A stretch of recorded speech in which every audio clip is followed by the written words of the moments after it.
Hello and welcome, guys. Make yourselves comfortable and enjoy. This is Affinity, Chaos. Chapter 1251. Moonlight Faction. Klaus had been training intensely for the past months and it has been showing a great result. He has so far managed to get to the 7th stage of the elemental venerable plane. In the history of the Moonlight Faction, no one has advanced as fast as he does. Whenever he leaves the faction, it was rumored that he would always have a great encounter that would make him advance at a frightening speed. When they left the secret realm, he had only just broken through to the elemental venerable plane. But now, within the space of a year, he had gone from the 1st stage of the elemental venerable plane to the 7th. He advanced 7 stages in a year, a shocking feat to achieve. What was worse was the fact that he was not weak in any way. He had sparred with people in the 8th stage of the elemental venerable plane and came out on top. This goes to show that he was still that same genius that could easily fight above stages. The young lady who he was paired with when they entered the secret realm, whom he didn't like, was in the same stage as he is now. He had completely caught up even with the large gap between them a year ago. What the young lady found annoying was that Klaus was presently stronger than she was and he wasn't hiding his feelings of revenge in any way. With Klaus becoming stronger than she is, she rarely stays in the faction ground anymore and focuses more on completing missions that would take her away from the faction. The young lady had been gone for a few weeks and just when she returned, she caught sight of a familiar figure walking towards the faction gates. She approached the figure and spoke up, "Gray Dawson?" Gray turned to look in the direction of the young lady. He was someone pretty easy to recognize. First off, he was the only one who had a small black cat on his shoulder when traveling. The bunny leader is often staying in the spatial storage and rarely comes out unless something exciting was taking place. Whenever Gray was not in a hostile place, he would most often bring Void out. Unless they were stationary, or he wanted to train, Void hated being inside the spatial storage. The young lady recognized Gray with Void who was sitting on his shoulder. Besides, Gray's visage was one that was quite hard to forget. "It's you." Gray gave a soft smile. He had forgotten the name of the young lady, hence his response. The young lady didn't show any annoyance. Compared to someone like Gray, she couldn't hold a candle. Klaus was already enough to cause trouble for her. She knew Gray was miles ahead of Klaus. Adding the fact that he was the most astounding genius the continent had seen in a long time and that he was the son of the continent's 2 last most promising and fastest risen geniuses in the continent had seen in hundreds of years, his reputation was far above that of others. "You're here to see Klaus?" she asked. Gray nodded. He was very modest while communicating with the young lady. When he noticed she was already in the 7th stage of the elemental venerable plane, he couldn't help but click his tongue at her speed. However, his jaw dropped when Klaus appeared in front of him. Gray rarely gets shocked by things like this, but Klaus was clearly defying normal logic. How is he doing it? He could not comprehend how Klaus was advancing so fast. In his case, he had to make sure he didn't advance too fast so he could get full control of his power. Klaus was a completely different story. It was like he didn't have to worry about that, and to be honest, he didn't. Whenever Klaus advances, he always seems to have perfect control over his strength. Being able to access 100% of your strength is something that makes you an even greater genius. The higher one advances, the harder it is to get 100% control, but for some strange reasons, Klaus appears to be exempted from this theory. "Ha, hey bud, how are you doing?" Klaus laughed out loud as he approached Gray. "I was just thinking of you and I was told you are here." "What?" Shocked speechless by my brilliance? I know, I'm a radiant star. Even the best stars wish they were me." Klaus didn't even give Gray any chance to say anything as he bombarded him with words. The group of friends rarely used their communication devices as they usually do. Well, the others do, but since Gray was always going to another realm, there was no way to contact him. And even when he came out, he forgot about using it. The only thing he did with it was to track Klaus. When he got close to the faction, he realized Klaus was in the faction. From what he heard about Klaus, he rarely comes out of the faction. He is treated as a special member, and almost everyone around the region knew of his high status in the faction. There might be a few people in the faction who didn't have a good impression of Klaus, and he hadn't tried to resolve their relationship. Given his bad mouth, Gray didn't expect anything different from him. This was the reason he came to invite him for the mission his father was sending him on. Since he needed someone to provoke a large group of people, the best bet was Klaus. Gray was certain if Klaus had gotten the number of encounters he had with the gnomes, they would also want him dead due to how annoying he would have made them. Gray took a step and appeared in front of Klaus, and before Klaus could react, he stretched out his fist, wanting to punch him to the ground, in the same manner he was forced into the ground the last time he came to see him. However, Klaus was prepared. He created a thin ice wall, but Gray could feel how powerful it was from a glance. Those around were shocked at the sudden change. They were still in front of the Moonlight faction gates, and there were a lot of young members around. A few wanted to see the outstanding Gray Dawson, while others were curious as to what brought Klaus out. Some elders were observing the scene, and when they saw this, some of them prepared to attack. Gray smiled, and the energy in his arm increased. His muscles contracted, but he made sure to put some sort of fire essence at the top of his fist to make people feel like it was the strength of his fire essence. When his fist hit the ice wall, a shockwave spread across the entire area. His fist stopped in the same place. Klaus smirked, but his expression changed drastically. The thin ice shattered, and as usual, Gray's fist connected with his head and he sank into the ground, which had been softened by Gray. "Shut up, you talk too much," he added after Klaus sank into the ground all the way to his mouth level. Gray squatted down and studied Klaus properly. "You become arrogant just because you got to the 7th stage? Just so you know, I've killed peak elemental venerables. Stop trying to flex your might in front of me. Don't you know how it always ends?" Klaus tried to shake while held tightly by the ground, but he was unable to leave. However, ice spikes sprouted from the ground and shot at Gray, making him take to the air. With Gray no longer standing close to him, he destroyed the ground and came out. "Of course I do, I always beat your ass up." Klaus swiped his hands across his nose proudly. Even though Gray just beat him to the ground, he would still be shameless. Besides, who has ever seen Gray beat him up among the people present? No one. So Gray had no evidence.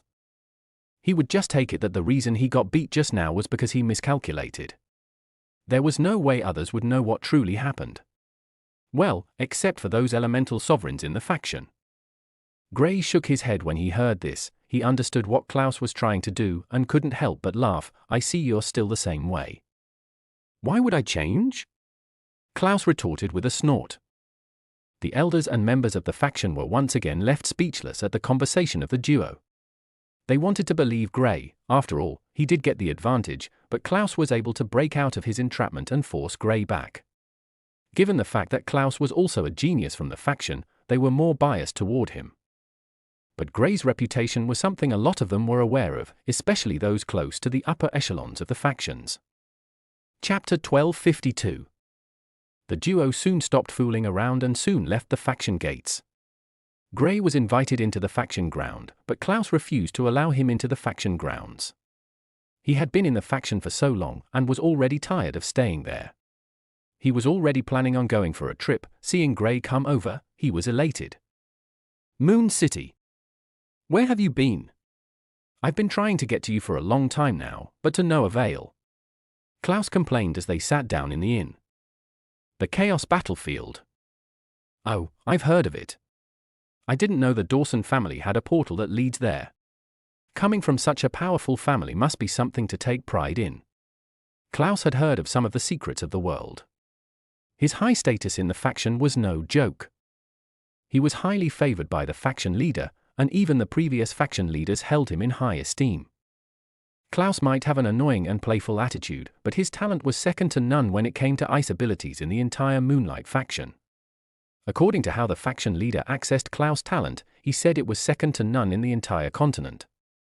That made him the #1 person when it came to using ice in the world of elementalists at the moment. Technically, he can't be called the #1 person yet since he was still too weak for those top ice elementalists, but in terms of pure ability, he was above them. "You've also heard of it?" Gray was astonished by Klaus' knowledge. From the looks of things, Klaus seems to know about more things than he did. The fact that he was the first to come in contact with the Aurora continent, yet the last to have such knowledge about it was shocking.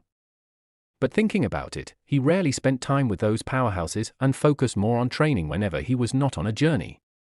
The few times he spends with them, it was when they mostly have a mission for him.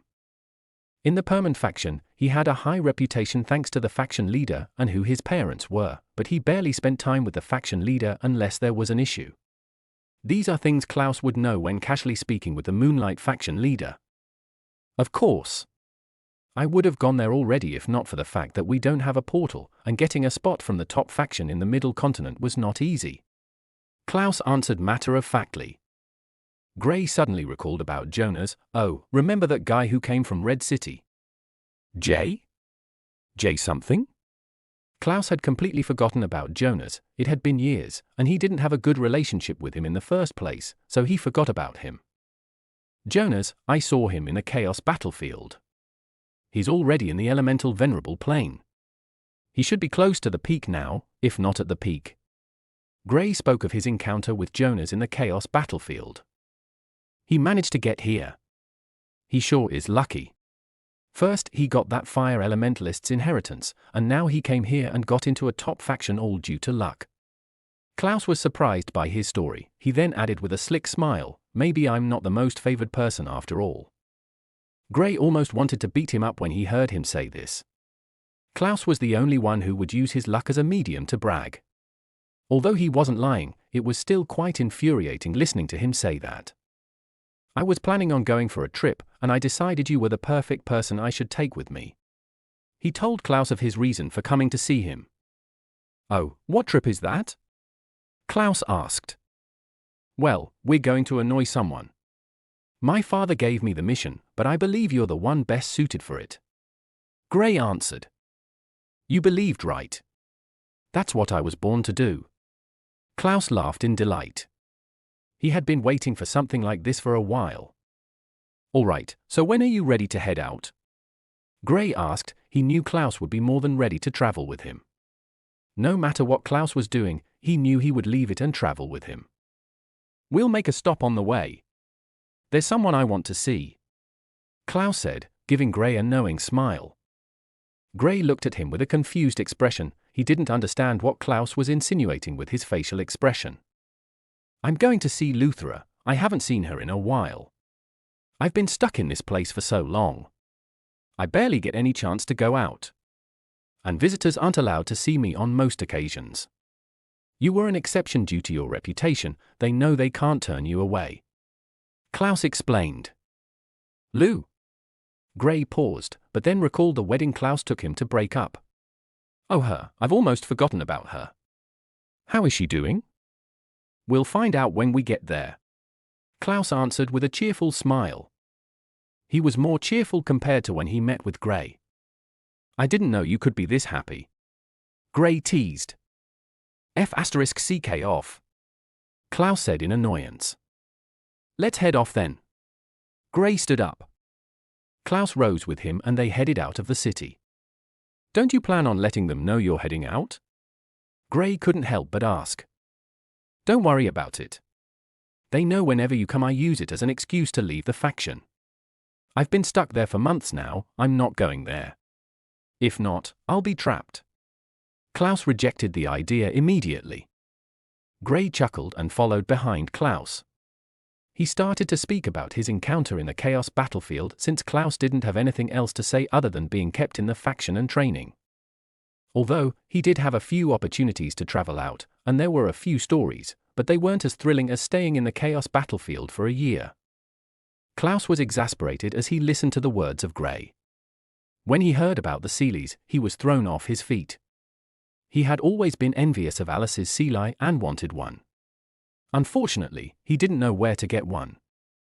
Well, he did now, but there was no saying how he would be able to get into the Chaos battlefield, much less locate the place where the Fisher was and where the Seelies resided.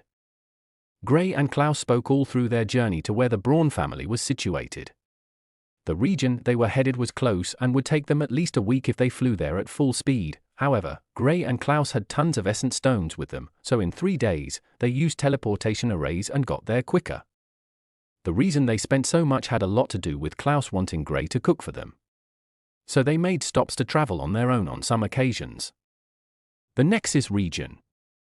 This was the area the Braun family was situated, and they resided in Devon City. Although the duo had gotten to the region, it would still take a few hours to get there from the city they appeared in.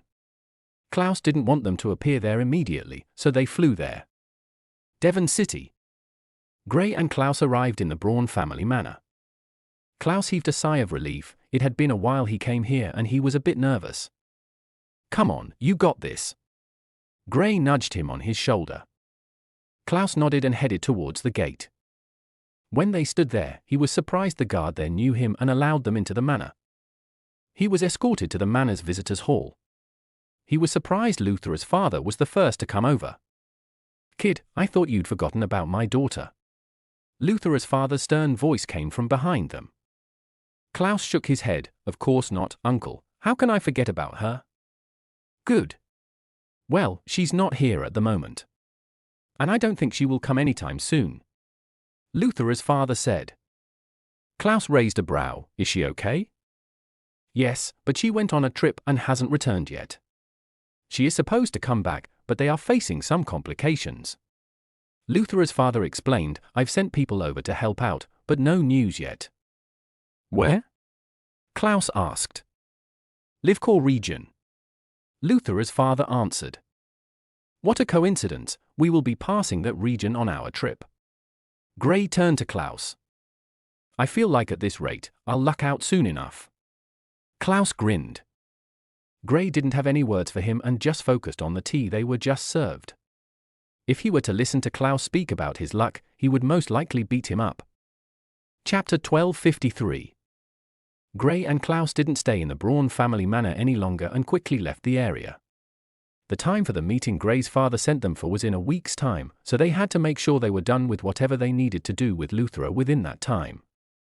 Klaus had no issues with them using teleportation arrays this time since they had to hurry over. It was a 3-day journey, hence the reason Gray didn't bother with Klaus when he was delaying their journey. 3 days went by in a blink. Klaus didn't goof around since he was a little worried. Before they left, they asked T what happened with Luthera's journey, and her father gave them the complete breakdown of it. Luthera was supposed to deliver an item to a powerful faction in the Livkor region, but due to some misunderstanding, she was held captive there. They only got to find out after her capture. Luthera's father has sent people over to inquire what the problem might be, but he hasn't gotten a reply yet. He was still waiting for the people he sent over to come back with news when Klaus and Gray came over. With the duo heading there, he was almost certain that Luthera's safety was guaranteed. One was the top genius in the Moonlight faction, a faction on the same level as the faction Luthera was being held, while the other was a genius from the Permanent faction, which was also on the same level as that faction. But his background was even more frightening. Not only was he from the powerful Dawson family, but he was the son of the famous Lucas Dawson. Even the top factions in the Middle Continent would think twice before offending such a figure. "Is this the faction?" Klaus asked the young man who was with them. "Yes, this is the faction." The man nodded. He was someone from the Braun family, and the duo managed to somehow contact him thanks to Luthera's father. "All right, we'll take it from here." Klaus sent the young man away and headed straight to the faction gates. There were members of the faction standing guard outside the faction. Seeing 2 strangers approach them, they stepped forward to intercept them. Gray and Klaus naturally wouldn't barge into the faction, they didn't have that strength to do that. "State your purpose," one of the members asked. He was only in the Sage Plane, but he was very proud. "I'm Klaus Ildian from the Moonlight faction, and I'm here in regards to Luthera Braun, who is being held captive here." Klaus introduced himself. Although Klaus wasn't as talented as Gray, and hadn't gotten into as many skirmishes, he was still very popular. One has to know that the Moonlight faction was a well-known faction that takes in only female members. Accepting Klaus was a shocker, and the news of him being taught by the faction leader sent waves through the entire Aurora continent. "I knew." The young man turned to Gray. His previous proud demeanor was already swept under the rug. "Gray," Gray replied. Unlike Klaus, he wasn't a fan of using his reputation to scare people. Klaus knew Gray wasn't like that, but he understood that they had to make these people wary, hence he stepped forward. His Gray Dawson, the son of Lucas Dawson and also a member of the Permanent faction. He introduced Gray on his behalf. Gray took a glance at him but didn't say anything. There was no stopping him since he had already let out all the information about them. Well, you two are highly welcome to the Lanark faction. The young man bowed slightly before motioning to them. This way, please. Gray and Klaus followed them into the faction. When Gray was about to step into the faction, he seemed to sense some disturbance in the space. It was very subtle, but he sensed it either way. He looked up before walking past the faction gate. In the void, two figures could be seen. One of them was one Gray had seen occasionally. It was the man who was protecting him. That's Lucas' son? The unknown man asked as Gray walked into the faction. Yes, and please do well not to harm me. Gray's protector nodded with a smile. What's he doing here? The man asked. I think something relating to a girl held here. Gray's protector replied. He couldn't hear every word Gray speaks now since he has to keep a good distance from him. The few times he had tried to probe, Gray had almost always caught him. It was a shocking thing to him. Since Gray's senses were already this high, he decided to just watch from afar. You don't know? The man asked. I'm not sure. I can eavesdrop on him. You also saw how he noticed when you came.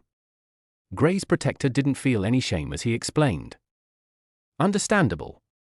The man nodded. You're not welcomed into the faction grounds. I assure you that no harm will come to either of them. Gray's protector smiled and watched the man leave. He wasn't too sure of why Gray and Klaus came, but he was able to eavesdrop on Luthera's father and found out the reason for their departure. He just didn't want to tell the man everything. Inside the Lanark faction, Gray and Klaus were escorted into the faction and they entered a large building which seemed to belong to a young man. The young man was the only person they saw when they got there. Who are these people? The young man asked, visibly upset with the young man in the sage plane who brought Gray and Klaus over. Young lord? We're here for Luthera Braun. She's supposed to deliver something to you. And from what I know, she has delivered it but is being held captive here. Klaus stopped the young man from speaking and said, Luthera? The young man wore a confused face, but the young man in the sage plane leaned forward to explain to him and he soon recalled who it was. Chapter 1254. The items she brought were fake. The young man said after he was told who the person Gray and Klaus wanted to see was. The only reason he didn't blow his top off was due to the fact that he knew that the young man who was standing guard wouldn't foolishly bring people with low statuses to him like this. It meant the status of the duo was probably very high. His status in the faction was only below the elders and the faction leader. He was well above other members in the faction, and with his strength of being a 5th stage elemental venerable, he could take the position of an elder if he wanted. But he was still young and didn't want such a status. He'd rather be the way he is at the moment than take such a title. He didn't want to even think about how awkward it would be if Gray and Klaus came and had to address him as an elder when they were all around the same age. If I may ask, who are you two? He asked after saying the reason Luthera was held captive. The guard was the one to introduce the duo this time. When the young man heard their names, he understood why the young man brought them over. He couldn't help but appreciate the fact that he didn't answer them in an annoyed tone. The Braun family has been delivering these things to your faction for years now, and there has never been an issue with you people receiving any fake item. How come there's one now? Klaus questioned. He wasn't pleased with what he heard. To him, he felt like the young man was spouting bullshit. He didn't see that as enough reason for them to hold Luthera captive. Yes, and we're also diligent in our payments. But this particular item almost caused the death of an elder's son. Hence, the elder out of anger imprisoned her. Without the permission of the elder, we can't take her out. The young man explained. He wasn't the one who made the decision, neither did he know the full story. The elder only told them that his son nearly died and sent people out to stop Luthera from leaving. Can we see her? Klaus was more concerned about Luthera's current well-being. Sure. The young man had no problems with taking them to the place Luthera was being kept. He sent the young man away to continue his duty as the guard and escorted Gray and Klaus. He had tried sensing the strength of the duo, and he only sensed Klaus' cultivation level, which sent chills down his spine. Most people knew of Klaus, and the last time he was in a public place, which was the secret realm, he had just broken through when they were leaving. In the space of 1 year, Klaus had broken through to such a frightening level. He couldn't help but wonder what Gray's strength was like now. If Klaus was able to grow this fast and powerful, then surely the son of the great Lucas Dawson must have grown even further. The duo were led into a dungeon under the faction, and the young man was stunned when he couldn't find Luthra. "Where is the lady kept here?" he asked the guard watching over the dungeon. "Elder Thoran took her away a few minutes ago," the guard reported. The young man's expression changed slightly. He didn't think too much about the situation, but when he recalled the personality of the elder, he was stumped. "We should head over to his place." He left the dungeon hurriedly with Klaus and Gray behind him. He was in such haste that he forgot the no-fly rules in the faction as they rushed to where the elder resided.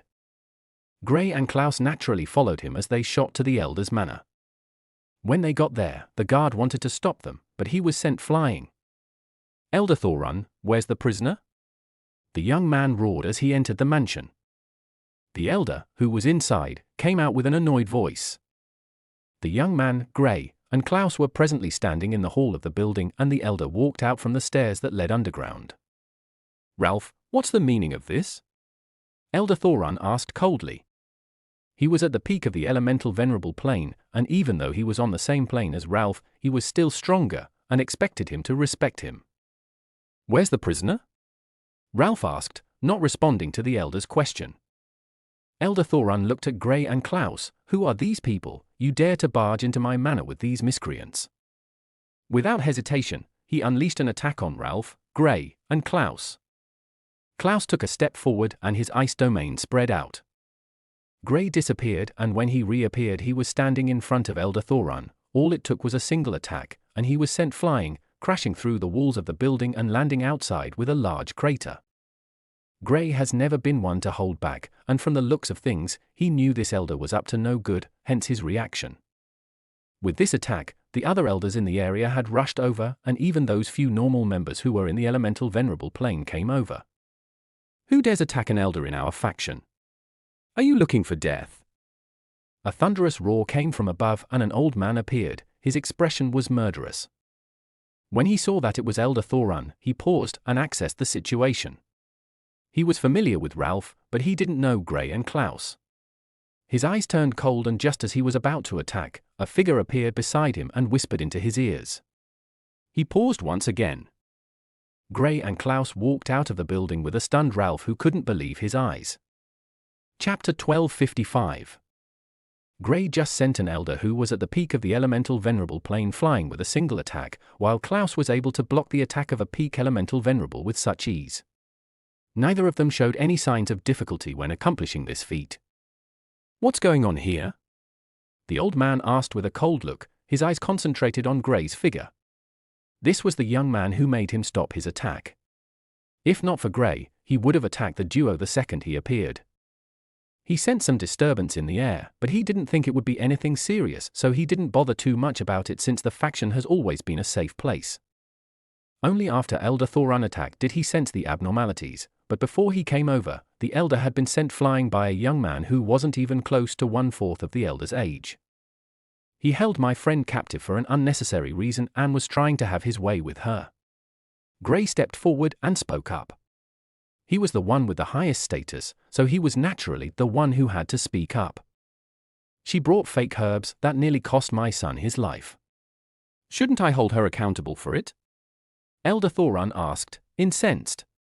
He was embarrassed that Gray sent him flying in one attack, but he would never back down in front of so many people. "The Braun family has been delivering the same herbs to your faction for decades, and there have never been any issues. Why is it that there's only an issue when she came over to deliver the herbs?"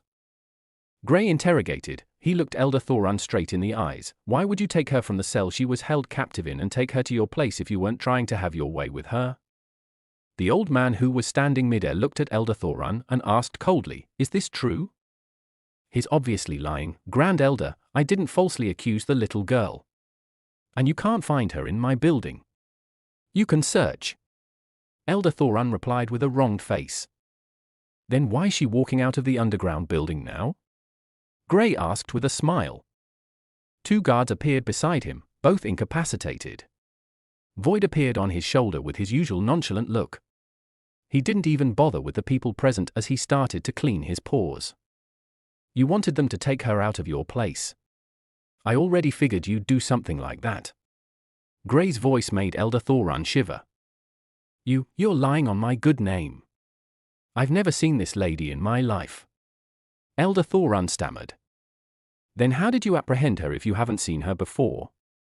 Klaus asked coldly. The guards in the dungeons were the ones who told us you took her away. Mr. Grand Elder, you can ask the guards while we're here. No need to take him with you since he can intimidate them into lying. The Grand Elder took a glance at Ralph, who nodded to affirm Gray and Klaus' words. Seeing the slowly increasing crowd, the Grand Elder waved his hands. Everyone, disperse. You 5, come with me. Gray, Klaus, Luthera, Ralph, and Elder Thorun followed the Grand Elder and went to a more secluded place. The Grand Elder didn't want the matter to escalate. From what he knew about Elder Thorun, he was confident Gray and Klaus weren't lying, but he obviously can't say that out loud. In the Grand Elder's manner. Thorun, what's the meaning of this? Even if you want to have your way with these girls, can't you be more careful with the people? The Grand Elder was annoyed. He took Elder Thorun to another room and questioned angrily. She's a girl from a family where the strongest person is only in the mid-stages of the elemental venerable plane. I had no idea she has connections with those two. Elder Thorun dropped his head in fear. He knew the Grand Elder had caught him and didn't dare to make the matter worse since the Grand Elder was the only one who could save him from the hands of Gray and Klaus. For some reason, he felt if Klaus was the one who attacked, he wouldn't have had these light injuries. From the looks of things, Klaus was emotionally attached to the young lady and was more furious. Gray was the more rational one and knew that fatally injuring an elder in his faction was a form of disrespect and total disregard for a faction which the faction elders and leader would not take lightly. The one who attacked you is Lucas' son. You know we can't afford to offend such a figure. The Grand Elder said. When Elder Thorun heard the name, Lucas, he felt his body go cold. There's only one Lucas the Grand Elder will be wary of, Lucas Dawson, the terrifying genius of the Dawson family. There's also Martha who was his partner. They were both freakish entities. Thinking of it, he couldn't help but feel grateful that he was weaker than Gray. If not, he didn't even know what to say if he had accidentally harmed or even killed either of the duo. While the Grand Elder and Elder Thorun were speaking in one room, Gray, Klaus, Luthera, and Ralph were left in the hall, awaiting them. How are you? Klaus asked Luthera softly. I'm fine. What took you so long? Luthera pouted angrily. To be honest, we would have arrived a few days earlier, but I was goofing off. I didn't know you were in danger. Klaus answered truthfully. If they had followed Gray's words and rushed to the Braun family the first time, they would have gotten here a day or two earlier, but Klaus wanted to goof off, which delayed them by a day or so. You're lucky you came on time. If not, I would have broken off all connections with you. Luthera spoke gently while resting her head on Klaus' shoulder. I called out for you repeatedly when he brought me to his house a few minutes ago. You're lucky you showed up. I told you if you're in any danger, call my name, and I will show up. Did I fail you? No, you didn't. Chapter 1256. Gray and the other trio waited patiently and the Grand Elder came back with Elder Thorun after a few minutes.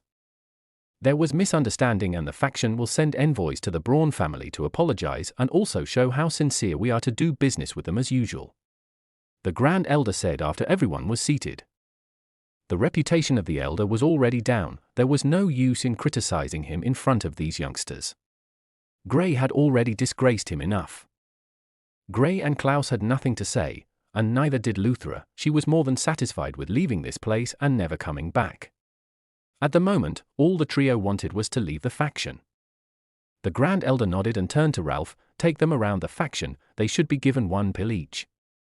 Klaus was about to reject the offer, but Luthera hurriedly stood up and bowed. Thank you. This pill was what the Lanark faction were renowned for. There were a few of them in circulation, but getting one was very difficult and quite expensive. Gray didn't know what the pill was made for, and he didn't bother too much about it. Since Luthera wanted it, he didn't mind getting it too. Klaus also didn't speak up. They both thanked the Grand Elder and left the place, following Ralph. They told him they didn't need a tour of the place, it was all formalities. What they truly wanted was to leave, and they obviously can't do that without the pills they were supposed to be offered. Ralph understood what they meant and didn't waste any more time. Taking them to where to get the pills, he handed them over and gave them a brief explanation of what the pill was used for. Gray's body jolted when he heard the use of it. Apparently, when a Sage Plane Elementalist was on the verge of breaking through to the Elemental Venerable Plane and can't find the origin source, this pill will heighten their senses toward it and give them a better chance to locate it and connect it to their essence. It has an 80% success rate, which was pretty frightening, but Gray had zero interest in all that. What he was concerned about was locating the origin source. Presently, he was trying to locate the origin source and merge the golden energy he got from the Chaos battlefield into it. If he could locate the origin source, he might be able to increase his strength by a whole lot. He never thought that thanks to Klaus, he would be getting such a high-end pill that would help him fulfill his wish. It was truly fascinating just thinking of it. His thoughts were kept to himself. He knew if Klaus were to find out that thanks to him he would be able to achieve something he had been attempting for, he would brag to no end about it. As much as he didn't want to beat up Klaus, he might not be able to stop himself if Klaus found out about this. Outside the Lanark faction. What's the plan now? Luthera asked Gray and Klaus. We were originally going for a mission, but he wanted to see you, so we stopped by. We still have a few days to go. So we can spare a day. Gray replied, not giving Klaus the chance to speak. Klaus looked at him with grateful eyes. He thought Gray would rush them and he wouldn't be able to spend time with Luthera, but luckily, Gray was smart enough to know that he needed to spend some time with Luthera before they left. Unknown to Klaus, the reason Gray did this was so that he would be able to try out the pill. He was currently out and needed to increase his strength. The fastest way was to increase his cultivation stage to the 9th stage, but he promised himself he would take it slow. Since that was out of the picture, his next best pick was to merge the two energies together and create a better one. With these two energies, he would be able to defeat stronger opponents with much ease. In Gray's books, he didn't include Elder Thoran as a peak elemental venerable. He had encountered the really strong peak elemental venerables, and they weren't as weak as Elder Thoran. Even a normal 9th stage elemental venerable amongst the young geniuses in the continent would be able to make light work of this elder. Gray knew the Lanark faction wasn't the only one who had such an elder. Even the Dawson family and the Permant faction had such elders. Getting to the peak of the elemental venerable plane was no easy feat, but if one doesn't get the complete attributes of a peak elemental venerable, then they were useless. We should head into the city. You coming? Klaus asked. Don't worry about me, we can meet up tomorrow. I have some things I need to take care of. Gray waved them off. Klaus didn't ask again and left with Luthera. Gray watched the duo leave before turning to stare at the large expanse of forest before him. His current target was to get to a secluded area and see if he could locate the origin source on his own. He would resort to using the pill if his efforts fails. After all, this pill was a valuable treasure that could be used to help others. The city would be fun, you know. Void said. Training is fun. Come on, we might see something good in the woods. Gray chuckled. There's nothing good about training. You literally advance your realm while sleeping. Unlike people like me who have to put in the work. I don't think you should classify yourself in that category. What do you mean? I always work my butt off. No, not exactly. What do you mean? Reynolds, now that's someone who works his butt off, you just get one thing and boom, an upgrade. Chapter 1257. Gray and Void went deep into the forest. On the way there, they saw someone from the Lanark faction, but the person let them through. There was no way an Overlord Plane Elementalist could stop them. It's not that they couldn't secretly enter, but they couldn't. There was a large array across this entire part of the forest and there was only one spot open. Even Gray didn't have the confidence of creating an opening without the creator of the array finding out, so he went through the normal place. Since he didn't want to provoke the Lanark faction any further, he decided to make sure the young lady guarding the gates into the place was aware of him entering the place. The only thing she said to him was not to kill the low-ranking magical beasts since they were what the faction uses in training their members on some occasions. Gray didn't have any plans of killing anything when he came here, so he had no problems with that. All he wanted was a secluded place to train. After entering the forest, he ventured deep into it. With his current flight speed, it didn't take long for him to fly over 1,000 kilometers. He got to the area where there were only rank 7 magical beasts, found a lair belonging to one of the few close to the peak, and with a little effort, he chased it away. He didn't care what it would do after leaving, and truthfully, he didn't care much. With the cave all to himself, he started his training once again. Before leaving the Dawson family, he only recently got the idea of trying to merge his golden energy with the origin source. There was no need rushing to use the pill when he didn't have to. There's a good chance that he might be able to locate it without the pill, and this pill might be of use to anyone from the Dawson family or Perman faction. Later that night, Gray was seated down cross-legged in the cave with his eyes tightly closed. He had been like for over 6 hours now, and no result. He still hadn't been able to locate the origin source, and he was contemplating if he should use the pill or not. They would be leaving once it's dawn, and if he is still unable to locate it, then he would have to travel without merging them. He opened his eyes and looked at Void, who was sleeping on the side. The bunny leader was also out, but it was exploring the area, ensuring that Gray trained without any disturbance. It might not like fighting, but like Void, it had a high cultivation stage and could easily frighten those beasts below it. It wanted to build a large bunny army, just like the one Gray had been chased by on several occasions. With its space element, it could keep them in spatial storage and bring them out. With their current strength, it knew that it needed a bunny with the strength of at least the mid-stages of the 7th rank. Coming here, it decided to search the area for any potential bunnies in that range. Locating the bunnies was something very easy for it. In the space of the 6 hours Gray had been training, it had seen over 100 bunnies, and only 5 of them met the requirements. It kept all of them inside his spatial storage and continued recruiting throughout the night. Gray finally decided not to use the pill since it was more useful for others and he hadn't tried enough. Only when he was certain that he wouldn't be able to locate the origin source will he use the pill, but for now, he would keep trying and see if he would be lucky. The bunny leader managed to recruit 2 more bunnies to its bunny empire. Now, it truly befitted the name, the bunny leader. With his new growing army, it would be able to terrorize the life of others, just like he did to Gray, but in this case, he would be doing it for Gray, and not to him. Gray had no knowledge of the bunny leader creating its mini-empire, and even if he did, he wouldn't care. The next morning, Gray went straight to the city and met up with Klaus and Luthra, who had grouped up with the person her father sent over to find out what happened. Klaus said his goodbyes to her and the duo started their journey. If they decided to travel non-stop, they would get there within 2 days. But traveling through space was not something that should be done on a constant basis.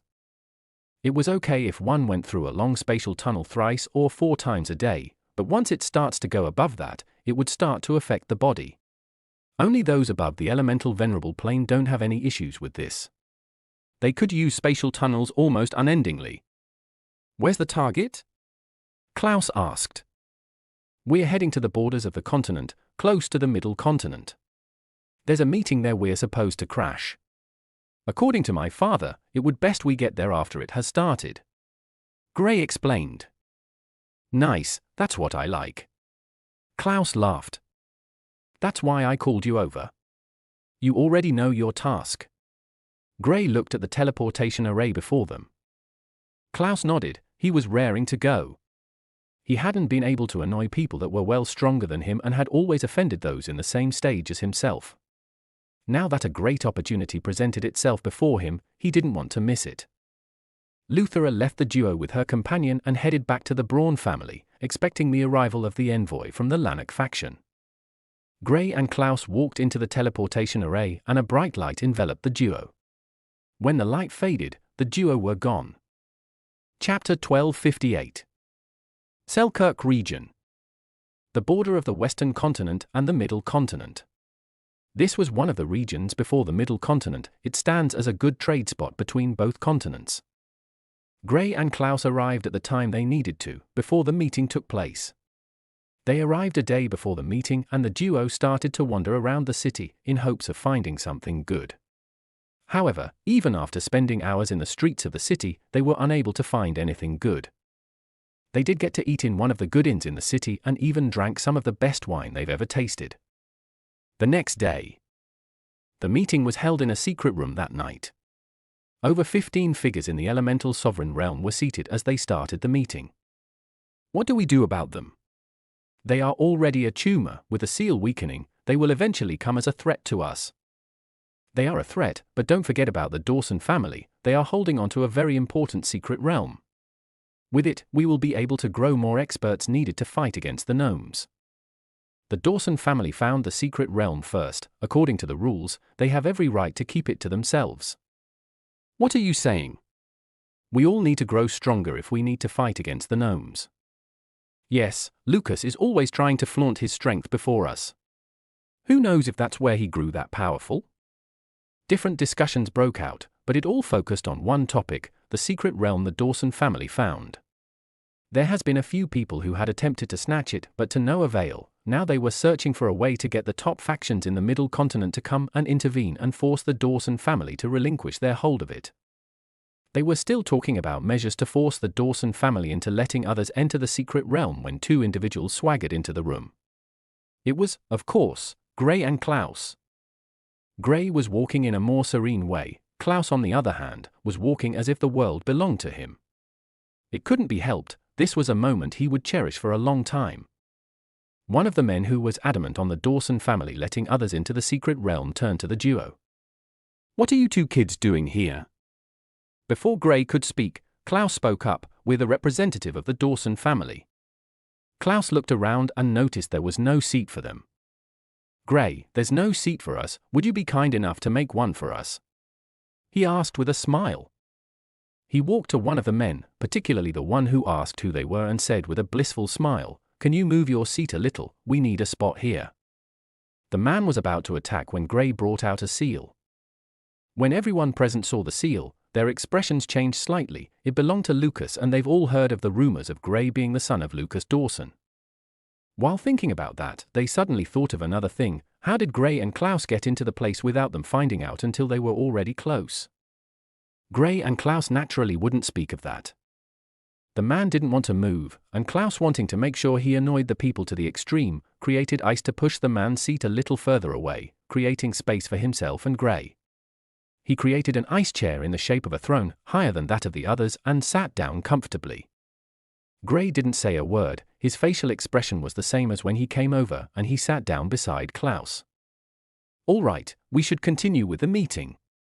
Klaus said, "What did I hear about the Dawson family?" The men present were left speechless. They couldn't even say a word. One of them finally spoke, his tone one of immense anger. "Little boy, do you know the presence of whom you're sitting before?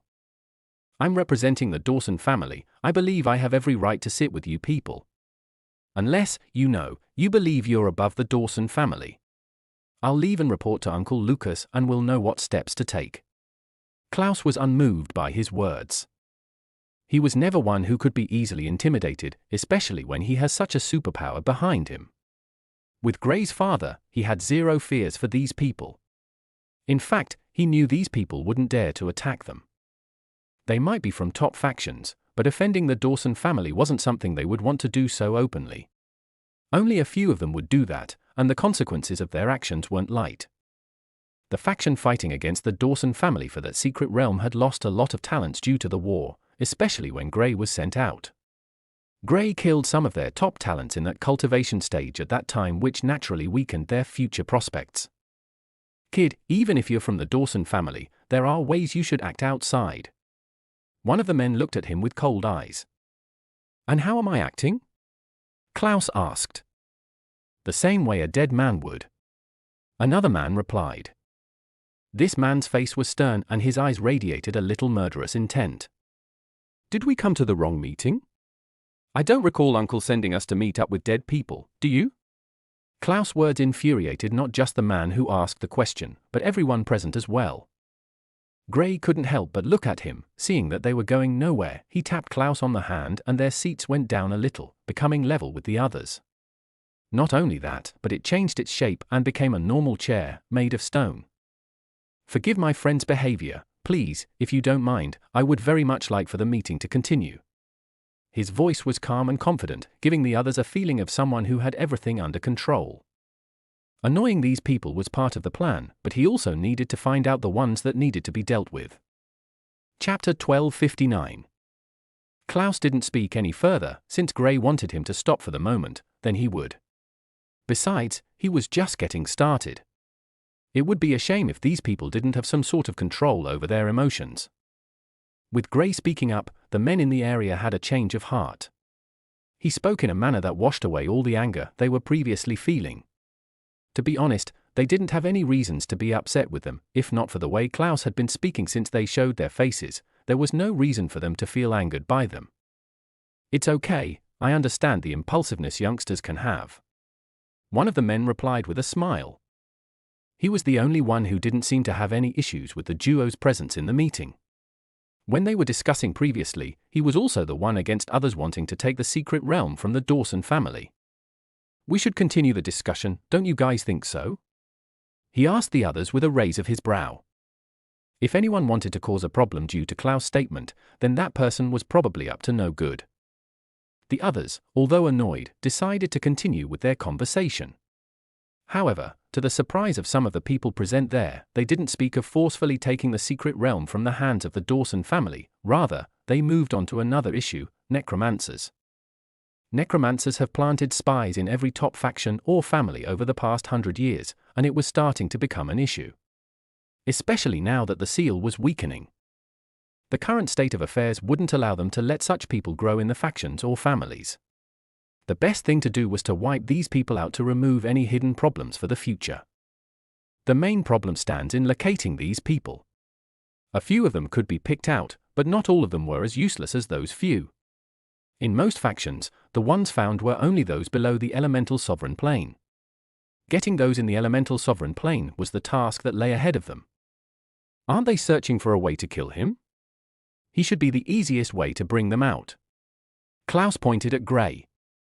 The others in the meeting turned to look at Klaus and then turned their attention to Gray. The gnomes did want him dead, and given the loyalty necromancers have for gnomes, there's a high chance that they would want to kill Gray at all costs if the opportunity presents itself. That's not a bad idea, but it's too dangerous. I don't think Lucas would want to endanger the life of his precious son. The boy is here, all we need is his consent and then we can go ahead with the plan. Setting an elemental venerable against a sovereign is just sending him to his death. I'm not in support of this idea, and kid, I'll advise you to do the same. Why are you so against us getting anything good? Are you one of the ones planted in a faction? As expected, not everyone was in support of sending Gray on such a dangerous mission. They all knew that Gray might most likely lose his life, even if they set up a lot of protections, it still wouldn't mean anything. If a top sovereign wanted to kill him, before others would arrive, he would be dead without a doubt. While they were arguing about if Gray should do it or not, Gray was staring at the situation with an expressionless face. He didn't know if he should be happy about Klaus' suggestion or not. It was a brilliant way to fish out the necromancers who were planted in the factions. Nevertheless, it was dangerous, too dangerous. If things don't go well, he would most likely die before any help comes. As much as he wanted to help find those people, he didn't want to carelessly lose his life. Klaus wasn't worried about anything, he looked at Gray with a confident expression. He nodded at him as if suggesting that he should agree to it. Have an idea? Gray asked with a whisper. Yeah, just play along. If any of them is a necromancer, we will be able to know. Will we be receiving any help? Klaus thought for a while before asking. Since my father wants to make them angry, he should come. I can't say for sure, but I can sense that we're being followed by a powerhouse. Gray replied. Their voices were almost inaudible to themselves, much less anyone else. They were certain these people wouldn't be able to hear what they were saying. To be on the safer side, they also protected the sound, and it only sounded after getting to the ears of the other person. Gray and Klaus discussed secretly, and so did the men in the room. They were all arguing about possibly sending Gray on such a dangerous mission. Only a few of them were against the idea, the others were stronger behind it. It wasn't like Gray was related to them. And if Gray were to die by any chance, it would be a piece of good news for them. Lucas was already enough to make them think twice when it came to the Dawson family. If Gray were to grow to his level, there was a large chance that he would be even more frightening than Lucas. That wasn't something they all wanted. If the genius isn't from their family or faction, they didn't want them to be too strong. Kid, accept this. You will be doing a great job in making the world a safer place. Yes, don't worry. You can start from my faction. There's no way the information of this plan would leak out. No, come to my family first. We can provide you with the ultimate protection against whoever dares to attack you. Even without Gray agreeing to do it, they were already arguing about where he should head first.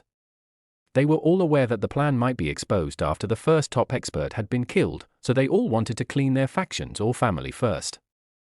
Chapter 1260. Sorry, but I'm not interested in doing anything like that. Gray replied with a calm expression. He looked at everyone present with a straight face. There was no way he would accept this proposal. First off, it was too dangerous. Second, Klaus wasn't too certain if his plan would work out, so after much deliberation, the duo decided to cancel the plan. Either way, Klaus only said it out of impulse. It was the issue of these men who took it too seriously.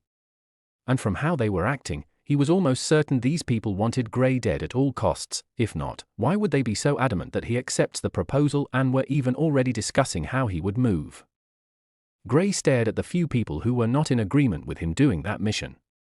He has been taking note of the reactions of the people who were not in support of him accepting the mission.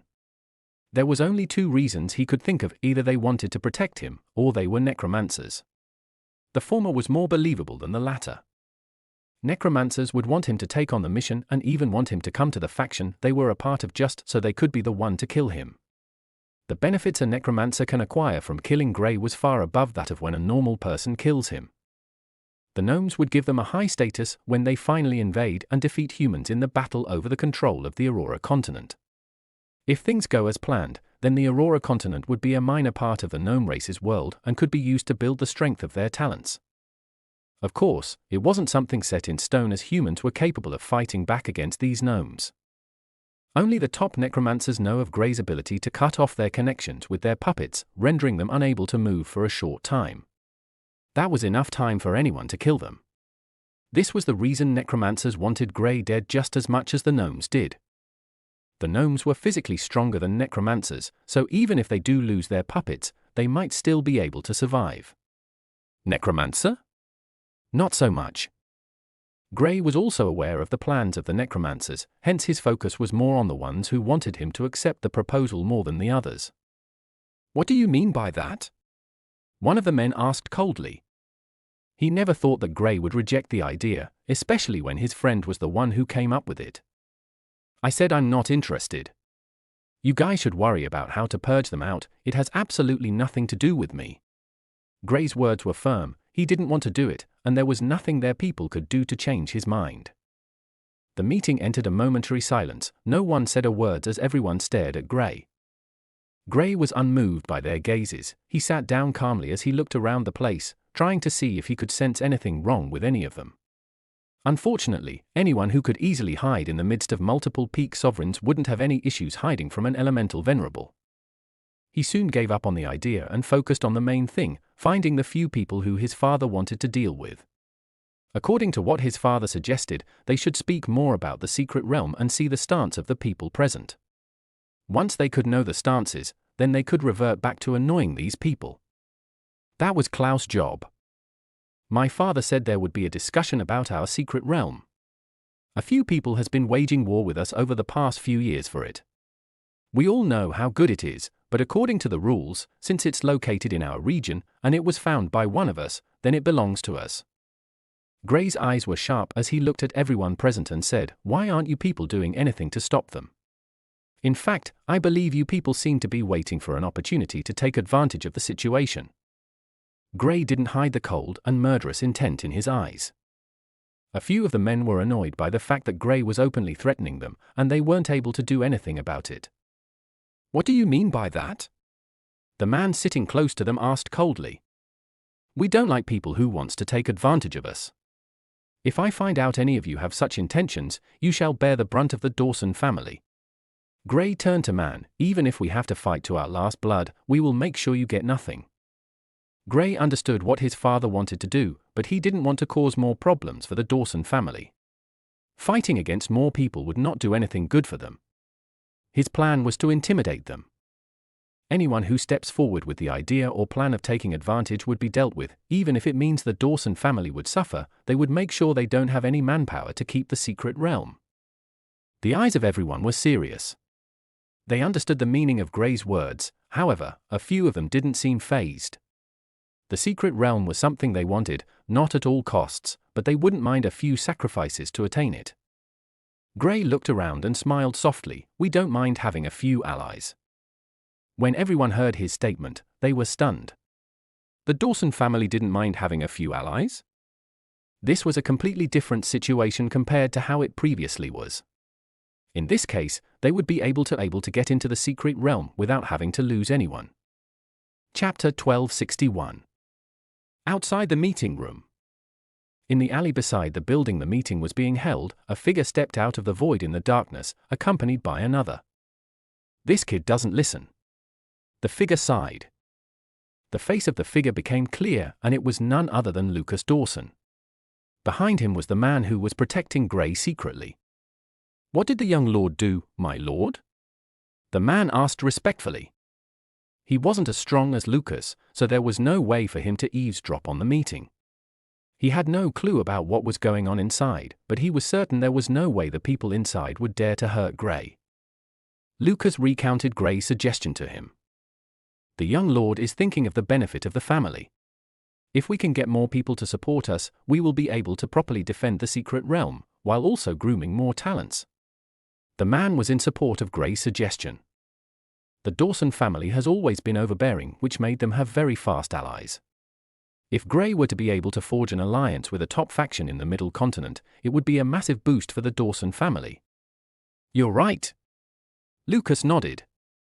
People are wary of attacking the Dawson family now due to their strength. If they were to find out that they had formed ties with a powerful faction, it would make them even more scared. The Dawson family has a few allies in the Western Continent, but they had more enemies. The only reason their enemies hadn't ganged up on them was mainly due to the fact that none of them wanted to take the lead. The Dawson family was a large and powerful family that, even if ganged up on, would be able to cause massive damage to anyone they can attack. This means that the ones leading the battle would suffer more. None of them wanted to be used as a sacrificial lamb for the others, hence their current stance.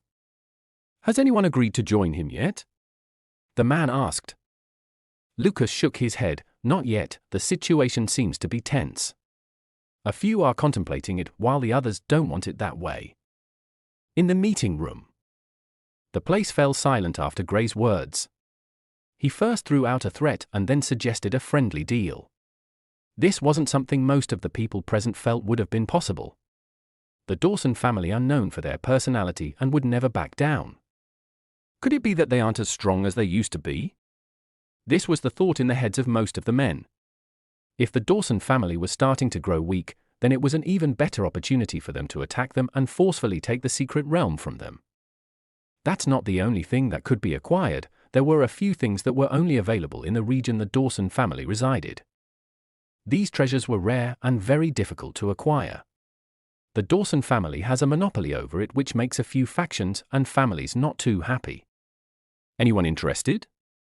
Gray looked at the people who were quiet. He was still carefully studying how they were reacting to these things. Is this the thoughts of the Dawson family, or just yours? Someone finally spoke up, asking a very important question. They wouldn't carelessly believe everything Gray says just because he was representing the Dawson family. If they were to agree to this and they don't get what they were supposed to get when they head over to the Dawson family, they would be livid. This was my suggestion. I'll naturally take it back and speak with my father and grandfather. Gray didn't hide the fact that he was the one who came up with the idea. The others exchanged glances, amazed by Gray's gut. Coming up with something like this without the permission of those above him took a lot of guts and courage, but he still did it. When they thought about it, this was the best way to resolve the matter of the secret realm. The Dawson family as well as other factions and families will benefit from it. Kid, this isn't a place to play around. Only speak of things you're sure of. A man said coldly. He was one of the few who brought the suggestion of taking the secret realm from the Dawson family. We should think of how to strengthen ourselves before the seal is completely broken.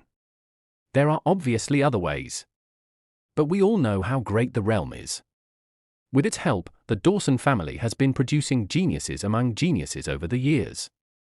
He added, if you're suggesting that we hand the realm over, please eliminate the thought. The realm is ours, and we will only share it with whoever we wish. Gray expressed his and the Dawson family's stance. It was okay for others to enter the secret realm, but it was only those they accept that can. If others tried to face their way in, then they were declaring war on them, and they would retaliate. The man who spoke the last time looked at Gray. His eyes were cold. Your father would give it up, if we have you. The man's eyes were on Gray. There's also the gnomes who can offer you a good sum for him. Klaus interjected. Everyone in the room looked at Klaus and didn't know if they should call him Gray's friend or enemy. A friend wouldn't come up with the ideas he was coming up with. Each of them had involved the gnomes in one way or the other. Why do the gnomes want you dead? Someone asked. I almost killed one of their princes, and I killed thousands of them. Gray didn't show any fear as he said. You're just one kid. How can you make the gnomes want you dead at all costs? I have no idea. Gray shrugged. Anyway, that's not the reason for the meeting. He continued, isn't there anything else? If not, we better get on my way. The men exchanged glances and continued with the meeting. While they were speaking about something, Klaus suddenly interjected. You know, I was wondering if there's someone who can help us contact the gnomes and have a peaceful diplomatic conversation with them. What's with you and the gnomes? Someone couldn't hold it in anymore and asked. The man who spoke up was someone who had rarely spoken up since the duo arrived. I just don't want them to kill my friend. Is that too hard to ask? Klaus wasn't bothered. He added, those little girls are trying to kill someone just because he's so outstanding. What if they try to kill me too? The man looked at Klaus. He stood up. I'm done with these shenanigans. I believe there's nothing more to do. Lucas wants to provoke us, hence he sent these little kids here. I will settle this with him when I next see him. This is disrespectful, and even if he's strong, he should know that we've lived longer than he has. The man stormed off the room, and others followed behind him. Klaus was straight up disrupting their meeting. Other than the breaking seal, they were speaking about an old ruin they located in the western continent. This ruin was so ancient that the expert who found it had zero clues about it. They were speaking of exploring it and when to potentially leave before Klaus interrupted them. Did I say anything wrong? I'm worried about mine and my friend's well-being. Klaus said with a wronged expression. The others looked at him and some of them started to rise to their feet. We will have this meeting some other day, Klaus said when he noticed everyone leaving. Before long, there was just the duo sitting in the room. You didn't even let me annoy anyone. Why did you bring me here then? Klaus asked, annoyed. You've already annoyed them all. What else do you want? Gray rolled his eyes. He saw the hateful gazes most of them are giving them while leaving. It was evident Klaus had infuriated them, especially at the time they just appeared. Gray was able to settle the matter somewhat, but since he didn't agree with their idea of using him as bait, they were a bit annoyed. Let's go, it's not going to be a peaceful night. Gray stood up, and like the others, they left the room. He had a feeling things wouldn't be as smooth as he thought. Even with the threat of his father, a few of the people present seemed to have an idea.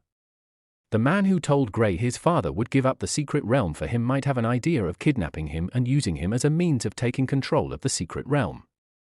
But Gray didn't think too much about it. Since the realm is stationary, it wasn't a wise idea to want to kidnap him. Chapter 1262. The night went by slowly and Gray and Klaus spent their time going through the city. There were a few places worth visiting, so they went there to spend their time. Since moving to the Aurora continent, Klaus had stopped most of the things he usually does. Gray was a little happy for him since it meant Klaus wouldn't bother him with those things again. All they do now is enjoy good wine and food in each other's company. In an inn. Gray and Klaus were eating while talking about the meeting they just left. Klaus soon changed the topic. Gray, you've never had a girlfriend. I'm starting to get worried about you. Klaus looked at his friend worriedly. What's the problem? Is it that you don't find beautiful girls? I can find one for you if you want. Gray didn't expect Klaus to bring this up all of a sudden and almost choked on the wine he was drinking. For now, I'm not interested in that. He replied after a light cough, and I haven't found the one yet. How will you find the one when you already have the mentality of not wanting anyone? Klaus used his index finger to hit Gray's head as if telling him to think, and then added, You're too stuck up. All you do is train, train, and train. The few times you're not training, you're either going on a competition or an expedition to increase your strength. You're too focused on trying to grow too strong that you're losing sight of the beauty of life. Have fun, there's no harm in that. Gray looked at Klaus and thought hard about it. To be honest, Klaus wasn't wrong. It's not that he hasn't seen beautiful girls, or girls with good values, but he was still too stuck up with wanting to grow strong enough to protect everyone that he didn't want to give himself a shot at love. It was a beautiful thing, but at the moment, he didn't think it was meant for him. You don't understand. I have goals I need to achieve. Boo-hoo. You didn't awaken your elements like others and was late by a few years. That's all in the past. Look at you. You're literally the dream of every girl, yet here you are, single to the core. Klaus knew Gray's reasons, but he didn't think it was enough to deny himself a good life. You've grown so much. What more do you want? He asked. I'm someone a lot of people want dead. Gray said. He took a sip of the drink and said, You said it yourself back there. What if they wanted to kill you just because you're friends with me? Wouldn't it be selfish of me to put someone in danger just because I want love? I mean, the thought does thrill me. But putting more people in danger just to satisfy my emotions isn't something I want to do. What if they kill her? What would you want me to do? Gray asked question after question, which Klaus had no answers to. You see, it's not that I don't want that, but I cannot bring myself to do that. I've thought hard about this, and to be honest, I'm praying the day I fall in love with someone doesn't come anytime soon. Hey! You won't be able to escape it. Klaus scoffed and added, People like you are the ones who tend to love the most. The moment you find someone, you'd love them wholly. It's good, but given your current thoughts, it's not something I'll advise. So, why are you bringing it up? Gray asked. You're too lonely.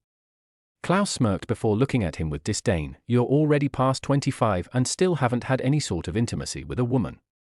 To be honest, I'm disappointed. Gray wanted to speak when Klaus cut him off again. I'm sure even Void has been with another cat. Void, who was by the side eating, was stunned when he heard his name in the conversation the duo were having. He raised his head to look at the duo, and his small mouth, which was filled to the brim with food, was funny to look at. See, he can't even deny it. Klaus pointed out. Void looked at Klaus as if wanting to say something, but food was still in his mouth, and he was even too surprised to say anything. Gray looked at Void oddly, and then thought of something. Oh right, I have something for you. The juice he got from that tree, which according to the man had aphrodisiac in it, came to mind. He didn't want that, and he was sure Klaus would most definitely want it. When he explained the uses of the juice to Klaus, Klaus was grinning from teeth to teeth. Give it to me. He stretched out his hand. After a while he said, No wait, you'll keep some for yourself. Its uses are not that bad. You know you need to comprehend the elements and increase their grades. Why don't you try using it? Don't worry, I'll make sure you get to relieve yourself. There are tons of girls in this place. He tried to convince Gray into using the juice. Gray wasn't that foolish, so he naturally wouldn't fall for that. Klaus shrugged when he saw it. At least I tried. But just so you know, if your dad was like you, you wouldn't have been born. Think about that while you train.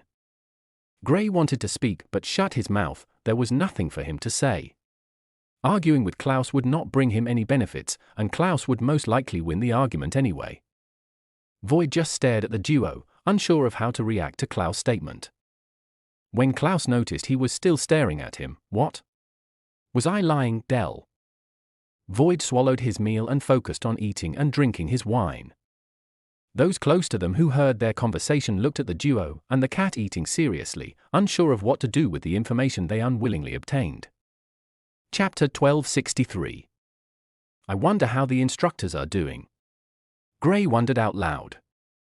He rarely thought of Instructor Blake and Delia, but occasionally he does think about them. Before leaving the Azure continent, his teacher told him he would be taking the duo, along with the principal who was injured during the battle with him. Since then, other than occasionally speaking with his teacher, he didn't know how they were doing, the principal particularly. Yeah. Klaus' countenance changed when Gray brought up this topic.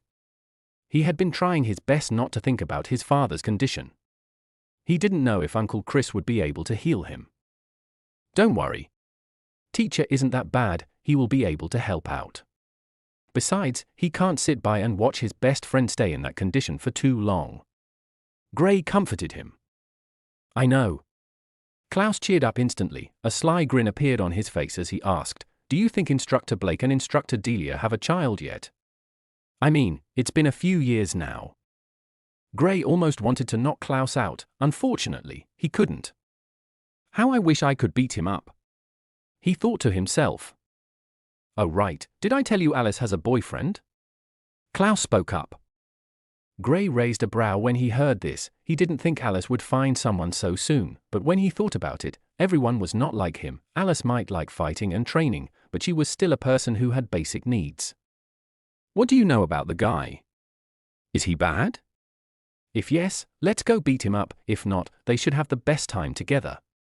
Gray squinted his eyes. Klaus saw his eyes and nodded. I've done all the investigation I can do. He's from an average family. His talent is not on Alice's level, but he isn't that bad. With a few treasures, he will grow faster.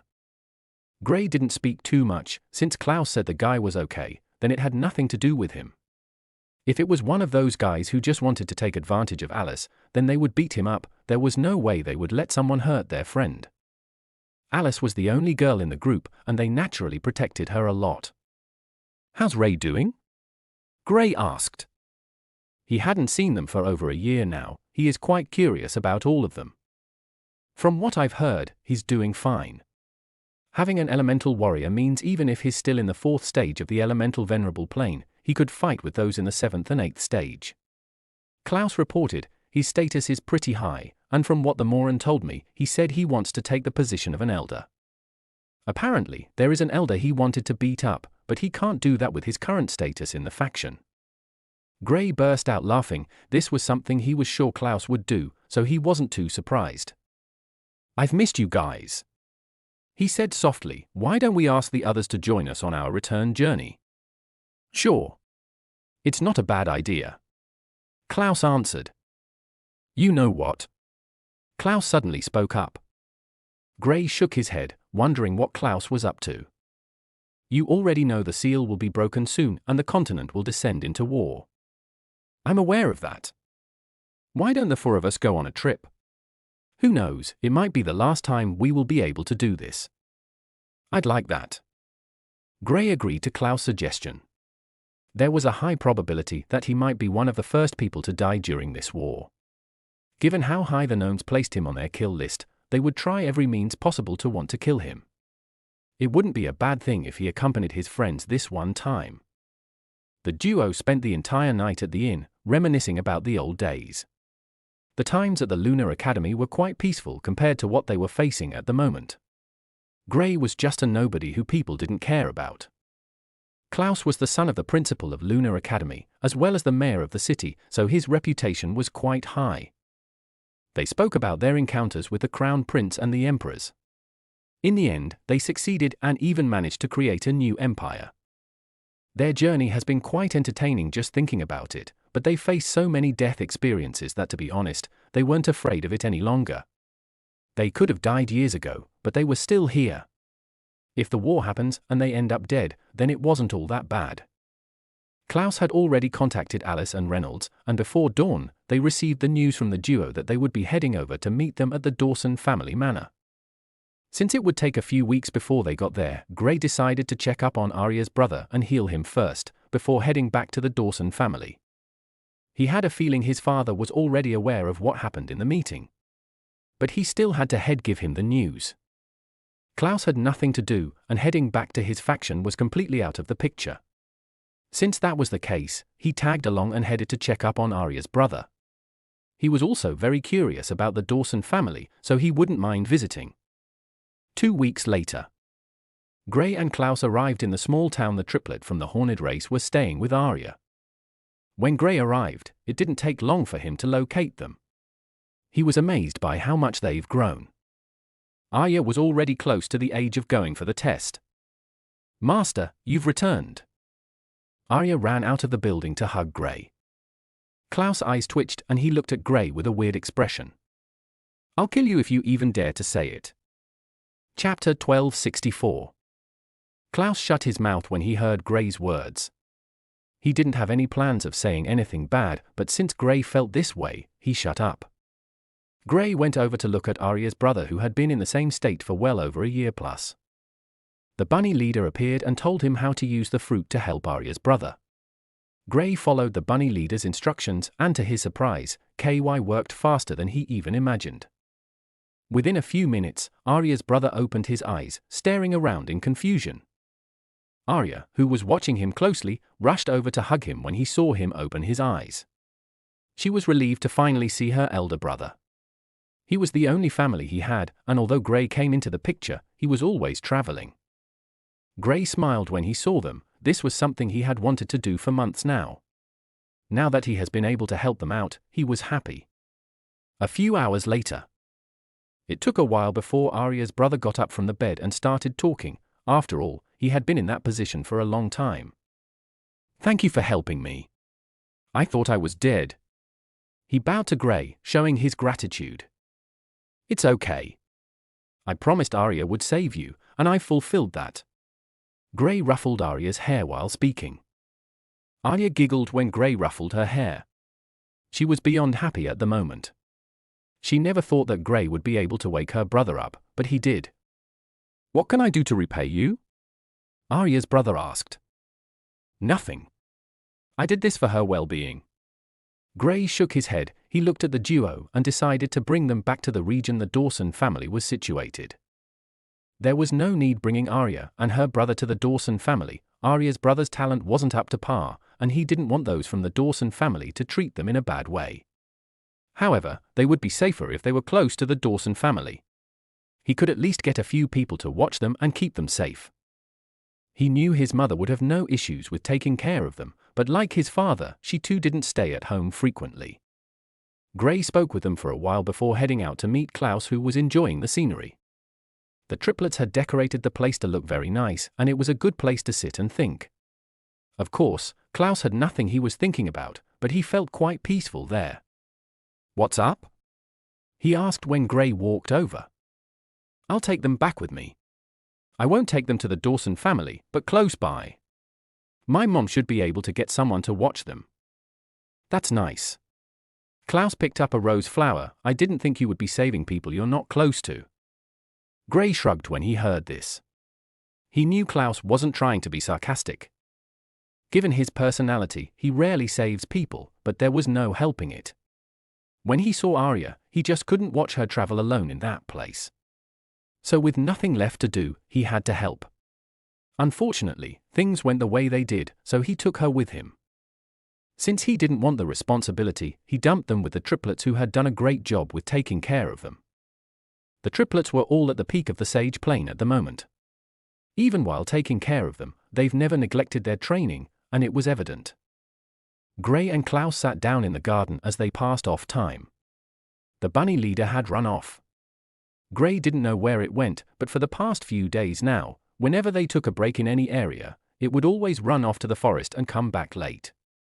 Gray knew it was up to something, but he didn't know what it was up to. Void didn't sense anything interesting around, so he stayed with the duo, sleeping for most of the time. They asked Alice and Reynolds if they've started their journey to the Dawson family manor, and the duo replied with the same answer, yes. They were all eager to meet up, especially with Gray, who they hadn't been able to speak with for over a year now. Not just that, but they also wanted to see how the Dawson family was like.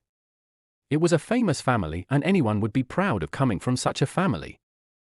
Gray and Reynolds stayed with the triplets for a day, and after giving them freedom to travel across the continent, but returned to the Dawson family manor before the upcoming war. Gray let the triplets go and took both Arya and her brother with them. Their journey to the Dawson family started. It would take at least 2 weeks or so to get there from their current location. Gray planned on seeing if he could contact his teacher with the device they came up with to send food over. It had been over a year since he sent a meal over to his teacher, and to his surprise, his teacher had not requested for one yet. He wasn't too sure about the current situation of his teacher, but he hoped that he was okay. Klaus was more curious about his father's health than anything else. While heading to a city so they could use the teleportation array, they passed through a forest and Gray easily killed a sage plain beast and made a scrumptious meal with it, sending it over to his teacher. He stayed in the area for a while, awaiting a reply from his teacher. Just when he was about to give up, the plague lit up and he saw a note. The note read, "Boy, did you want to kill me? I've been starving for so long." Seeing this, Gray laughed out loud. Looks like his teacher was still very much okay since he could sense this. He took out the note he had prepared beforehand and sent it over. It didn't take up to 3 minutes before they got their reply. Klaus' father was still being treated, and even after so long, it was unknown if he would be able to use the elements again. Contrary to Klaus' expectations, Blake and Delia didn't have a child yet and were more focused on their training. According to what Gray's teacher said, they were both in the first stage of the elemental venerable plane. Gray didn't think they would have grown by so much. He couldn't help but wonder where they were training. The place had to at least be as good as the Aurora continent if they wanted to improve by so much. Klaus wrote more messages, which Gray's teacher replied to. In the end, he asked for more food and told Gray to train hard. He said a calamity was coming, and there was no certainty if they would be able to escape from it. Gray knew he was speaking about the seal which was about to be broken. Klaus was happy that his father was still alive, although vexed by his current state, there was nothing he could do. "Do you by chance have anything that can help?" he asked Gray after they finished speaking with Chris. "Nothing." Gray shook his head, seeing Klaus' dejected face. He added, "I'll ask my father or grandfather, they should be able to help." Klaus nodded, but didn't say much. If even Chris was unable to help his father in the place he currently is, he wasn't too confident that Gray's father or grandfather would be of any help. The duo didn't stay in the forest any longer and rushed to the city close to them. Days went by as the group traveled from city to city. With the help of the teleportation array, it didn't take too long for them to get to the region the Dawson family was located. When they got there, they stopped using teleportation arrays. According to Klaus, they needed to see all the nice places in the region. Gray didn't have any issues with them and took them around. He had been to a few nice places while traveling, so he didn't stop them from heading there. A few days later, they were at the Dawson family manor. Arya and her brother were left behind, as the duo went to the Dawson family alone. Klaus could barely believe his eyes. When they first met, he was the one from a powerful family, while Gray was a late bloomer who just awakened his elements after 3 more years. But now, it was like their roles were reversed. The only difference is that he was a genius. When they got into the Dawson family, Corey rushed over to greet Gray. "You're back." Gray's expression fell, and when he turned, he saw Klaus staring at him with a strange look. "Do you value your life?" Klaus nodded. Gray smiled. "Good, shut up." Chapter 1265. Klaus looked at Gray, feeling a little odd. He refrained from saying anything. Gray would most likely beat the hell out of him if he were to utter the words in his head at the moment. Martha stepped out of the house to welcome Gray and Klaus. "I see where you got your looks." Klaus couldn't help but mutter. Gray's mother was a beauty, and adding his father's handsomeness to it, it is understandable that he looked that handsome, well, beautiful in some scenarios. Gray glanced at him coldly, but walked up to his mother, bowing slightly. Klaus hurriedly did the same as he greeted her with a wide smile. He introduced himself as the one who has been taking care of Gray all this while. Martha chuckled as she listened to Klaus. From the conversation she heard when the duo just arrived, she knew Klaus was most definitely outspoken, and her husband told her of the outcome of Gray's journey before they came. "It's nice you were able to take care of him," she responded to Klaus' claim. Klaus nodded proudly and gave Gray a look of disdain. 2 others will be coming. We should make a scrumptious meal, don't you think? He asked, giving Gray a glance. Gray agreed with Klaus' words. This was the first time his friends were visiting his home. Well, although he doesn't really see it as that, but since his parents were here, it technically is his home.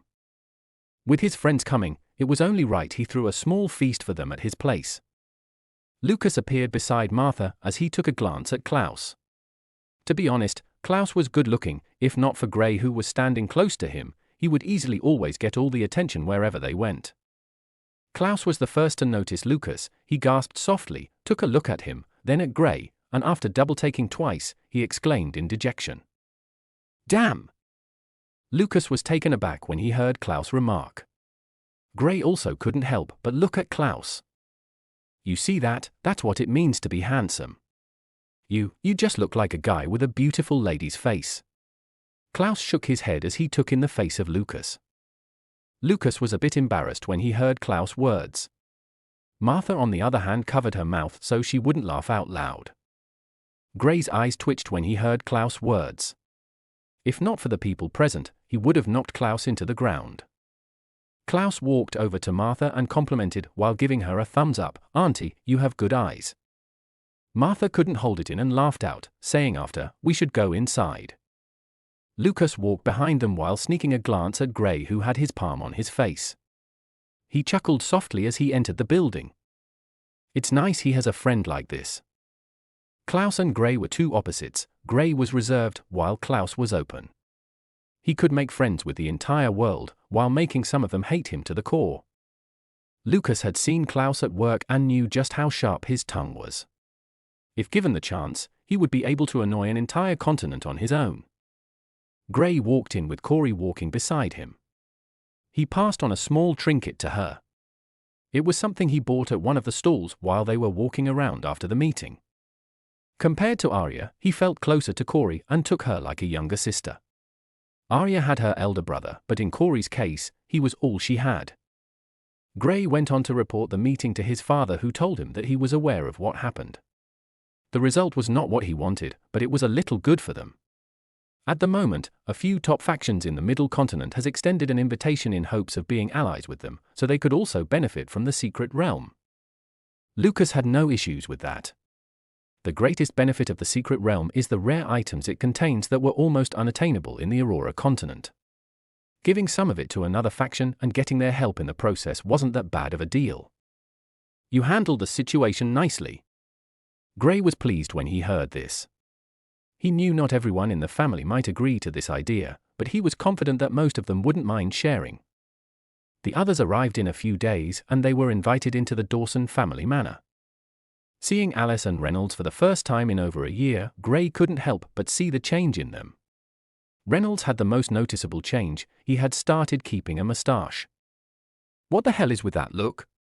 Klaus complained the second he saw Reynolds. "It's my manly look." Reynolds replied with a proud smile. F***CK. You look like my grandfather." Klaus remarked. "You don't know how your grandfather looked." Reynolds rolled his eyes. "Exactly." Reynolds didn't have the time to quarrel with Klaus. He was taking in the view of the Dawson family as they walked towards where Gray's parents' house resided.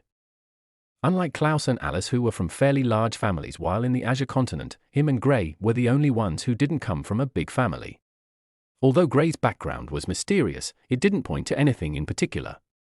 Seeing now that he was the one from the strongest family, he felt a bit weird, but in a good way. He knew Gray had been worried about his parents and family for a long time, so seeing them together made him feel happy for his friend. Alice, on the other hand, changed as well. Her cheeks were more refined now, and looked chiseled. The fat on her cheeks were long gone, and her beauty was drawn out even more with her chiseled jawline. When they entered Gray's parents' courtyard, her Seelie rushed out in curiosity and headed straight for the flowers planted on the side. "Oh, a Seelie." Martha looked at the Seelie with interest. These were magical creatures that were quite rare to see. Finding an elementalist that owns one in such a state was even rarer. Most people who own Seelies have them with the help of other means. This makes the Seelie stale and preferring to have as little contact with humans as much as possible. But Alice's sea lion looked more like a companion than what others make of it. Worthy of being friends with our son. She transmitted her voice to Lucas, who was in the void. Naturally. One of them has an elemental warrior. Lucas' voice echoed in Martha's head. Martha looked at Reynolds. She knew it most definitely wasn't Klaus. Given Klaus' nature, he would have been using the elemental warrior as his bodyguard, not caring about the essence he would spend. The group sat down and started to enjoy the feast Gray and Martha prepared.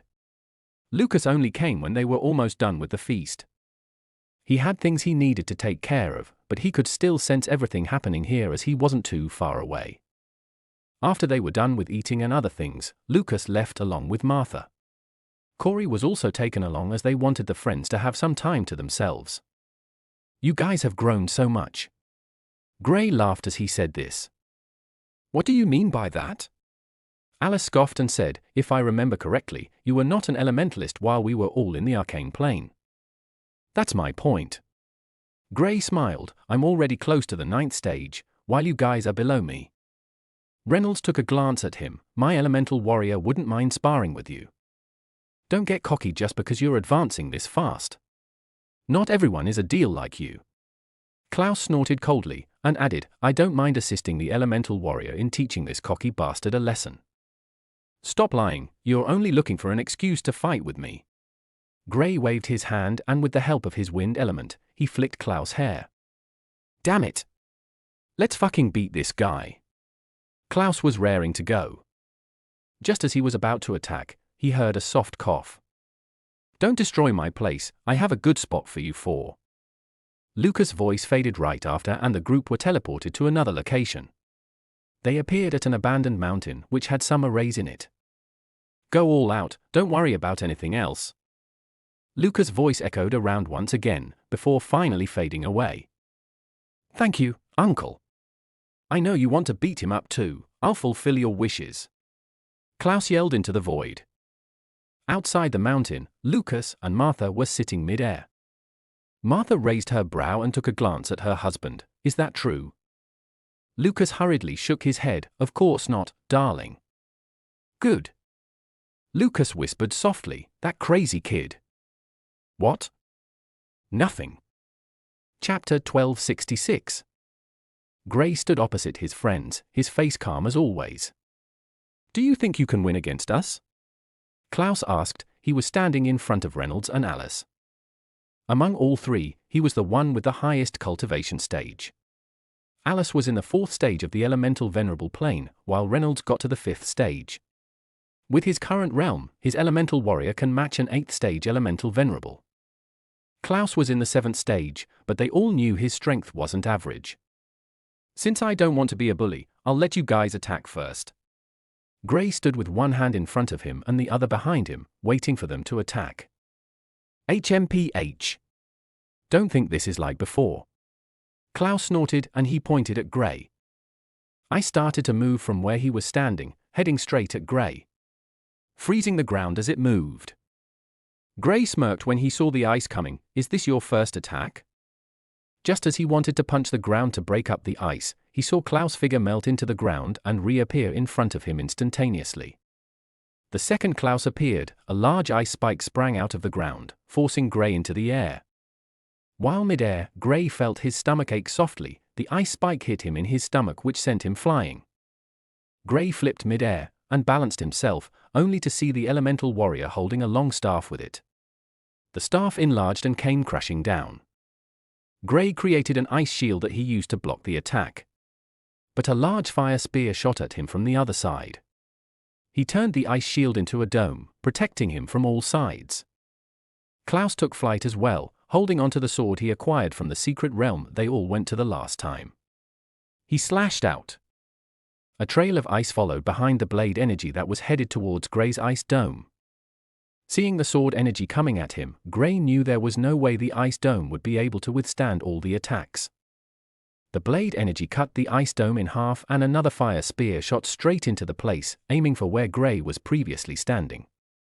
Gray used Dimensional Slash to counter the energy blade and fire spear, but he was hit by the staff of the elemental warrior. The staff wasn't able to hit his body, but the impact of the attack forced him down. he crashed into the ground, causing a dust cloud. We'll beat the hell out of you." Klaus laughed maniacally. Alice and Reynolds didn't have the same reaction as Klaus, but they were both heating up. Fighting against Gray was the ultimate battle for all of them. Gray is someone they all regard as the number genius, and he was invincible against those in the same state.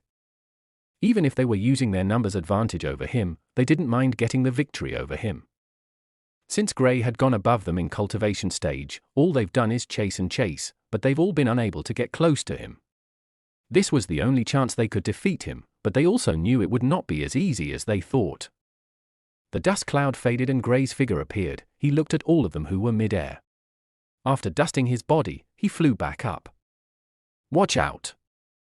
His voice hadn't died, but his figure was no longer in the same spot. Klaus was the first to sense something, and he turned to look behind Alice. He thrust his sword at the spot just behind Alice. Alice took a step forward, body covered with lightning. She increased her speed and went closer to Klaus and Reynolds. Klaus' sword grew longer and Gray appeared on the spot Klaus attacked.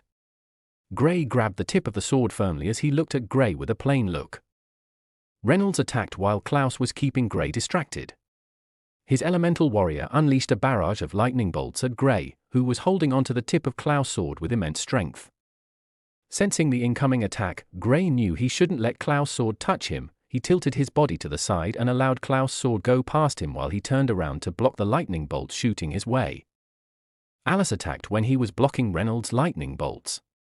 Her dominant element was the lightning element, but her fire element gained more power after she merged with the Seelie, which was an ice Seelie. She couldn't use the water element, but she was able to use ice however she wanted. She attacked with the lightning element, and Klaus, whose sword was still in a thrusting motion, suddenly moved his hand to the side Gray was standing and blocking the attacks. Gray was still mid-air, and the sword was around his shoulder. When he sensed it coming towards him again, he let his body fall, using gravity to take his body down. Just as his body was heading down, he felt his body stand on a solid ground. He looked down, only to see ice below his feet. Klaus was smirking when he saw this. The sword was already by his side and it was about to hit him within the next second. Gray didn't hold back, his body shook and he phased through the ice that was under him. Klaus soared past the place he was standing. Klaus' face twitched slightly. F***ck it. He's a cheat. He couldn't help but complain out loud. Having so many elements meant that Gray had more means of evading them. They'd forgotten about him being able to phase through things like a ghost. This was not the only thing he forgot. He suddenly looked at the side and realized that Gray didn't get past the entire ice he created, rather, he reinforced it and switched places with Reynolds' elemental warrior. He trapped the elemental warrior, appeared unknown to the others, and attacked. Reynolds was his target. Without the elemental warrior, Reynolds, a top-tier 5th stage elemental venerable, stood no chance against Gray. Even Klaus stood no chance against him, much less Reynolds. Reynolds was sent flying with just one attack from Gray. Klaus was the first to move. Reynolds' body, which was moving at a fast speed after being struck by Gray, entered a large water ball Klaus created. The water ball slowed Reynolds down and spat him back out, in the direction of Klaus and Alice. Alice hurriedly merged with her Seelie. Her attacks were the weakest amongst the trio. With the Seelie she would be able to unleash even greater strength. Unfortunately, it was nothing to Gray. Klaus looked at Gray coldly. "Do you want to kill him?" "We're not holding back."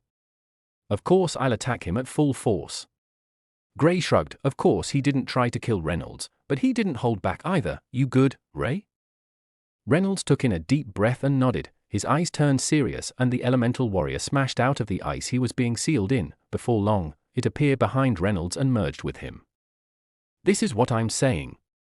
Go all out." Gray laughed excitedly. He wanted to have a good battle with his friends, and for the first time, they were not going to hold back. They wouldn't actively try to kill each other, but they would attack with their full strength. Reynolds struck sword, and before long, his aura was that of a 9th stage elemental venerable. His new form was something he found out while they were in the secret realm. Now, he wanted to use it against his friend.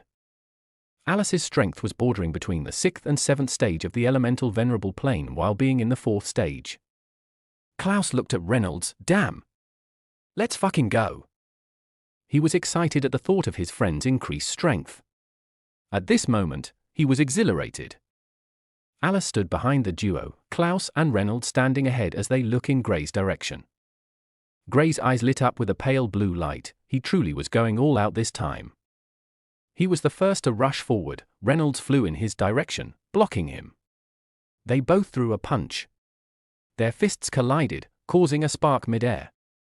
Outside the mountain, Martha and Lucas exchanged glances. Do they plan to kill each other? She asked, a little worried. No, but they want to see just how strong Gray is. Lucas replied thoughtfully. Do you think they're envious of him?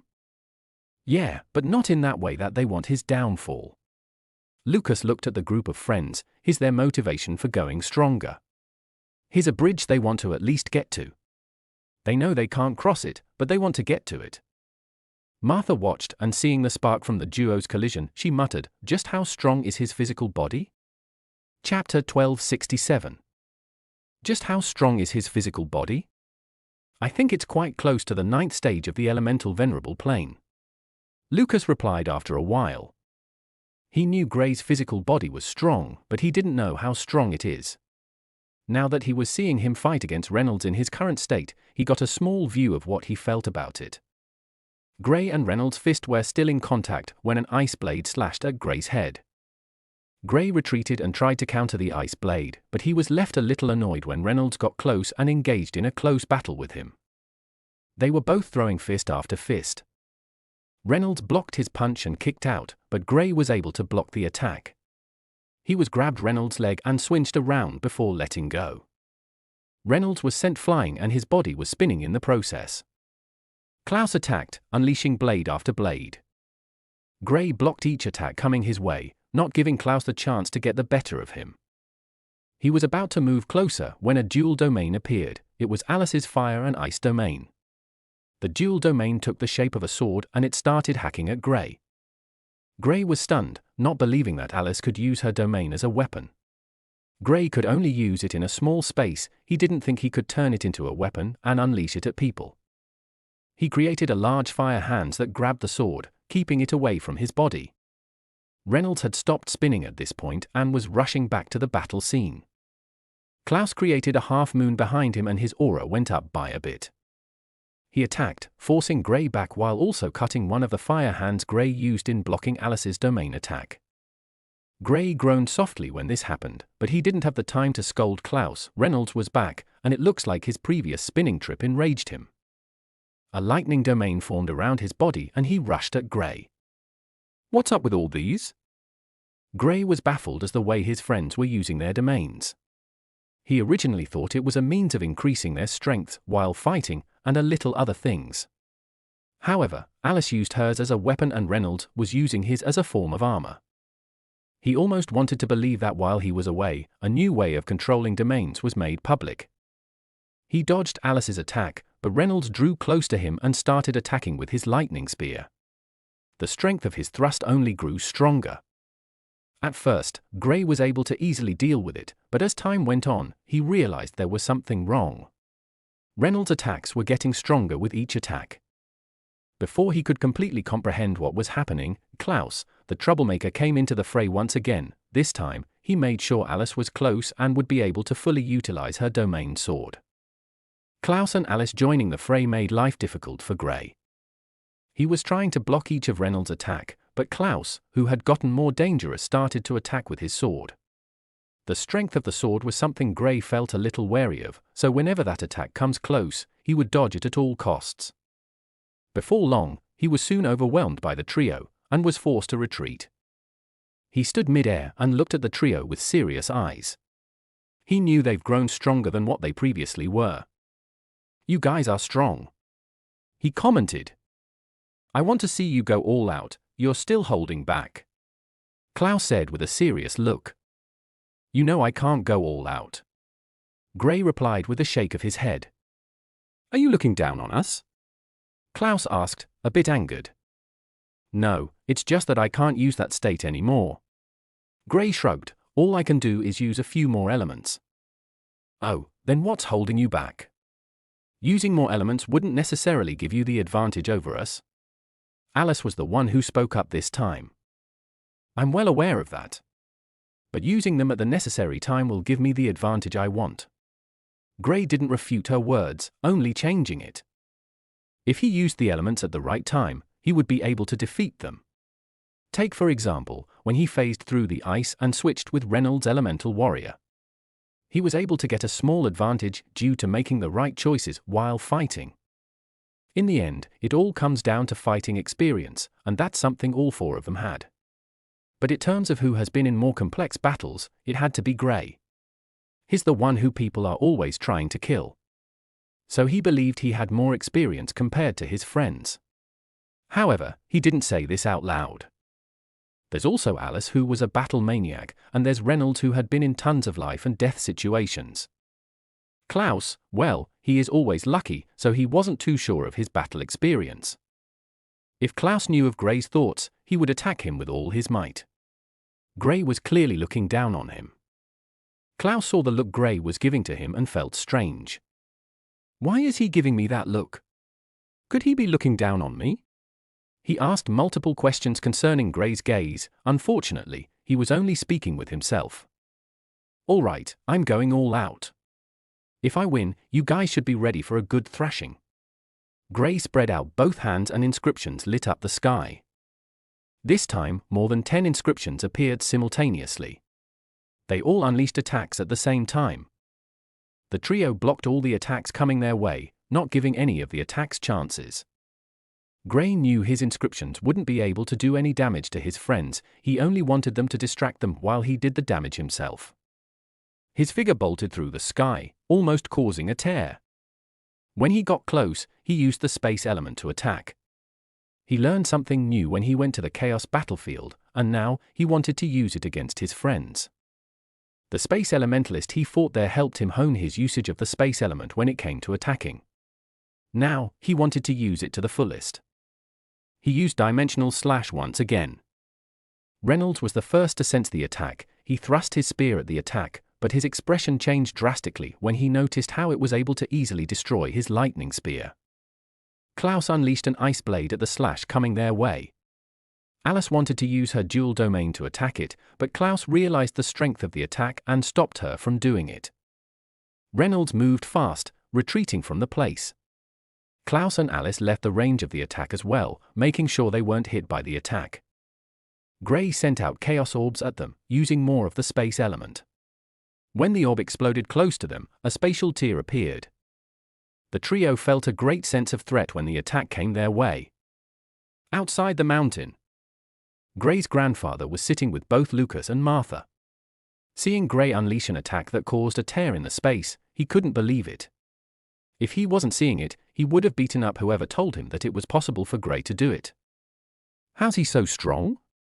He turned to Lucas. I have no idea. He's stronger than before he went to the Chaos battlefield. Lucas replied. When he said this, he didn't mean in terms of cultivation stage or attack strength, but the current Gray was very different from the previous Gray. This Gray could beat up the previous Gray even if the previous is given a stage advantage. That goes to show just how much Gray has grown.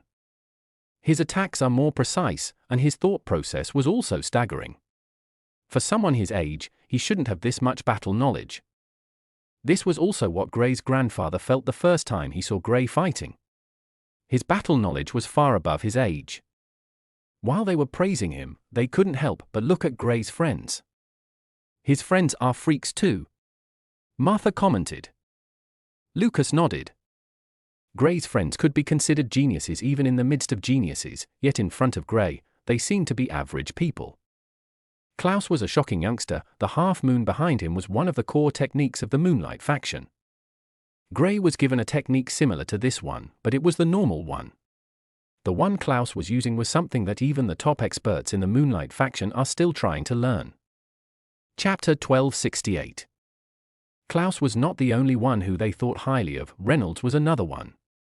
Having an elemental warrior automatically gives him the edge over other geniuses. Being a genius in his own right made him even more frightening. He was a member of a lightning faction and was representing them well. Alice was using the fire element more compared to her lightning element. The special thing about Alice was her sea lie and her ability to manipulate her domain. Gray wasn't going crazy, there truly was a method on how to manipulate domains, but it was something very few people could achieve. Alice was one, Reynolds was another. But Reynolds didn't have the versatility of Alice. Alice having a dual domain made her special in that aspect. When the information of her being able to manipulate her domain this well came out in her faction, she gained a little more fame, and as expected, her status in the faction increased. One of the most important things in these top factions was how powerful or how much of a genius one could prove to be. The better you are when compared to your peers, the stronger you would become later in the future. These are the people a faction would want to build around, so when Alice showed this potential, her status was elevated. Klaus and Reynolds have always had a good position in their factions. Klaus was more fortunate since he gained the tutorship of his faction leader. Gray was also in the same position, but he didn't really care much about his faction leader. Fortunately, he was being protected by him, which was enough for him. All four of them are special kids. We're truly blessed, Gray's grandfather said softly. According to what they've said, they were all friends from after Gray awakened his elements and went to an academy. Martha recounted what Klaus told her. Klaus was quite talkative, and she was very curious to know how Gray spent his life. Even though he had told her about it when they reunited, she wanted to hear it from someone else's mouth. To her surprise, it was more thrilling when Klaus was saying it. She knew he wasn't lying, since some of the things he saw was exactly the same thing Gray told her. When listening to how the group met, both Lucas and Gray's grandfather was amazed. Their friendship was really good since they've been through all those events. Who do you think will win? Martha asked Lucas after she was done telling them of the group's journey. She didn't want to spend too long with telling them the information, so she transmitted her voice, which only took a few seconds for the others to get everything. They might be equals, Lucas said. He added, of course, Gray might have the advantage. You know, he has more means of attacking, giving him a large variety. It'll all come down to experience. Gray's grandfather spoke up. Lucas nodded in agreement with his father's words. From the looks of things, Gray wouldn't be able to overpower them, so it will all come down to who has more battle experience. They felt Gray would have the edge when it came to experience. He had been fighting since they knew, which said a lot about his lifestyle. The battle had gotten very intense. The trio were able to break out of Gray's barrage of attacks, and they've started their own attacks. Gray might be strong, but they didn't believe he would be able to easily defeat them. Reynolds drew closer to Gray, but he felt his body sink down. Hee, you forgotten about this? Gray attacked, punching Reynolds to the ground. A water ball appeared once again, stopping Reynolds from hitting the ground. You're a hateful fellow, do you know that? Gray looked at Klaus. Shut your mouth.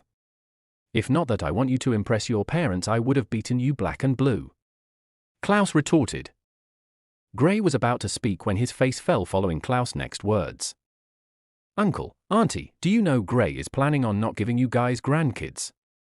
He yelled at the top of his voice, making sure Gray's parents, who he believed were outside, would hear it clearly. Gray's mouth twitched when he heard this, and for a second, he didn't attack. Moron! Klaus cussed out. Reynolds was already standing behind Gray, and the momentary pause gave him the opportunity to strike. His fist hit Gray's back, sending him flying. Alice attacked too, sending out a lightning bolt that made Gray's descent faster. Outside, Martha and Lucas exchanged glances, their eyes twitched softly. This was a very delicate conversation, and Gray's reaction might affirm Klaus' words. Gray's grandfather was the only one laughing. Ha ha, I like this kid. He's very smart. Her was praising Klaus' wittiness. One has to know that being able to destabilize your opponent mid-battle was something that top experts are certainly capable of. Klaus was able to disrupt Gray's thoughts, which was enough to show that he was a genius when I came to doing this. Gray shot up from the rubble. His face was a little dark. He had forgotten Klaus was very good with his words. With just a word, he was able to change how the battle was going. You've forgotten about my abilities, bud, you've been slacking off. Klaus returned Gray's words to him. Although different, it was the same thing he meant when he attacked Reynolds. Gray rubbed his nose and replied, I was careless. He flew up and went back into battle. there was no use in speaking anymore. If not, Klaus might just say something that would completely make him unable to fight any longer. Klaus knew Gray rushed back into battle because of him, but it didn't mean he wouldn't speak. He was just waiting for the right time to throw Gray off again. Gray and Reynolds were into hand-to-hand combat, while Alice and Klaus were attacking from the side. Their coordination was top tier. Gray was forced into a stalemate. Even with his inscriptions and arrays, he wasn't able to shake them off. He almost wanted to use his golden energy, but then thinking about it, he decided against it. It wouldn't be right to use it in such a situation. Of course, with the element of surprise, he would be able to catch them off guard. Unfortunately, he didn't know who was watching. Using it to be victorious and then exposing himself to the world was far too dangerous just because he wanted to win a spar. The battle got more intense, but as the fight gets longer, it started to become more obvious that a winner might not come out from the battle. Gray has been able to occasionally send them flying, but so has they. They fought a little while longer, destroying parts of the mountain. However, the result was the same. No clear winner. Just when Gray was thinking of giving up, he noticed a change. Klaus' half-moon suddenly enlarged and formed a complete moon. Ooh? He was slightly shocked. Klaus' aura spiked and shot to the peak of the elemental venerable plane. If this had happened when the fight just started, then he wouldn't have been worried, but the problem is that they've been fighting for close to 30 minutes, and he was slightly exhausted from the intensity of the battle. Klaus, bringing out his ultimate technique meant that he has been waiting for so long to use it. Gray's expression wasn't nice, and he too came to a decision: he would use the golden energy. Since Klaus was using this, he didn't want to lose to Klaus. Given Klaus' personality, if he lost to him, he would never hear the end of it. Gray prepared himself while Klaus sent out a powerful attack. When Reynolds saw the thin ice needle forming in front of Klaus, he couldn't help but suck in a cold breath. This has always been Klaus' ultimate attack since leaving the trial land years ago. He acquired this technique at that time and has been honing it as time went on. Now, it had been honed to a frightening level. The ice needle is almost invisible. This goes to show just how tiny it has been compressed to. The smaller it is, the stronger it is. With its current strength, it would be able to easily kill a peak elemental venerable. Gray might be strong, but Reynolds didn't think he would be able to survive if hit by this attack. Klaus didn't have any plans of holding back. Bring it on. Gray spoke from the side. He was prepared. This would be the strongest attack he has been faced with, and he knew that he risked getting seriously injured if he was careless. You asked for it. Klaus unleashed the attack. Gray gulped down and awaited the attack. He would block this attack. Chapter 1269. Gray stood mid-air, awaiting the final attack of their spar. If he blocks this, then he technically has the advantage. If he's unable to block it, it will be a defeat for him. He wanted to use the golden energy, but in the end, he managed to restrain himself from doing that. There was no need in using all his trump cards now. He took in a deep breath and started creating multiple chaos orbs. This time, he created the original chaos orb, using a bit of all 8 elements he had access to. The energy contained in the chaos orb seemed to be able to rival Klaus' ice needle.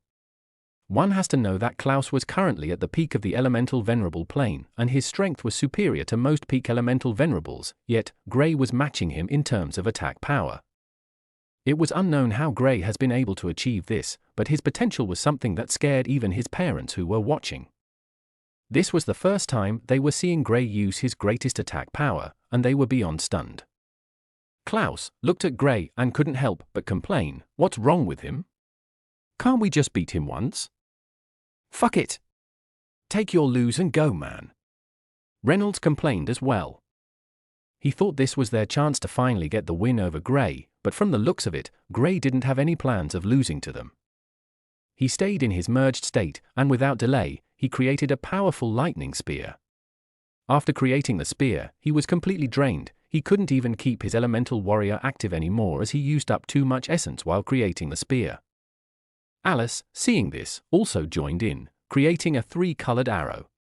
The arrowhead had the silver color indicating the lightning element, the red for the fire element, and light blue for her ice ability. Klaus exchanged glances with all 3, and they released their attacks simultaneously. Gray opened his palm and the Chaos Orb shot at the 3 attacks. He created just one Chaos Orb, but this was the strongest attack he has ever created since he started his cultivation journey. It might be attributed to the fact that he was stronger now, but it also has a lot to do with all he has learned all this while. He had a better understanding of his elements and is able to compress the Chaos Orb to a frightening level. The current Chaos Orb was so small it could fit into the hole of a person's ear. The smaller he compresses the orb, the more deadly it is. The same goes for Klaus' Ice Needle. The smaller it is, the more dangerous it was. If this needle were to hit a peak elemental venerable, they would most likely die from it if they were caught unaware. Boom! All 4 attacks collided, and it was followed with a powerful explosion that rocked the mountain the group were fighting on.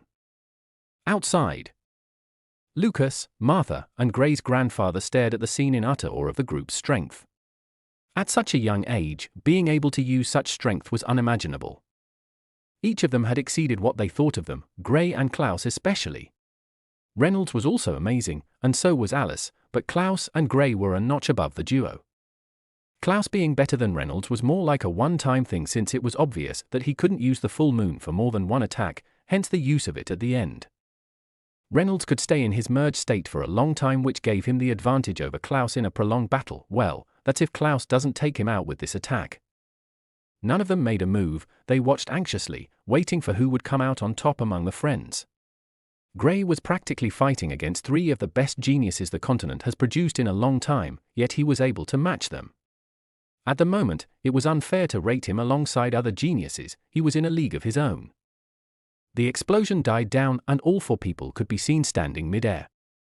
Klaus clenched his fists when he saw that Gray was still standing with a calm expression. His clothes were slightly damaged, but he looked fine. They, on the other hand, didn't look the best. "It's a tie," he said before flying down. He was expended, only a fool would want to continue fighting with a freak like Gray. Thinking about Gray's insane physical strength, he was more than satisfied with taking a draw. Alice and Reynolds followed behind him, all fully aware of his thoughts. Gray watched them descend, looking at the destruction their attack caused. He wanted to open his mouth, but blood came from the side of his mouth.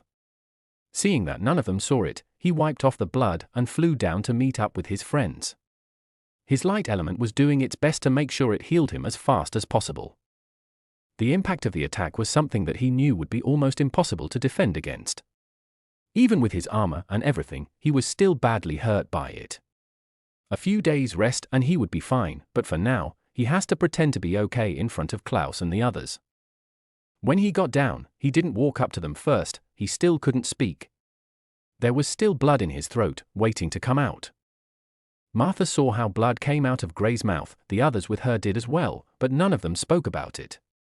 Since Gray was able to chase Klaus and the others away with his facade, then it was best they left them alone. Klaus walked over to them. Seeing Gray, he couldn't help but hit him softly on the shoulder. "Bud, you should have at least let us win." The second Klaus' hand hit Gray, Gray almost spat out the blood in his throat, while hissing from the pain of being hit on the back. Chapter 1270.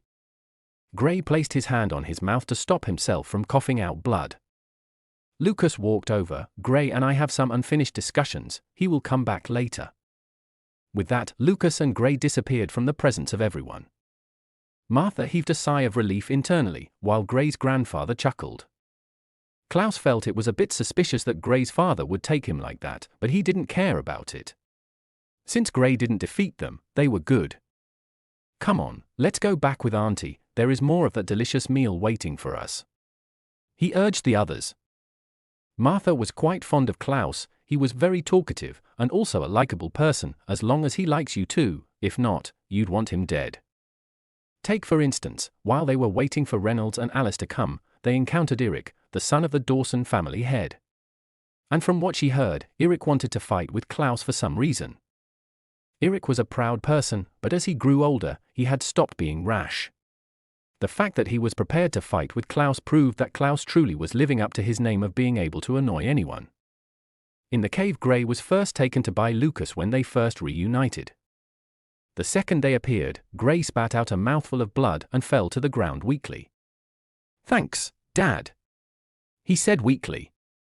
Klaus' soft punch on the shoulder almost made him show them that he lost against them. With Klaus' personality, Klaus would never let him hear the end of it. Is he that bad? Lucas asked. Not really, but my pride won't let me show him that he won. He'll get ahead of himself. Gray replied after wiping the blood off his mouth. I see. Lucas gave an understanding nod. He looked at Gray and asked, the attack you used last, what was it? Oh, this? Gray opened his palm and a weaker version of the Chaos Orb appeared. Making the complete one was still a little longer than usual, especially when he wanted it to be as powerful as the one he used some minutes ago. Lucas nodded as he inspected the Chaos Orb from closer inspection. He gasped and said, it's a combination of 8 elements. He was marveled at the Chaos Orb. Seeing something like this was exciting. He never expected it would be possible to see something like this. Did you learn this on your own? How's it even possible? Gray saw his father's excited expression and couldn't help but laugh. Now he understood where he got his intuitive personality from. His father was just like him whenever he saw something new he wanted to understand. You're the one who placed the thing in me. The orb was from a god, the Chaos God. There were a few things I could learn as I grow stronger. Gray explained. When he told Lucas of the fusion state, Lucas was left dumbstruck. He couldn't believe what he was hearing. Being able to increase your cultivation stage by 8 stages was something that shouldn't be possible. If an elementalist in the second stage of any plane fights against someone in the same stage as themselves, being able to increase your cultivation stage by 8 means that the elementalist can go from the second stage to the peak of said plane, completely overwhelming their opponents. This was something that shouldn't be allowed to happen. Luckily, Gray said he isn't able to use the state anymore. If not, wouldn't Gray be as strong as he once he gets to the 3rd stage of the elemental sovereign plane? Well, since Gray was in danger from multiple people who wanted him dead, it wouldn't be a bad thing to have such a trump card. Lucas looked at Gray. You said there's a world in your consciousness? Gray nodded. Is it possible to take me in? Lucas asked. I've never tried to take anyone else inside. Maybe it is possible. Gray said thoughtfully. To be honest, he never even considered the possibility of trying to take someone else's consciousness into the chaos space, but now that his father brought the idea up, he felt like trying it. Maybe others might also be able to benefit from this. All right, let's try it. Lucas said with anticipation. Gray looked at his condition and replied, I'll need to rest first, father. Oh, yes. Lucas forgot about Gray's condition. He brought out an item and passed it to Gray. This will help with your healing process. You should be good as new within a few hours. Gray grabbed the pill and he could sense a massive essence stored within it. He would have never given me this is not for the fact that he wants to see if I can take him into the chaos space. Gray pouted internally. It couldn't be blamed. Lucas would have let him heal on his own. After all, he has the light element. But this was something he was anxious about, so he naturally wanted him to get back to his best state as soon as possible. Gray didn't say anything to his father and took the pill. He entered the cave and sat down cross-legged. Lucas set up some array formations around to keep Gray safe and make sure he doesn't get disturbed. Just to be extra sure, he sat down cross-legged outside the cave as he started to think of multiple possibilities. Only those close to Lucas have seen him in such a state. The same could be said for Gray. Whenever there was something new, he was always like this. A few hours went by shortly. Gray finally opened his eyes. He sensed that he was about to break through to the 9th stage of the elemental venerable plane. He had been holding himself back for a while now, but he knew he finally won't be able to stop himself anymore. A soft crackling sound resonated inside his body. He took in a deep breath. The 9th stage. Chapter 1271. You broke through. Took you long enough. Lucas commented when Gray walked out of the cave. He sensed it the second Gray broke through. While Gray was fighting with Klaus and the others, he sensed that Gray would have been able to break through while fighting, but he stopped himself on multiple occasions. The intensity of the battle was exactly what Gray wanted to hone his cause. Gray continued honing his cause as the battle intensified. After a few more times, he knew he was ready to finally break through to the next stage. He took a glance at his father and smiled softly, before nodding. his experience has been one of surprise. If he was told 10 years ago that he would be where he is at the moment, he would never have believed it. From a regular person to a 9th stage elemental venerable. In the Azure continent, he could wipe out all the forces there with nothing more than a wave of his hand. Even in the Aurora continent, he could be regarded as one of the top experts in the continent. His age would make his status above those old fogies who were still in the 9th stage. With his current advancing speed, it would take at most a year before he breaks through and becomes an elemental sovereign. In less than 20 years, Gray went from a normal person to a sovereign. This would be a record in the history of the continent. No one has broken through this quickly in hundreds of years. Even Gray's parents didn't get to the elemental sovereign plane until they were over 30. Gray would get there before even getting to 30. Not just Gray, but Klaus was someone who might still be able to achieve this feat. Of course, Gray would break through first and would also use the shortest time, but it was still a shocking achievement for him to break through before getting to 30. It was unlikely for Alice and Reynolds, but Reynolds had his elemental warrior, which would give him an advantage when he gets to the 9th stage or peak of the elemental venerable plane.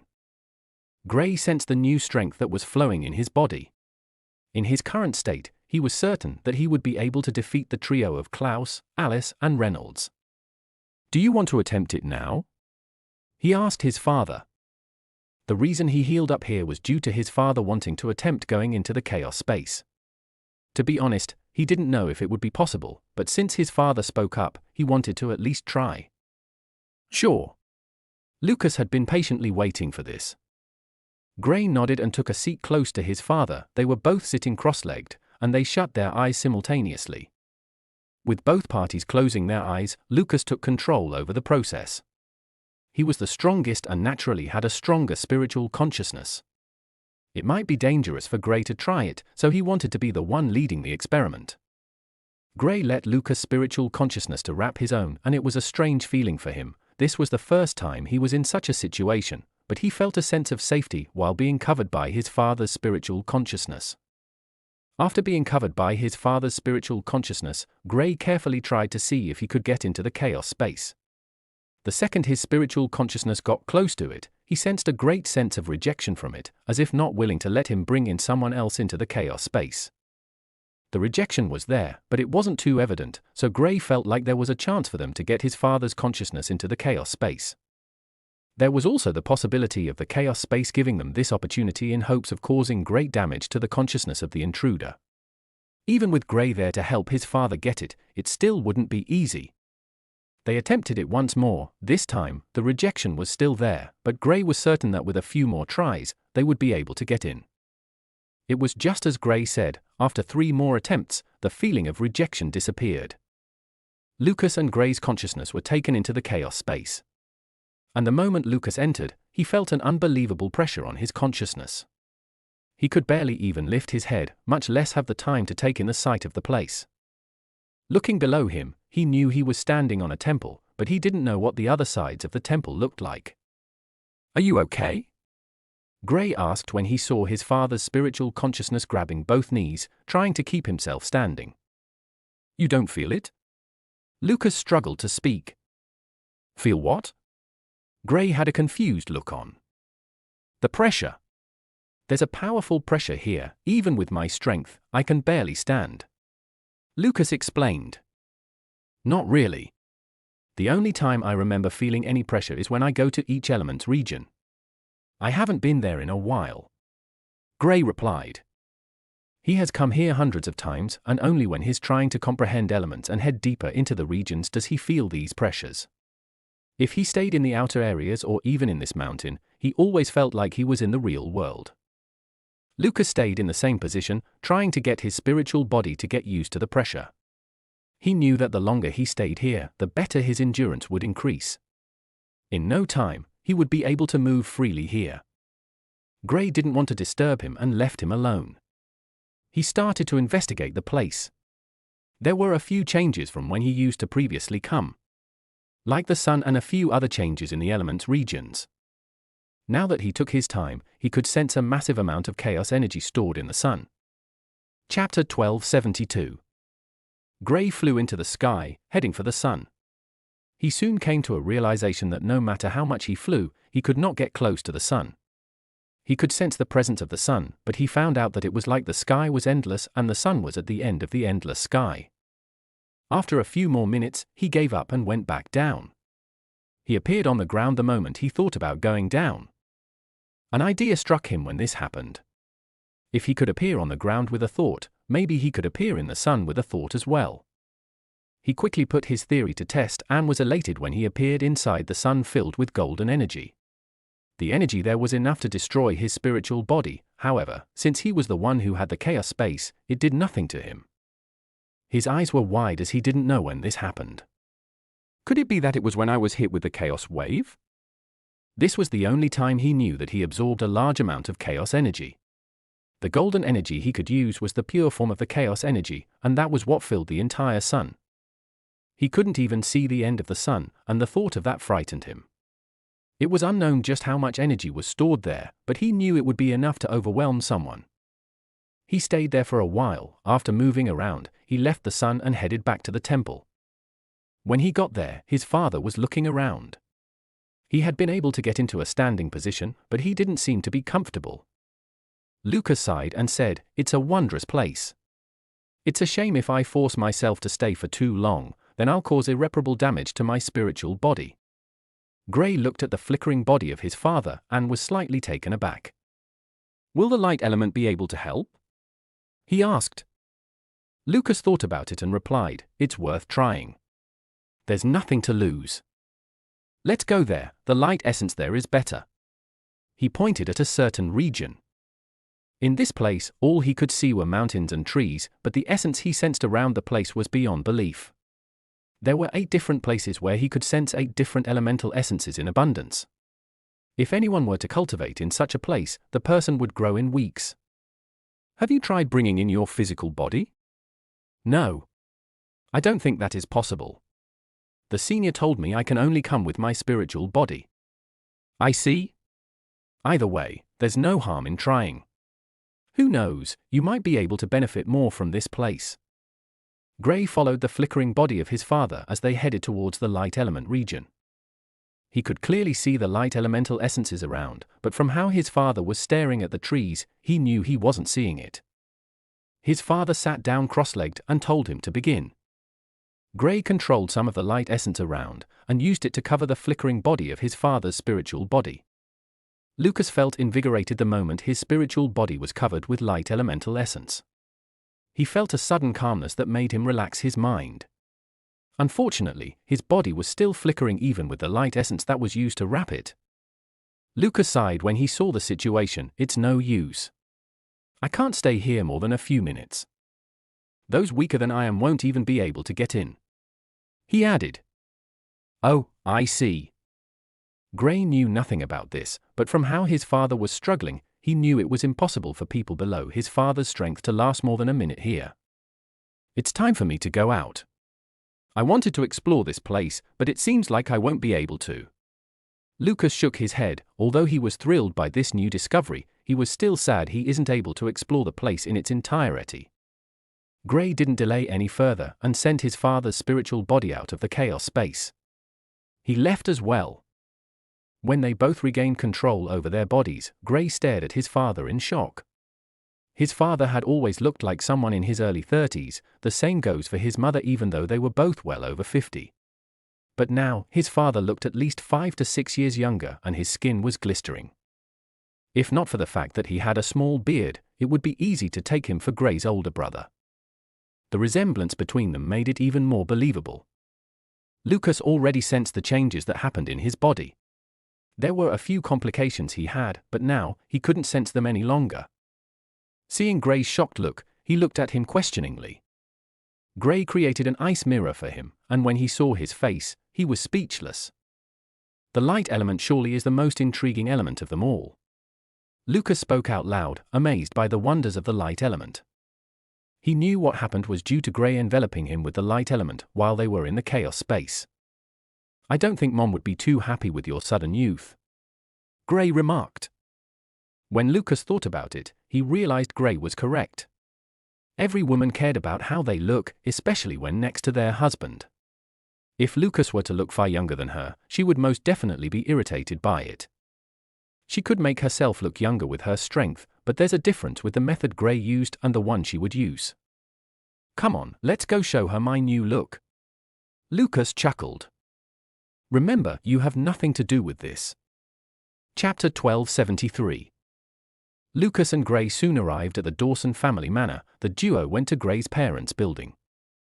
At the time they got to the house, it was already night, but everyone present was still awake.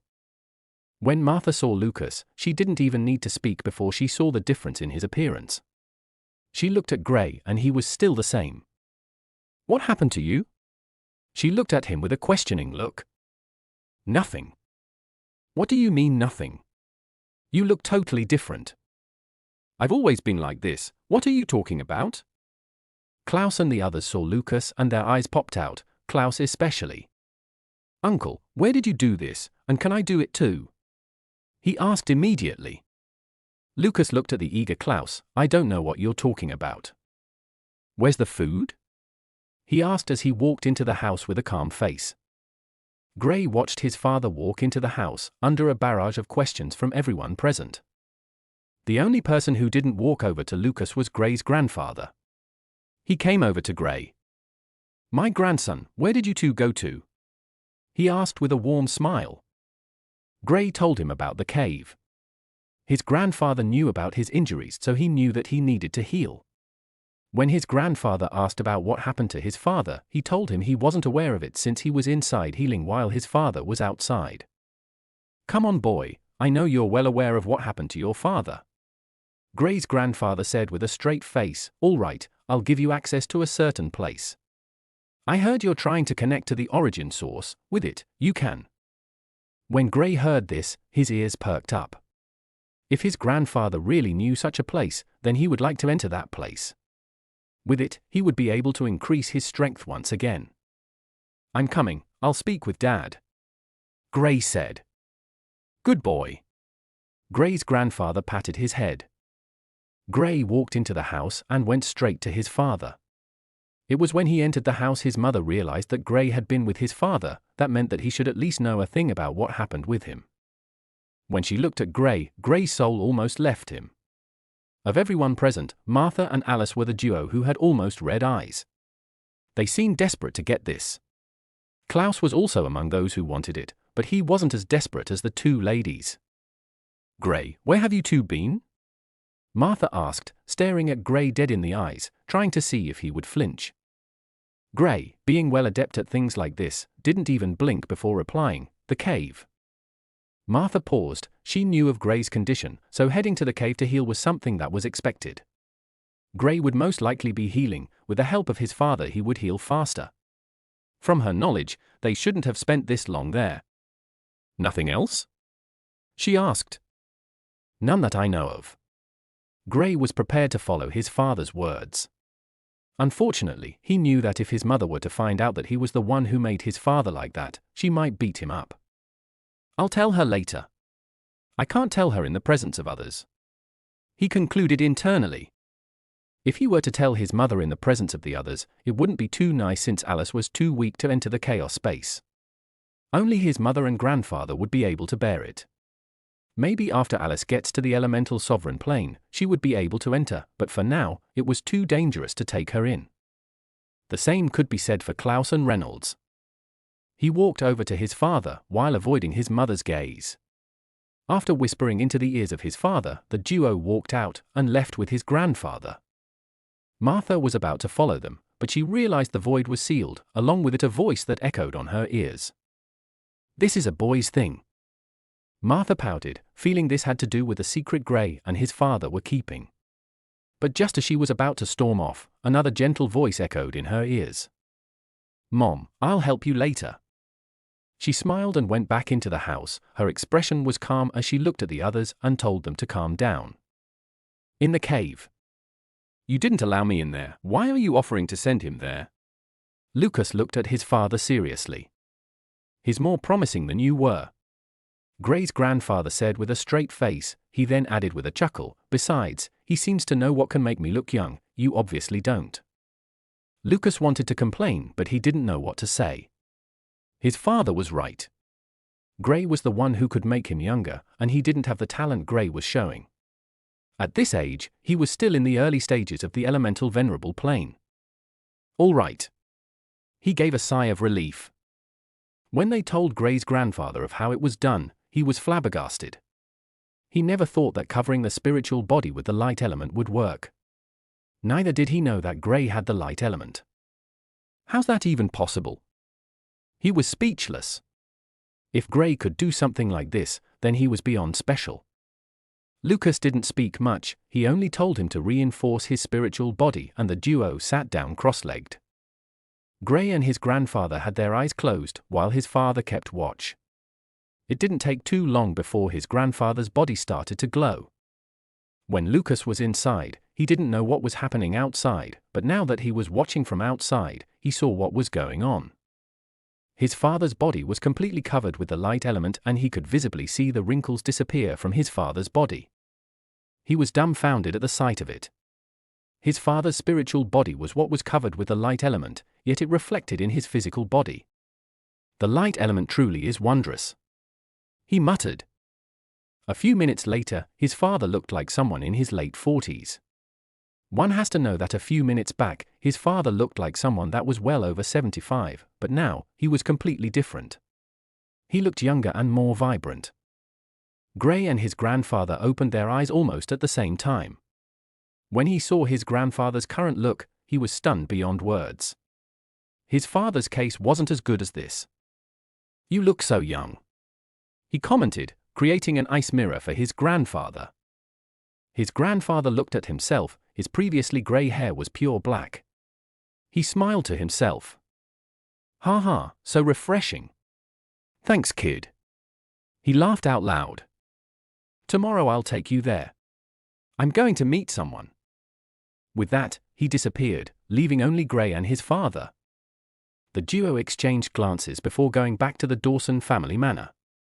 When they returned, they saw the group still seated talking. Lucas and Gray sat down and joined them. Before they knew it, it was daybreak. Alice, Reynolds, and Klaus wanted to explore the area. Gray was cool with it since he wanted to visit the place his grandfather promised.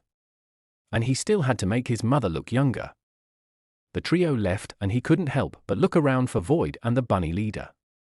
Since they came here, the duo left and he hadn't heard anything from them. When he contacted Void, he found out that the bunny leader was gathering a legion of bunnies to help its cause. "It's just like how he chased me."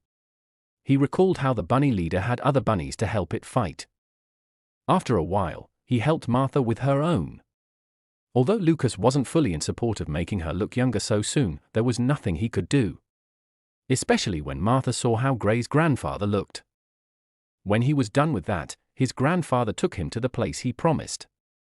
Lucas wanted to follow, but Gray's grandfather debunked him, and he was forced to stay back with his wife. Gray's grandfather took him out of the region completely. The duo arrived at a secluded mountain. Gray's grandfather made a few hand seals and a passage opened. Gray followed his grandfather into the passage. To be honest, he didn't even sense any passage there, only after his grandfather made the seals did he sense it. The duo walked through a long passageway, and after a few minutes, they arrived on the other side of the passage. Gray was left stunned when he saw the place. It was almost like he had been taken to a paradise. Amazing. Chapter 1274. Gray stared at the same spot for almost a minute. "Get to work, boy. The faster the better. Keeping this place active takes up a lot of resources. This is the reason I never took your father here." Gray's grandfather's words woke him up from his daydreaming. He didn't know it took up resources to keep this place active, so hearing his grandfather's words, he was taken aback. Seeing his grandson's confusion, he explained, "To connect to the origin source is not something that should be accessible to us, only those in the God plane should be able to do it. However, we're from a family that has produced a God during its history, and he created this place for us. However, without his strength, we can't access it. Only while spending considerable resources can we bring it to life, but it's only for a short while. Its consumption is massive." Gray could sense the heartache at the end of his grandfather's words. Gray's grandfather looked at him. To be honest, he wanted to bring Gray here when he heard that he was trying to connect his golden energy to the origin source. He just brought up the idea of bringing him here as a benefit from making him look younger. Gray was naturally unaware of this, but he knew the reward he was getting for making his grandfather look younger was far more than what he did. The two could not be compared. He quickly closed his eyes and got to work. Thinking too much would only waste more of his grandfather's resources. That was not something he wanted to do. With both eyes closed, he tried to sense the origin source. To his shock, this place truly was as amazing as his grandfather said. He didn't even try, and just with a thought, he could already sense the origin source.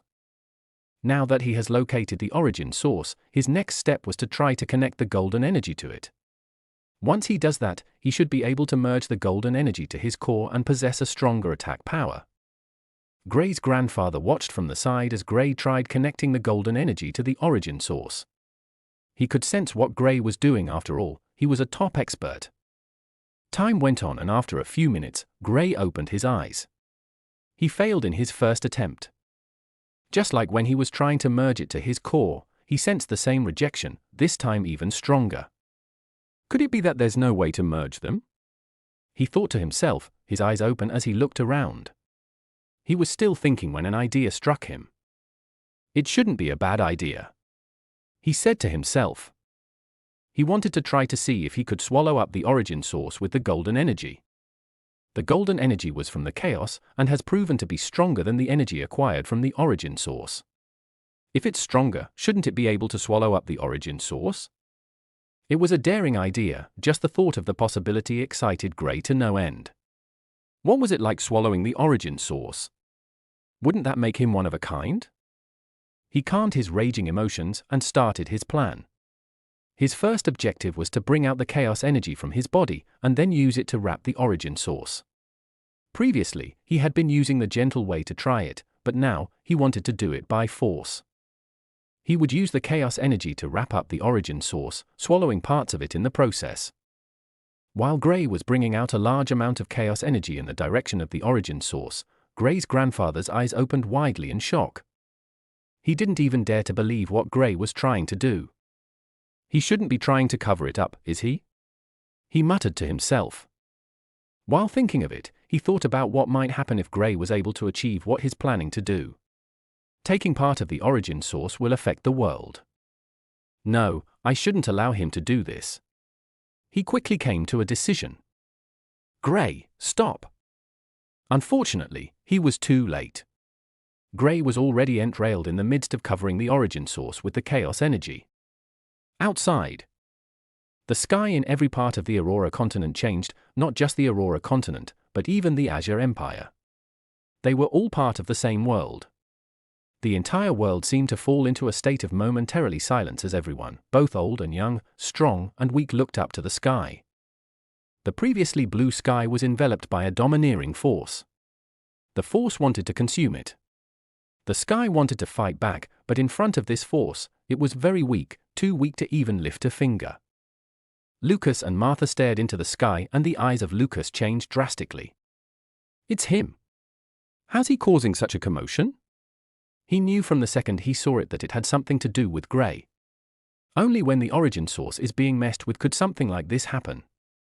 What he couldn't understand was why the origin source was so docile in the presence of Gray and his chaos energy. The chaos energy of the chaos battlefield was strong, but not enough to overwhelm the origin source.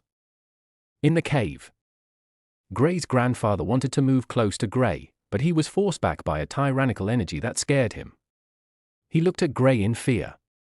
How's he like this? He didn't know what was occurring outside, but from what he was seeing, he didn't sense anything good. Gray, on the other hand, was covered by this tyrannical energy. Nothing could touch him. Inside his body, the chaos orb was churning in excitement. It was like it had come to life. In the chaos space, the sun that was hung high in the sky was also sending energy out. Gray could sense the changes, but he didn't care too much about it. His bold idea was coming to pass, and he didn't think it was possible. Just as Lucas thought, even though the chaos energy was powerful, it wouldn't be able to overwhelm the origin source in such a manner. The reason this was happening was all due to the chaos orb that resided in Gray's body. Gray's grandfather was watching the scene in shock. his shock soon turned to pain when he sensed the rate at which his resources were being used up. Hundreds of years of resources are gone, just like that. He didn't know how to feel. Seeing that Gray was still in the midst of his experience, he couldn't help but pump in more resources into the place. This kid better make it worth it, else I'll kill his father. For some reason, he liked Gray more than his son, and has spent more on Gray than he has done on Lucas. It hasn't even been up to 20 minutes, and Gray has drained a lot of his resources. Luckily, he saved up a lot. Outside the cave. The Magical Beast's Forest. A figure appeared deep in the Magical Beast's forest as he looked at the temple in front of him. His eyes were cold as he looked in the sky. What's happening? The origin source is being messed with? The man spoke softly. It was none other than the old man who took Chris as his student in the trial land. This is bad, the seal is weakening without the support of the origin source. The origin source has been of great help in holding the seal together, but now, with the origin source being covered up by Gray at the moment, the seal was weakening. The only good thing was that the members of the gnome race hadn't sensed the anomaly, if not, they would have broken the seal by now. The man made some hand seals and managed to open up the sky, creating a space for the origin source that was radiating straight to the seal, helping reinforce it. The seal was finally stable, but the damage was still done, the seal was still weaker than what it used to be. This is bad. It won't last up to 4 months. The man's eyes showed despair. It's time to awaken the faction. We've slept enough. The man disappeared from the spot, but unknown to him, a small black shadow came out from the seal. The shadow looked around and drilled into the ground of the Magical Beast's forest. The Aurora continent. Inside the cave. Gray had no idea of what was happening outside the cave. He was still swallowing up the origin source. After a few minutes, he opened his eyes with a smile. Ha ha, finally. He laughed in delight. Chapter 1275. Gray's body stopped giving off the oppressive energy, and the chaos energy he used to cover up the origin source had successfully eaten a chunk of the origin source. The fact that something like that was even possible was beyond Gray's imagination. A bold thought came to pass, and it was something that he never thought would have been possible. Now that he had eaten a chunk of the origin source, he noticed that there seemed to be a difference in his elements. Not just that, but there was something else. He could vaguely sense the existence of more than 8 elements. The feeling was small, but he had this itch in his heart that there were more than 8 elements. He didn't think too much about it. After all he had heard of was 8 elements, and he had all 8 of them. Even though a few of them were weaker, he was certain that he would be able to raise all of them to the peak elemental grade. I wonder what grades my elements are now. He thought to himself. Just as he was about to shut his eyes once again, Gray's grandfather grabbed him by his hand and without hesitation, he threw him out of the cave. Get out! Do you want to ruin me? He screamed internally. It was inappropriate to say this to Gray. After all, Gray sees him as an all-powerful figure, and he didn't want to ruin his reputation in the eyes of his beloved grandson. Outside the cave. Gray was unable to fathom what just happened. 1 second he was sitting in a marvelous dreamlike place, and the next he hit a tree. Ooh? What happened? He looked around. Only now did he recall that he was there with his grandfather. He was about to call out for him when he appeared beside him. He was about to speak when his eyes changed. Something happened. Let's go back. He could sense the changes in the essence. Even without being told, he knew something grave had most likely happened in the world while they were away, and from his assumptions, it looked like it had something to do with Gray. Dawson Manor. Klaus and the others had returned. They weren't able to enjoy their time since they could also sense the changes in the sky. Being guests of the Dawson family, they knew it was safer there, so they went back there. When Gray and his grandfather returned, Lucas turned to Gray, and then his grandfather. What did he do? He asked, his expression severe. I think he consumed part of the origin source. I'm not too sure, but that's what I saw. Gray's grandfather responded. What? Both Lucas and Martha exclaimed in shock. If Gray's grandfather wasn't the one telling them this, they would never have believed it. They saw the phenomenon outside, but they never thought it was this unimaginable. This is bad. Isn't the origin source the main thing used in a seal? Martha asked. Yes, since it was hidden for a few minutes, the seal must have weakened further. Lucas' facial expression was unsightly. He looked at Gray, who was staring at them with an innocent expression. He had zero clue about what his act had done. Show me what you can do now. Lucas turned to Gray. Internally, he was screaming it better be worth it. However, he didn't feel there was anything that would be worth loosening the seal that would allow the gnomes to invade them. Gray opened his palm and the combined Chaos Essence and Origin Essence appeared. The eyes of everyone present were glued to the orb on Gray's hand.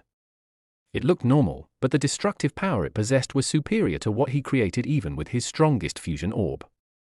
One has to know that this was him casually making it. If he were to attempt creating the fusion orb with this merged form, its power would be frightening. Lucas was at a loss for words. He didn't even know what to say. Was it worth it? Probably not, but is his son stronger than any elemental venerable has ever seen? Yes, he was freakishly stronger than any elemental venerable in the history of the world. If only he's a tad stronger. Even the early stages of the sovereign plane, and he would have been useful, but for now. Lucas sighed as he looked at his son. He was proud to have such an outstanding son, but then again, there was nothing that could be done. If the war started again, although he wasn't around during the last one, he knew that they stood no chance against the gnomes. If they had a chance, they wouldn't need to sacrifice people to create a seal. From what he knows, there are 2 portals that were sealed, not one.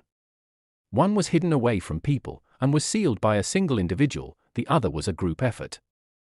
Gray looked at his father's expression. Although he was standing there only when his father asked him to show him what the merged form of the Chaos and Origin source was, did he hear him. Apparently, even though he could see their mouths moving, he didn't hear a single word. The same could be said for Klaus and the others. Void and the bunny leader appeared out of thin air. They stared at the trio of Gray's parents and his grandfather who was speaking, and then at Gray, who had a confused expression. Did something happen? He turned to the others when he saw how serious the conversation between his parents and his grandfather was. You didn't see it? Klaus asked in surprise. Gray shook his head. No, I was training indoors. The moment I stepped out, grandfather said something happened and brought me back. Klaus went on to explain what happened to him, how the sky was covered by a powerful energy that wanted to consume it. Hearing their words, he felt a sense of familiarity with their words. Why does it feel like they're talking about how I took a small part of the origin source? Chapter 1276. Gray had a bad feeling that what happened was not as simple as it looked. From how serious his parents and grandfather were talking about it, it looked very serious. He walked up to his father. Is something wrong? Lucas looked at his son, and seeing the innocent look on his face, he nodded. There was no need to hide it from him. The only thing he wasn't going to tell him was that he was the cause of it. Having such knowledge will only put more pressure on Gray, and he was still too young to have such pressure on him. It was best no one knows of what happened today. Luckily, only Gray's grandfather and his parents knew of it. Even Gray's friends didn't have a clue about Gray trying to merge the Chaos and Origin energy together. At least, no one would put the blame on him. Don't worry, focus on your training, there's not much you can do now. Martha caressed Gray's face. Gray looked at his mother and nodded. Now, he didn't plan to stop himself from breaking through. He would advance as fast as he could. He suddenly had a sense of urgency, and for some reason, he felt like if he didn't grow stronger faster, his family and friends would be in danger.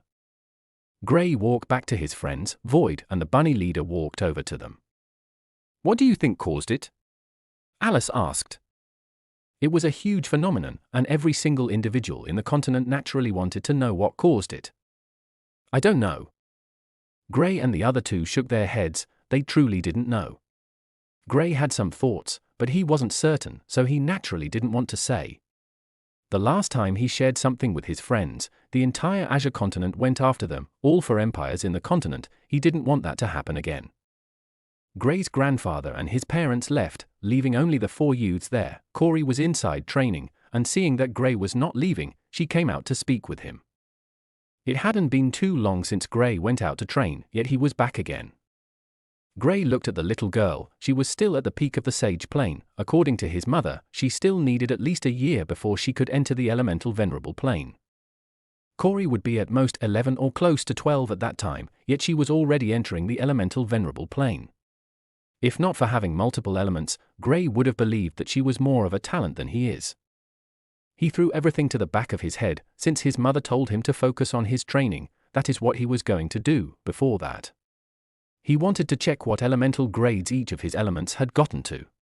Previously, his fire element was the highest. He was quite curious to know if the others had advanced or caught up. After they got into the building, he didn't spend too long with his friends before leaving them and heading for his private room. He shut his door, set up a few arrays, and entered a cultivation state. Sitting cross-legged, he closed his eyes and entered the chaos space. He appeared in the all-too-familiar temple and went straight to the pillar that was in the middle. When Lucas came, he didn't see this pillar. Other than the grand temple, he saw nothing else. Gray placed his hand on the pillar, and for the first time, he didn't get any reaction. Previously, he would sense an energy enter his body. Well, this time, he did sense it, but it was only for a split second. He almost missed it, but luckily for him, he was well focused on his body. What he sensed for that split second was the energy being decimated the second it entered his body. At the moment, he could sense the miasma in his body being fully suppressed. It was so docile that even Gray was beyond shocked. It seemed afraid to show itself. Just how powerful is this thing? He muttered to himself. After a while, he gave up on trying to sense his present elemental grade. Since it wasn't possible to check it, why waste time? He walked into each element's region, and to his surprise, the previous pressure he would sense from them was gone.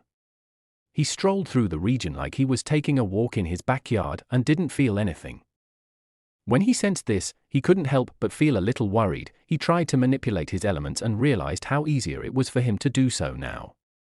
In the chaos space, it was at least 3 times harder to manipulate the elements, but now, it was like he was in the normal world. In fact, it was easier than when he was in the normal world. The merged form of the chaos and origin energy was even more powerful than he expected. But there was something else. After consuming part of the origin source, the chaos orb was more active. It was more domineering and powerful. Gray explored the chaos space a little longer, but with his objective being a total failure, he left the chaos space after a while. Before leaving, he didn't forget to visit the sun, and just as he speculated, the small part of the origin source he consumed was there. He didn't know what to feel about this situation. The origin source was originally something that everyone in the Aurora continent connects to. Even he connected to it when he was breaking through to the elemental venerable plane. But now, he has absorbed a portion of it. Gray left the chaos space and went in search of Void. He recalled that he had a few devices that could be used to check elemental grades. Void gave him one in exchange for getting the answer to what happened. He has been traveling with Gray since he was born, so amongst everyone, he was the one who could say he knew him the most. He was certain that whatever happened had to do with Gray. Chapter 1277. Gray took the device, and just when he tried to test his elemental grade, the device imploded. He looked at his hands in shock, unsure of what to feel. For some reason, he was certain that his elemental grades had increased, but there was no way for him to confirm it since he couldn't check it. Apparently, the second the energy enters his body, the chaos orb automatically reacts, destroying it. It was a strange situation, and there was no way he could control it. Looks like I made it more arrogant. He chuckled internally. There was nothing he could do. Since the chaos orb didn't want him to check his elemental grade, then he would just let it be. Besides, since getting to the sage plane, his elemental grades hasn't affected his strength much. The only time it is effective is while he was using his domain. With a better elemental grade, he could make his domain stronger. I wonder why I'm getting this feeling. He recalled the feeling he got when he was consuming part of the origin source. Although it was vague, he sensed there were not only 8 elements. After a while he gave up on it. There was no need to think too much about it. Gray walked over to the others who were seated outside the house. What's the plan now? I'm done with my training. We should start our journey then. I believe after what happened, there will be unrest in the continent. Klaus responded after giving it some thought. Gray nodded. I should get Arya and her brother settled first before leaving. He decided to tell Arthel to watch over them. Arthel was an elemental venerable expert. He was more than enough to take care of the duo. Arya's brother is naturally too weak to be taken into the Dawson family. If not, Grey would have told his parents about it. He went over to meet up with his parents and then told them of their upcoming journey. Lucas was in support of it, Martha, not so much. She felt with the seal weakening, Grey would be in danger from the gnomes who would most definitely start to attack soon enough. It took a bit of convincing before she agreed to let him go. Being the top expert she is, she decided to give Grey a few things that he could use in cases of any emergency. Grey took them and left with his friends. The Dawson Manor. In a secret room. What's going to happen now?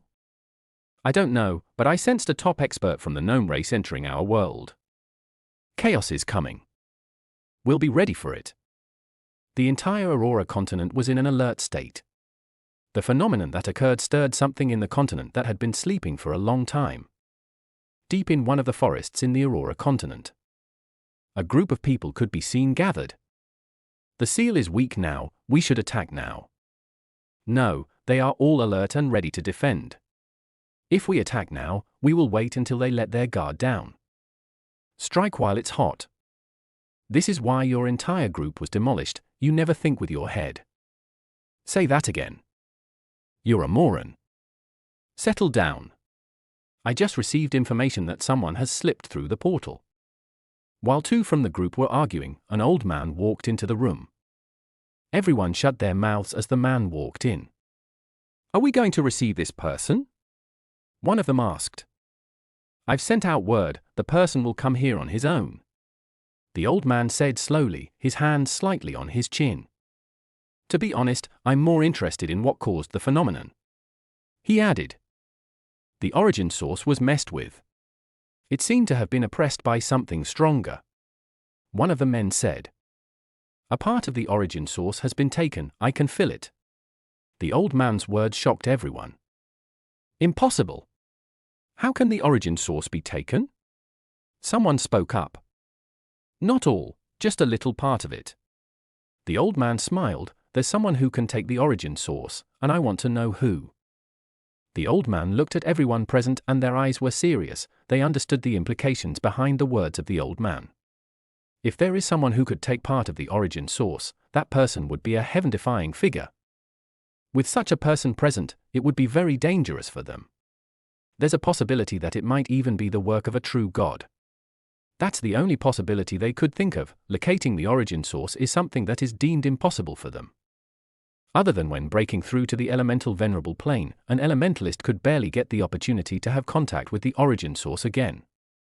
Now, there was someone who took parts of the origin source in the Aurora continent. Could it be the work of one of the true gods from the gnome race? Someone asked. The possibility of this being what happened was very high. However, they felt like if they were the ones who did it, they would have attacked the portal at the same time too. The old man squinted his eyes and said, I believe it's one of the young geniuses. The others looked at him shocked. It's just my thoughts, I feel only one of those youths who is daring would dare to do something like this. Even I would be scared to do something like this if I had the chance. The consequences that could come with messing with the origin source is something all the top experts would be wary of, but a youth wouldn't be bothered with all this, and would just try out his luck. The more the man thought about it, the more he felt like it was what happened. I wonder how this person has improved. He thought to himself. The old man and his group continued speaking with the others when a shadow entered the room. You found us so soon. The old man didn't need to look, he could already sense the presence of a top expert. You didn't make it hard to find you. A voice came from the shadow. What's the plan? The old man asked. Nothing for now. The voice said. It looked at the people present and asked, is this all that's left?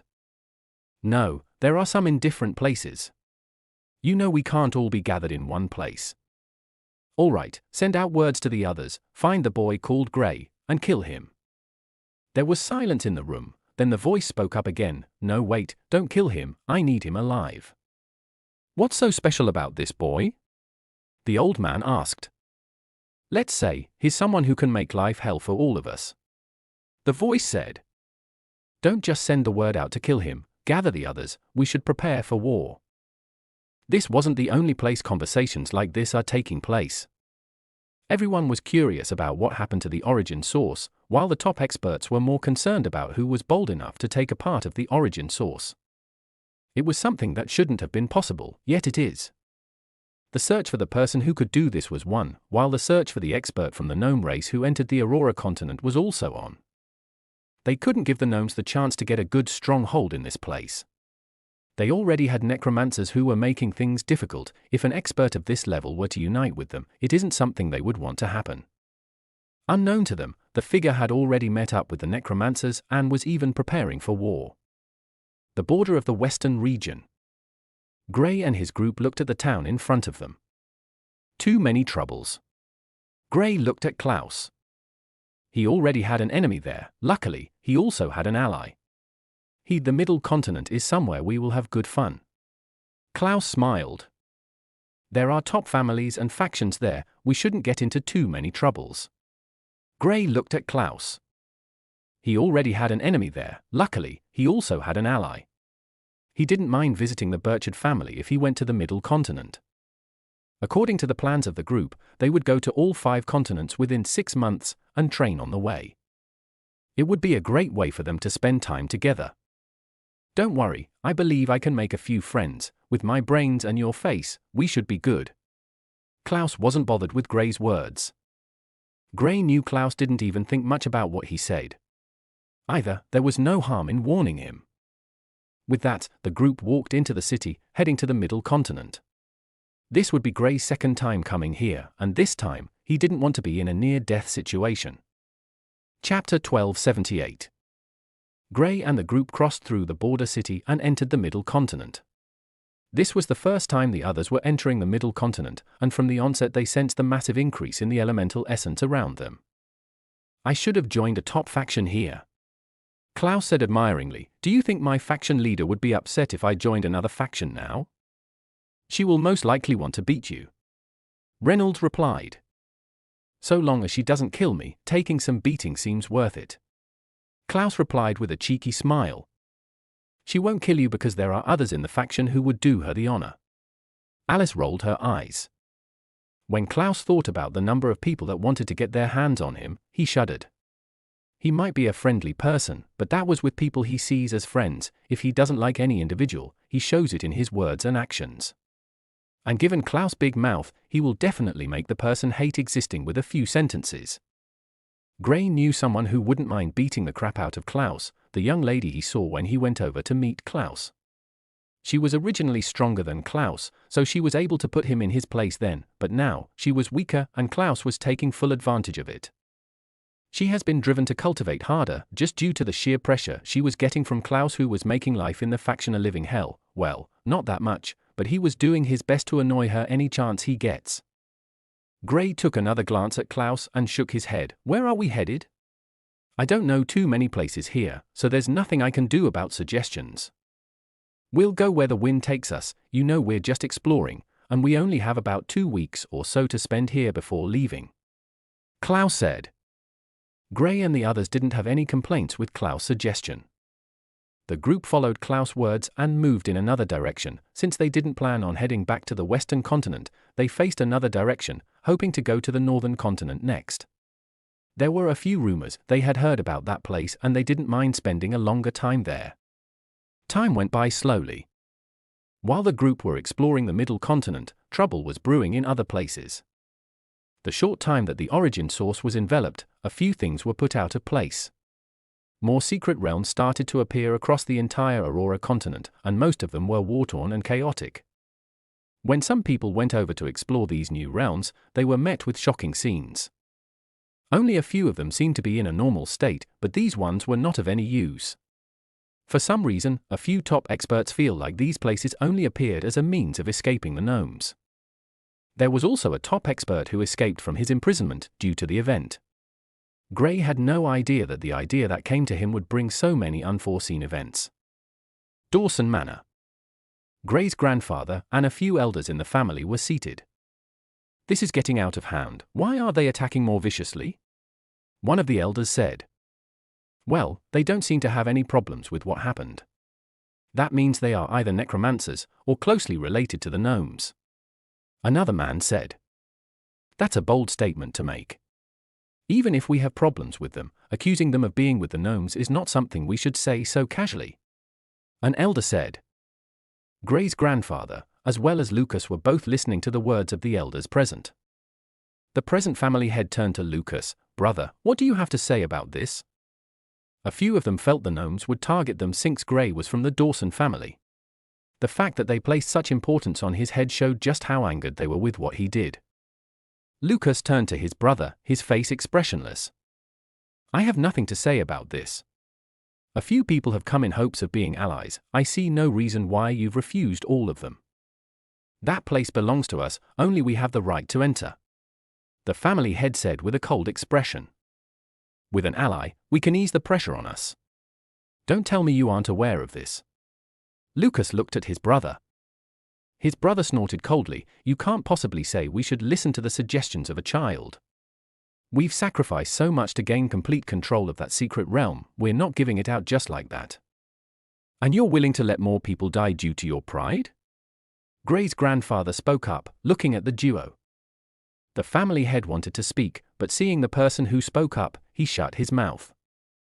We will follow Gray's suggestion, ally with 1 or 2 top forces, that should be enough to force them off our backs. Gray's grandfather said, we don't have to give them complete access to the secret realm. Being the ones in charge means we have knowledge of when they enter. Lucas nodded, in agreement with his father's words. His brother, the current family head, didn't seem to like the idea of sharing the secret realm. However, with Gray's grandfather bringing up such a suggestion, there was nothing he could do to go against it. He snorted coldly, but shut his mouth and listened to the other discussions. The secret realm was not their only problem. No one has been able to locate the top expert from the gnome race that sneaked into the continent during the short glitch with the origin source. It would have not been too much of a problem, but the seal has weakened. If more top experts were to sneak in, then the Aurora continent was doomed. Not knowing when the gnomes would attack is not something they wanted. The discussion raged on. The Dawson family were not the only ones who were having a conversation about the missing gnome expert. Other top forces were also discussing what measures they would take against them. The Middle Continent.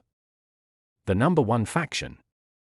Deep in the faction, a meeting was taking place. How did he escape? We have no idea, he just disappeared. That's the first person who defected and joined the gnomes. How could you be so careless? The voices in the room were filled with anger. Inside the room, a middle-aged man could be seen. Before him was a seal which had chains that were on the ground. Beside him were 2 men who were both in the elemental sovereign plane. They were both in charge of watching the man that was held there, but presently, the man has escaped, and they didn't know how it happened. Send the word out, we need to take him down. A gnome expert sneaked into the continent, but we still haven't found him. I feel he has already met with the necromancers group. The person you let escape is more dangerous than the gnome expert that sneaked in.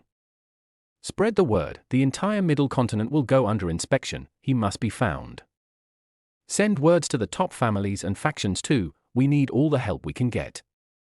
The 2 men nodded and left the place, their faces showed worry. The middle-aged man sighed when he looked around, he didn't know what to say anymore. The escape of this person was out of his expectations. He was too bothered with the issue with the origin source and finding the expert that came into the Aurora continent that he neglected this person in his faction. Teacher, is there anything I can do to help? A delicate voice came from outside the room. A young lady who looked to be in her early 20s showed up. Her blue eyes glowed even in the daytime, and her long curly hair fell to the side, bringing out her beauty. The middle-aged man looked at the young lady. Nothing. You should stay in the faction for the next few days, it might get chaotic. The young lady looked at her teacher. She nodded, but there was a little hint of rebellion in her eyes. The man caught it and couldn't help but shake his head. Although this student of his was amazing, she was too impulsive, and on a few occasions, she never listened to his words, especially in situations like this. He snapped his hands and a large figure covered the sky. From the shape of it, it was clear to see that it was a magical beast. The beast flew down from the sky, still covered by clouds. Don't let her out of your sight. The middle-aged man said. A soft growl came from the clouds. Chapter 1279. Gray and his friends had started their adventure in the Middle Continent, but they were soon met with slight complications. The continent was in a mess, and they could tell that whenever they went to new cities, they were watched during their entire stay there. It has been a week since they entered the Middle Continent, and it has been largely uneventful. They tried asking questions about any place that was worth visiting, but they've been given the silent treatment. Do you think they hate strangers? Klaus couldn't help but ask Gray. They knew Gray had been here before. No, we should visit the Burchard family, they might be of help. Gray said after some thought. They were close to the place the Burchard family resided, and since there were some issues, he wanted to see if it was something that might affect them. He was very observant and has noticed that not just them, but any stranger that goes into a city gets to experience these weird inspections. He had been here before and knew how it was like. Having to experience such a thing now meant that there was a problem. The group listened to him and headed straight for the Burchard family. Gray shuddered at the thought of meeting Sylvia once again. She somewhat tormented him, taking him from competition to competition. Although he liked the idea of fighting more to get stronger, he felt that it was just too much. He fought so much that he almost went numb. He fought for so long that his battle awareness became extremely sharp. The last time he saw Sylvia, she was in the Elemental Venerable Plane.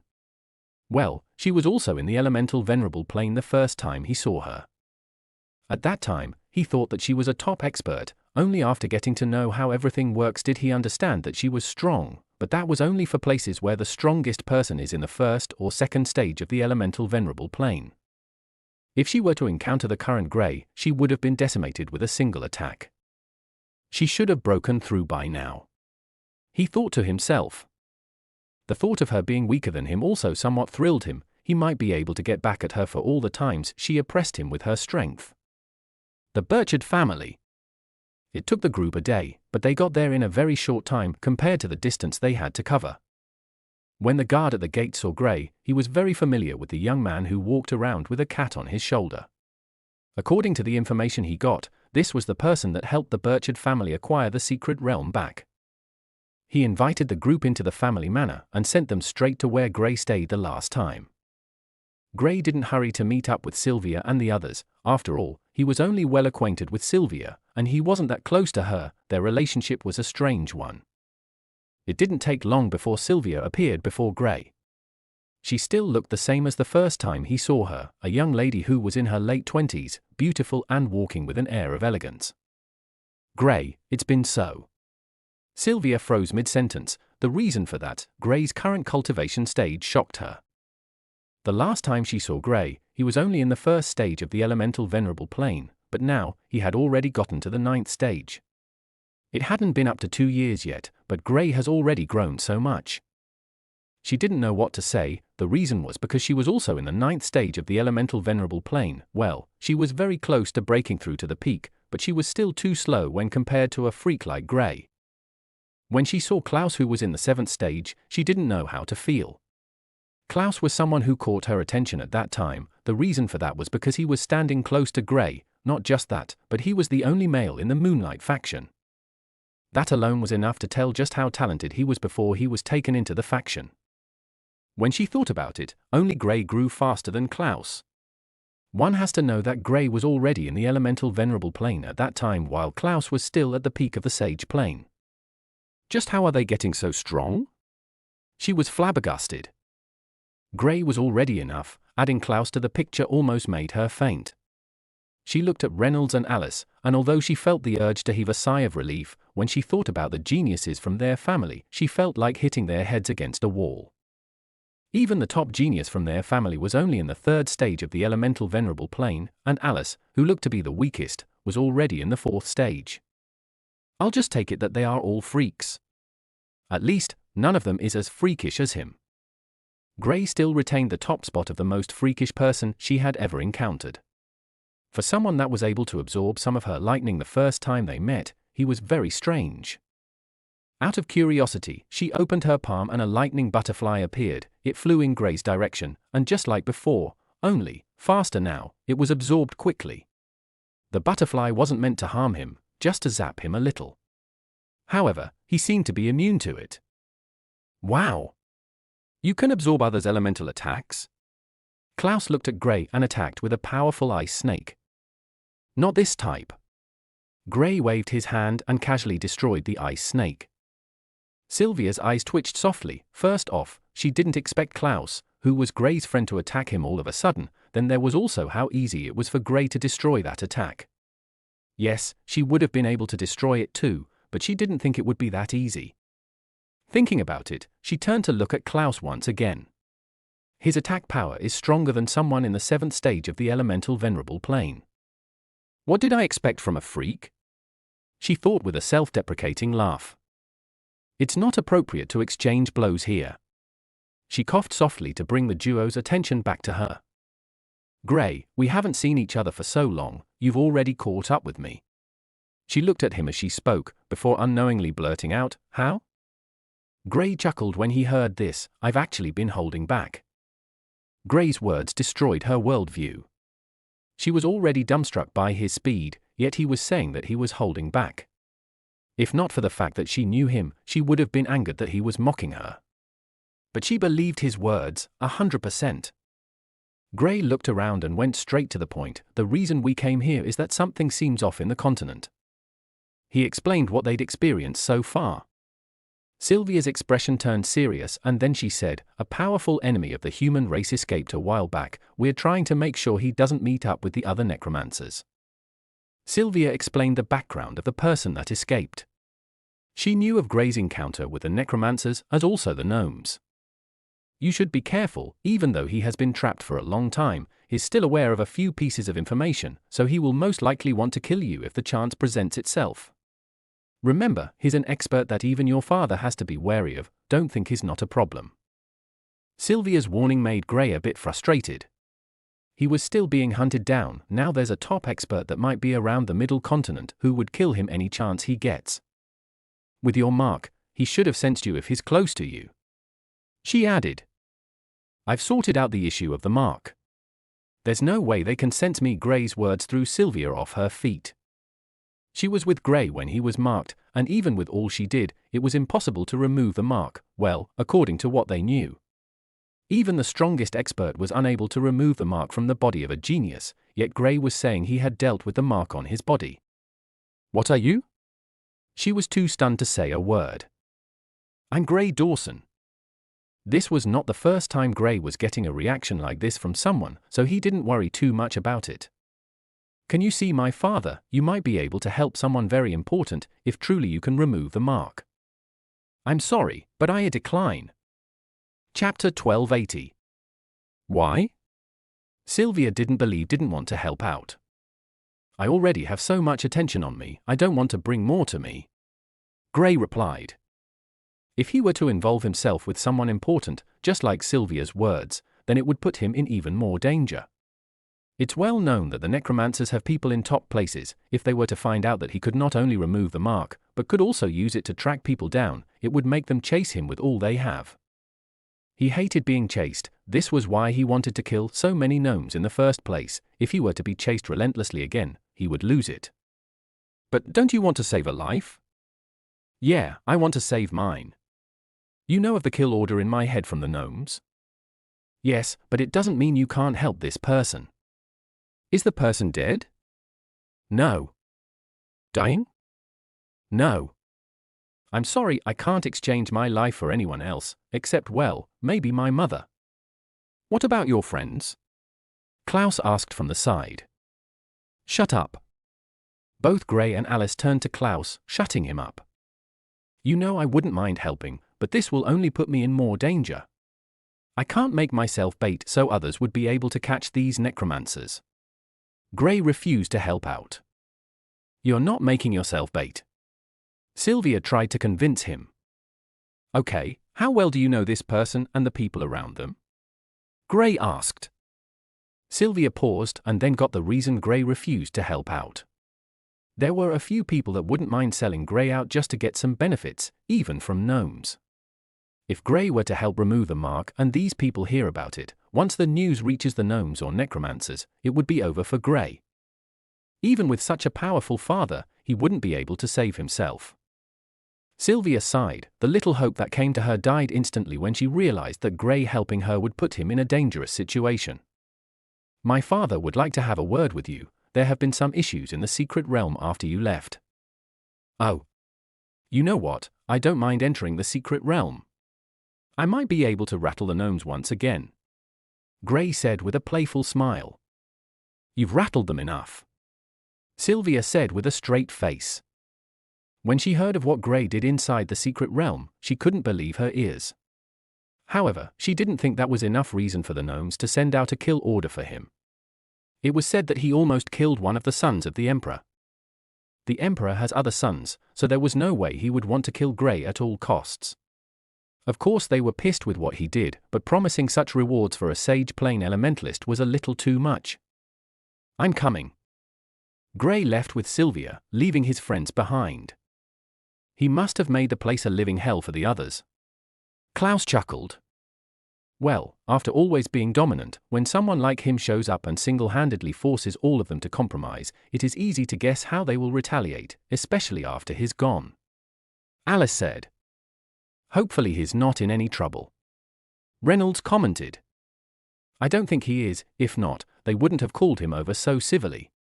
Klaus squinted his eyes. He took a seat and picked up one of the fruits on the table, eating carefreely.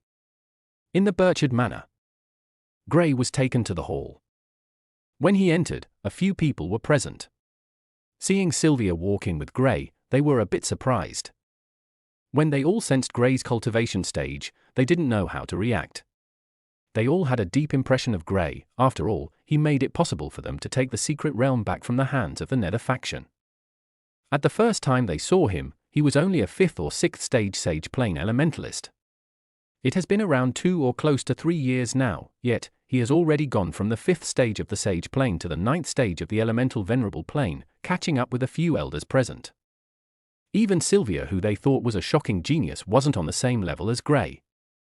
The young man who led the group for the competition, Sylvia's younger brother, was present. When he saw Gray, he didn't know what to say. He was at the peak at the time of the competition. Now, he was only in the 3rd stage of the Elemental Venerable Plane, and he was already advancing pretty quickly, yet it still wasn't enough. His advancement speed was a joke in the presence of Gray. Hello, I heard you wanted to have a word with me. Gray bowed to the head of the Burchard family to show his respect.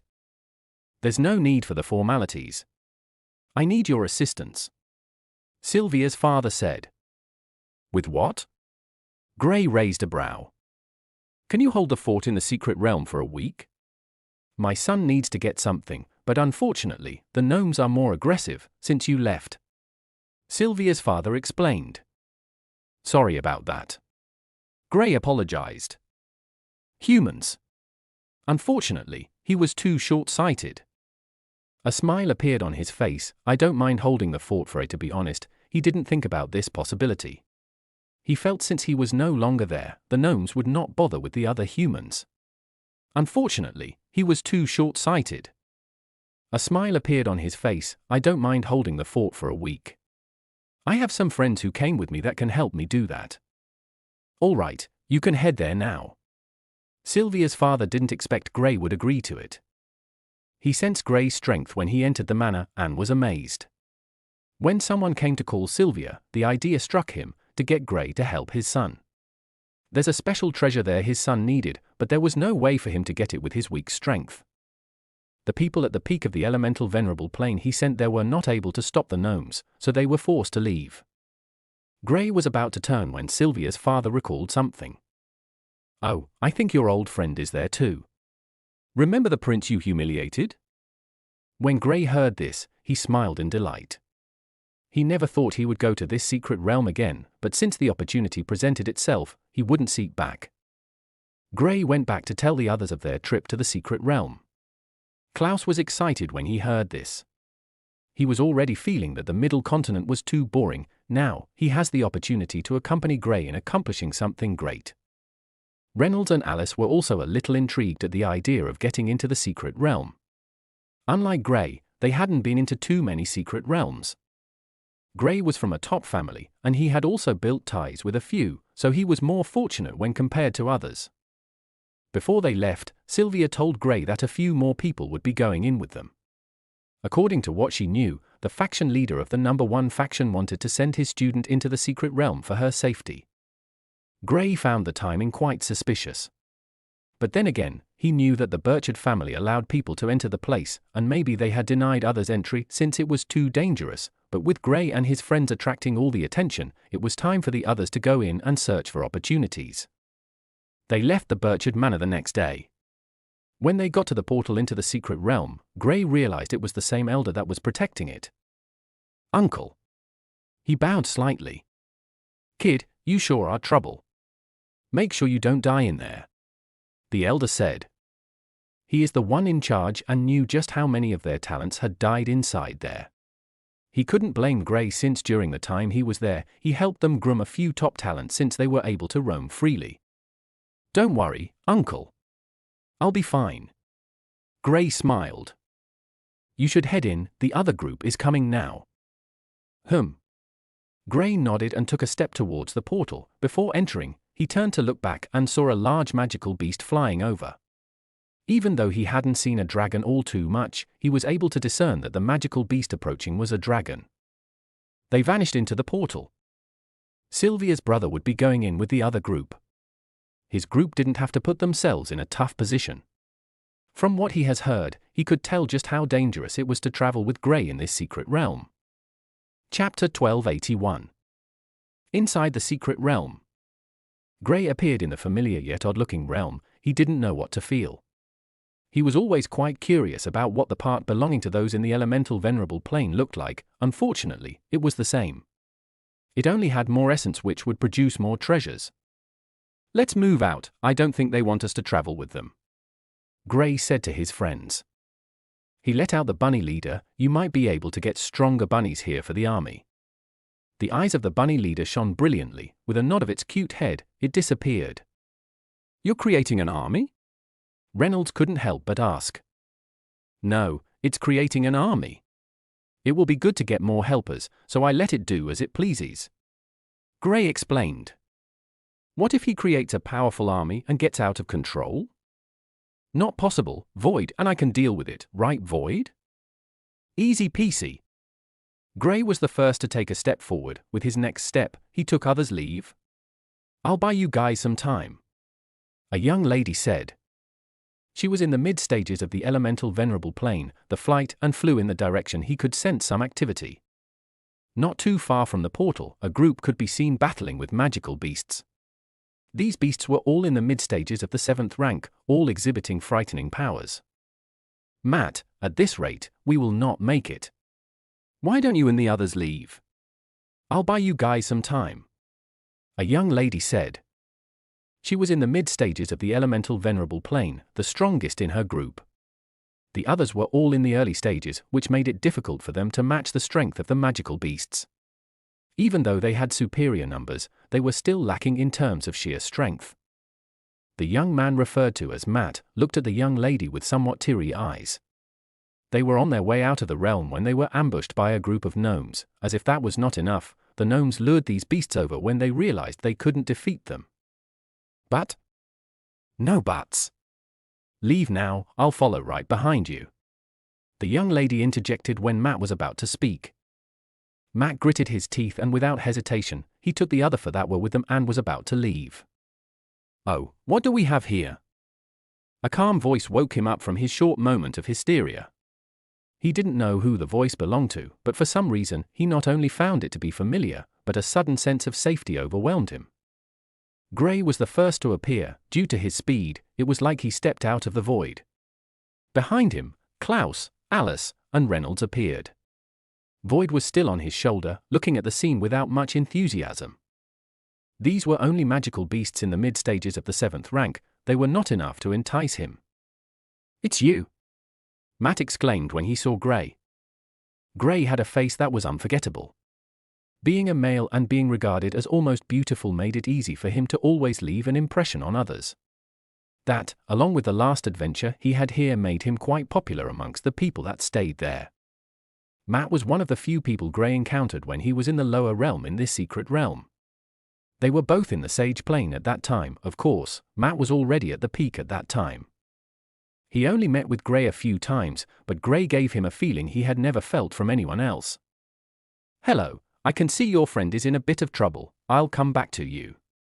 Gray didn't speak with him. The reason was not because he wanted to hurry to help the young lady, but because he didn't recognize the young man. From how the young man reacted, it was clear that he knew Gray. Unfortunately, Gray didn't know him, and he didn't want to be put in an awkward position. He was about to make a move when Alice and Reynolds stopped him. "Let us deal with these things, they wouldn't stand a blow from you," Alice suggested. Gray didn't think twice and let them make the move. Alice's body cackled with lightning all over as she moved straight into battle. Reynolds didn't see any need to bring out his elemental warrior. These beasts might be strong, but not enough to trouble him. There were only 3. Boom! Alice was the first to attack, and from the onset, the difference between her and the young lady who was holding the beasts back was seen. Her attack power was superior to that of the young lady, even though the young lady was a stage ahead of her. Reynolds was even more powerful. He sent one of the beasts flying with one attack while cutting off one of the hands of the other one with a clean strike. He looked at the young lady, smiled softly, and said, "Don't worry, we will handle it from here. You should heal up." The short time she spent with the 3 magical beasts, although not more than a few seconds, was telling on her. She was injured since she had to stop the beasts from chasing after the others. She didn't argue with them and left, heading towards Matt and the others. She didn't know Gray. At the time Gray came here, she was already in the elemental venerable plane and didn't get to meet him in the lower realm. She was too preoccupied to even hear the reaction of Matt when Gray appeared. Gray and Klaus stood midair while Matt and his group were behind them. They watched as Alice and Reynolds pummeled the group of magical beasts that had almost taken all their lives. The difference in terms of genius was clear as day. And from what they could sense, they knew Gray and Klaus looked to be the strongest in the group. Void, as usual, was neglected. Chapter 1282. It took the duo a minute or so, but they defeated the magical beasts they were fighting with ease, killing all 3 of them. The young lady and the young man called Matt looked at the duo in shock. Reynolds was in the 5th stage, just like the young lady, but he possessed more power. Alice was a stage lower than the young lady, but she was also stronger than she was. One has to know that she was someone regarded as a top genius in the faction she came from, but in front of the duo, she didn't stand a chance.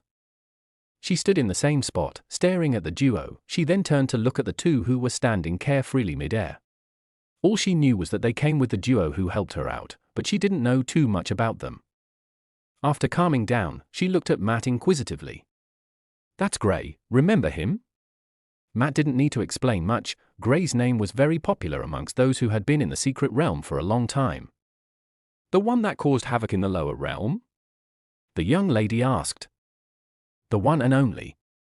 Matt gave a wry smile. The young lady looked at Gray, who had Void sitting on his shoulder. He looked so detached from the scene, nor did he look like someone who would do something he was being lauded for. Everyone in the higher realm of the secret realm heard of Gray's deeds. After all, the entire elemental venerables on the side of the gnomes were forced to make a meeting. Not just that, but they also sent people down to hunt down this person. However, this person escaped from their hands on 2 occasions. She never thought she would see that famous figure so soon, neither did she expect that he would already be so strong. Gray always has his cultivation stage hidden whenever he's in a place like this, but it was easy to guess that he was stronger than the other 2 who fought the beasts.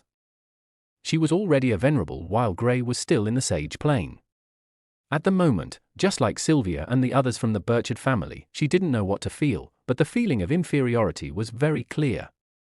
Gray was just too much of a monster, making others feel useless. Alice and Reynolds returned. "Took you guys long enough, I thought you wouldn't be able to finish them off." Klaus mocked. "We don't have to go all out for these beasts. If they were a bit stronger, then we wouldn't mind," Reynolds said coolly. When the young lady and Matt heard their words, they almost fainted. They just realized the reason Alice and Reynolds took a minute to kill these beasts was because they didn't want to go all out. They didn't know how to feel while listening and looking at the group. "Come on, let's head deeper. We'll encounter better targets there. I also have to visit the Prince of the Gnomes, I feel. He has missed me a lot." Gray chuckled.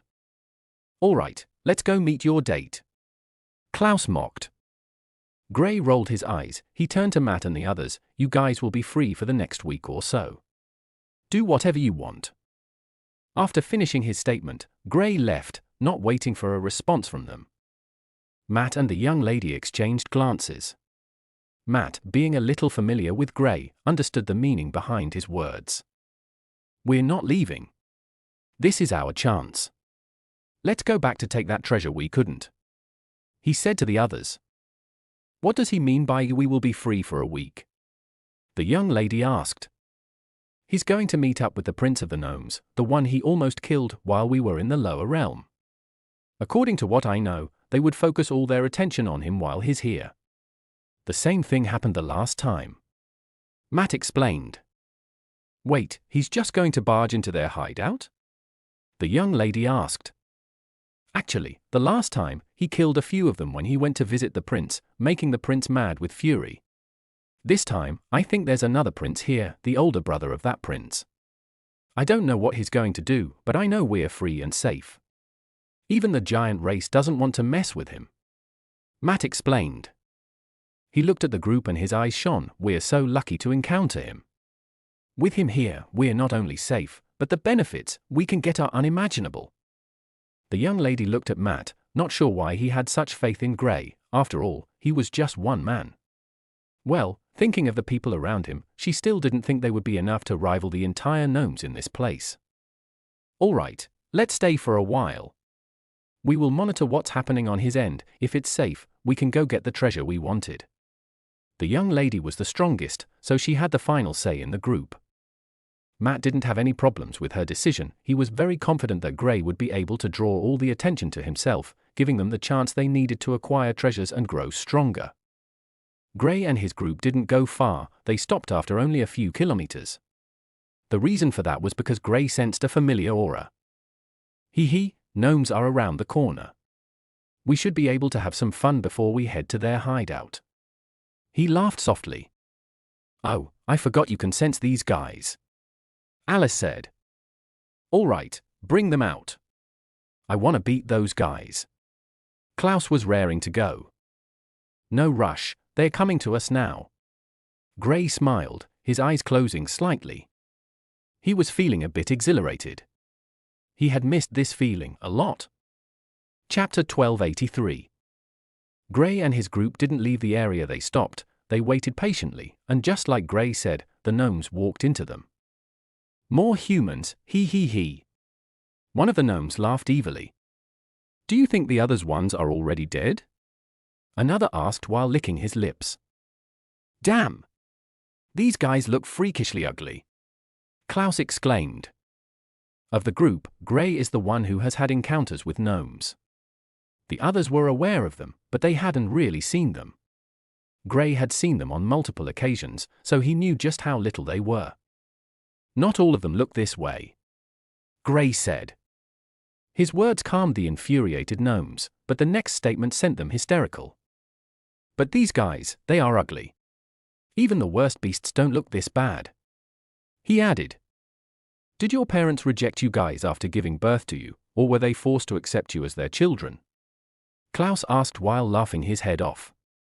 The gnomes that came out were 5, but they had the number advantage. 2 of them were also in the mid-stages of the elemental venerable plane, while the other 3 were in the early stages. They couldn't sense Gray's cultivation stage, but they were able to sense Klaus' own. Although they were a bit apprehensive, they didn't feel any fears. They were gnomes, the dominant species between the two. They've always had the advantage when it came to strength. Adding their puppets to the picture, they were even more frightening. Unfortunately for them, they encountered the most freakish entities among humans. Of course, there were also a few who were almost as strong as Gray and his friends in the same stage, but people like that were quite rare, especially for their age range. Hey, little kid, Daddy is calling you, it's bedtime. Klaus continued messing with them. And the group of 5 snapped when they heard Klaus' words. Each of them brought out their puppets, and just when they were about to attack, Gray grinned and said, Didn't Daddy tell you not to play with dangerous toys? Before they could react, they were all frozen in fear. Their connections had been forcefully cut from their puppets, making them momentarily incapable of doing anything in a short while. That was enough time for Gray and this group to kill them. Internally, they were all screaming a particular name, Gray Dawson. This was the only person that could do something like this. They've heard of it, but they found it difficult to believe. Now, they've experienced it. Unfortunately, they wouldn't be able to live to tell the tale. Gray looked at them as they were killed. He didn't feel anything as he swiped their storage rings away. Come on, there is more up front. We should wipe them out. His eyes glowed with a ferocious light. He knew a war was coming soon. He had to do his best to take out as many geniuses as he possibly could. If the opportunity arises, he wants to kill a few princes. Gray and his group started a clear out of the secret realm, killing any gnome that they encountered. It was a brutal activity, but not for Gray or his friends. Rather, it was for the gnomes. In the space of 12 hours of entering the secret realm, they had killed over 50 gnomes. One has to know that the number of gnomes was superior to that of humans in the secret realm, so they naturally occupied more areas. Gray and his friends would encounter at least one gnome within the space of a few kilometers. Anyone seen was killed without mercy. Alice and Reynolds were the two who had gotten the most battles. They were the weakest. Well, not Reynolds, since with his elemental warrior he could battle with someone in the 8th stage, even the 9th stage. Alice could fight with someone in the 6th stage, and barely hold her own against someone in the 7th stage. That was if she used all of her strength, including her Seelie. Reynolds was only using the gnomes as a means to hone his skills. It got to a point that he told Gray to stop breaking the link between the gnomes and their puppets so they would be able to get a good battle against them. The battles last for a few minutes, but in the end, they are always victorious. Void and Klaus were starting to get bored since they hadn't encountered anyone that would pose a threat to Alice and Reynolds, and even if they did, so long as it's just one individual, Reynolds dealt with it. Void was okay with not getting any action. Klaus was not okay with it. Seeing only Alice and Reynolds fight made him itch and raring to go. Unfortunately, there was nothing he could do. With no choice, he killed a gnome that was in the 5th stage with a single attack before the others could react. He pretended like he had nothing to do with it, but the broken ice sculpture of the gnome was glaring evidence against him. No one bothered with him. When can I join in on the fun? I'm bored.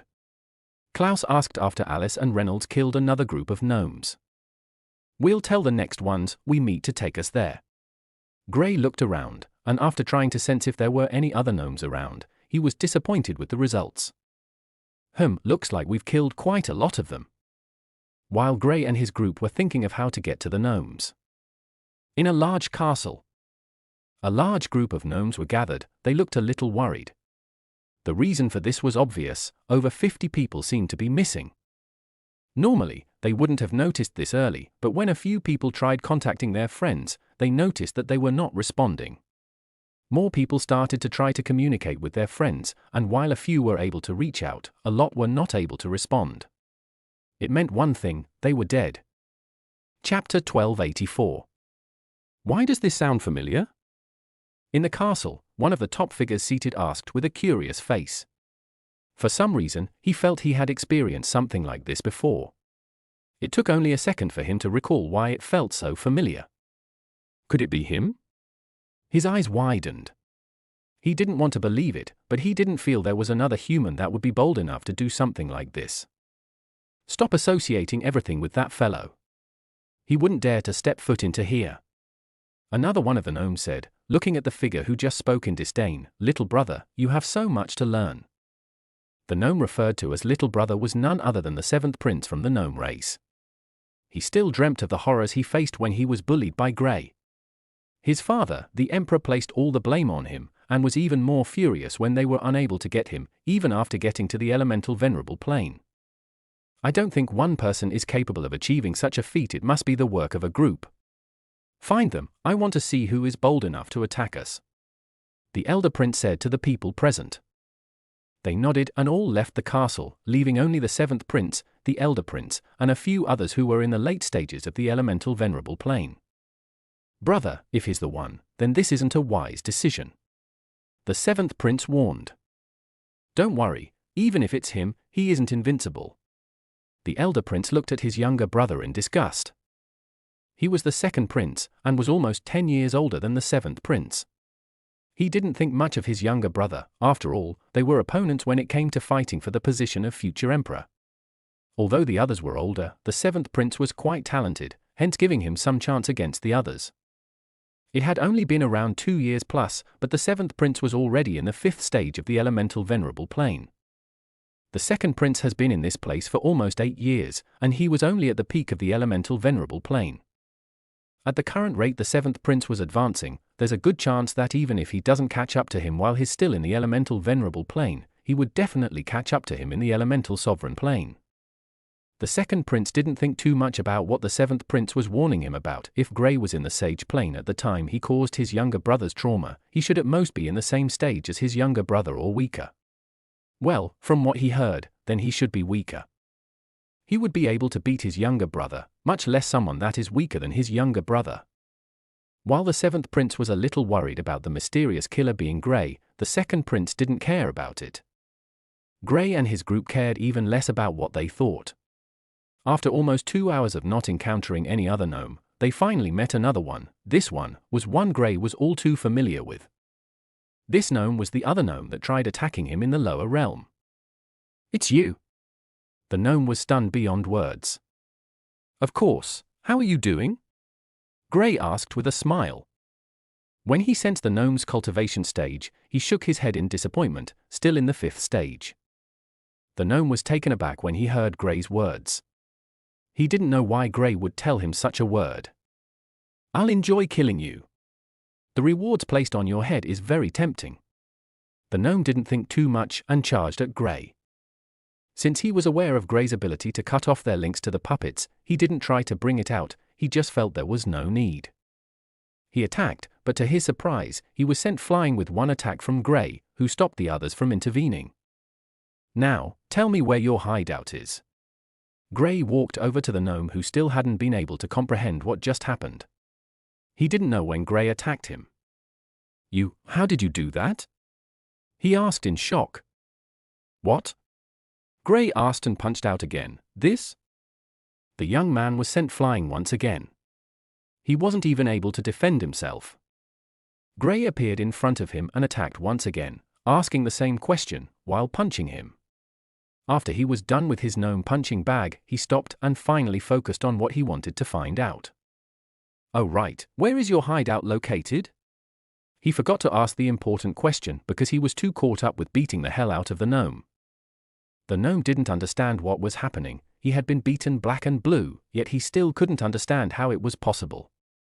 Yes, he wasn't able to defeat Gray the last time, but it was all due to the short time he could spend there, not because Gray was stronger or anything. Now that they encountered each other again, he couldn't even defend himself against Gray. It was unfathomable to say the least. "Not answering? All right, I'll just kill you. There are others who would give me the answer I want," Gray said before sending the gnome flying once again. While the gnome was still mid-air, Gray appeared. On his palm was a little mass of destructive chaos orb. A great sense of crisis rose in the heart of the gnome and he opened his mouth. Unfortunately, it was too late. The orb touched his body, and compared to the usual large commotion, there was no noise. The body of the gnome disappeared within a second. Gray sighed, but he soon sensed other gnomes coming towards their area. It seems the slight noise from their battle alerted those close by. Chapter 1285. Gray took a look around. Since others would be coming soon, he didn't need to leave. What he started to do was to create a few chaos orbs, while also creating a large array he wanted to use to seal the area, making sure the noise from the battle wouldn't alert too many people. He still had to be wary of the giant race. The only reason he was this carefree about the gnomes was that he had their weakness on the palm of his hands, so they couldn't fight with their full strength.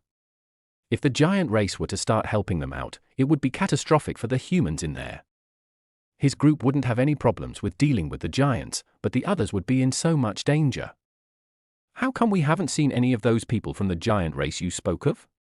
Klaus asked while getting ready for the upcoming slaughter. Gray spoke of another race being dominant here, and even though they had spent more than half a day here, other than gnomes, they hadn't seen any other foreign race. "It's best we stay out of their way. I don't think they would condone being threatened." We are already enemies with the gnomes. Adding the giants to it wouldn't be a wise choice. Gray said. Who said I wanted to make them enemies? Klaus looked at Gray oddly. He then added, I'm just curious about them, that's all. Gray took a glance at Klaus, not wanting to believe his words. Klaus was a certified troublemaker, and he didn't want anything that would cause more trouble for these people that are present in the secret realm. He already felt bad that because of him more of those who ventured inside faced an infuriated gnome race. The giant race was still out of their way, and that was something he wanted to stay that way. If only we could seal the other two portals. He sighed. He did attempt to seal the portal of the gnomes, but to his shock, no matter how hard he tried, he wasn't able to, and with a simple push from the other side, his seal was broken. It was something he didn't have too much of a high hope for anyway, so he wasn't too disappointed. Come on, let's get ready. While Gray and his group were causing a commotion in the secret realm, drawing all the attention to them, a few people were moving carefreely in the secret space. The son of the Burchard family head, as well as the young lady who was the student of the number 1 faction leader. Are you telling me just for people took away all the gnomes? The young lady couldn't believe her eyes. The son of the Burchard family head gave a wry smile. I know it's hard to believe, but yes. Actually, the gnomes are more focused on a certain individual, Gray Dawson. I believe you've heard of him. The one that has the kill order on his head? The young lady asked after some thought. Yes, that one. The son of the Burchard family head nodded. He started to explain what happened during the last time Gray was in this secret realm. Obviously, he didn't have all the details since only Gray and the gnomes knew all that transpired, but a few did know a few things, and even heard of how Elemental Venerable risked getting killed by the Force just to take Gray's life. No one knew if they were able to find Gray, but it was clear that they were unsuccessful in taking his life. The young lady was marveled by Gray's words, not sure of what to say about such a daring figure. But I still find it strange that we're given such free rein to move as we like. I recall how difficult it was to even locate the place, much less attempt to take it. The young lady sighed. She was in the 7th stage of the Elemental Venerable plane, younger than Gray and his group, and was highly valued by the number 1 faction leader. She was a multi-elementalist, with very high elemental grades. From young, she had been taken into the number 1 faction and groomed by its leader. There were a few rumors which stated that she was the daughter of the late faction leader, hence her high status, but there was no way to verify that claim, and the present faction leader hasn't spoken a word on where he found her. The son of the Burchard family head didn't speak much. He decided to focus on their mission. They were lucky Gray came at the time he did, and with his help, they would be able to get what they needed without having to face too many dangers. He knew Gray wouldn't make the entire realm completely danger-free, but at least drawing most of the attention to himself was enough for the others to be safer.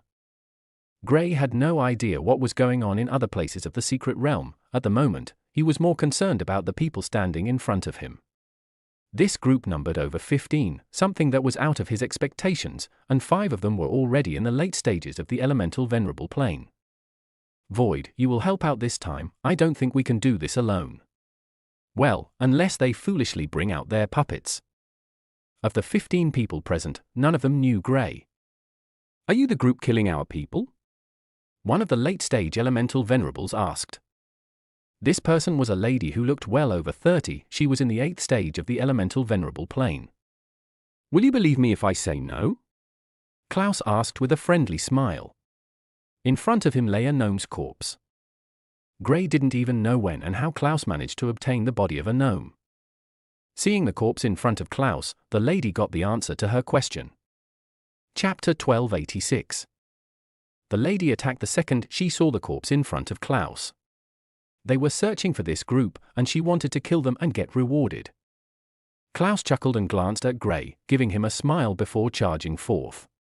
He had been dying for some action, and the chance had finally come for him to show his strength. Gray smiled, knowing this was something Klaus had probably been waiting for a while now. The lady didn't bring out her puppet, which he found odd, but he didn't think too much about it, attacking as well.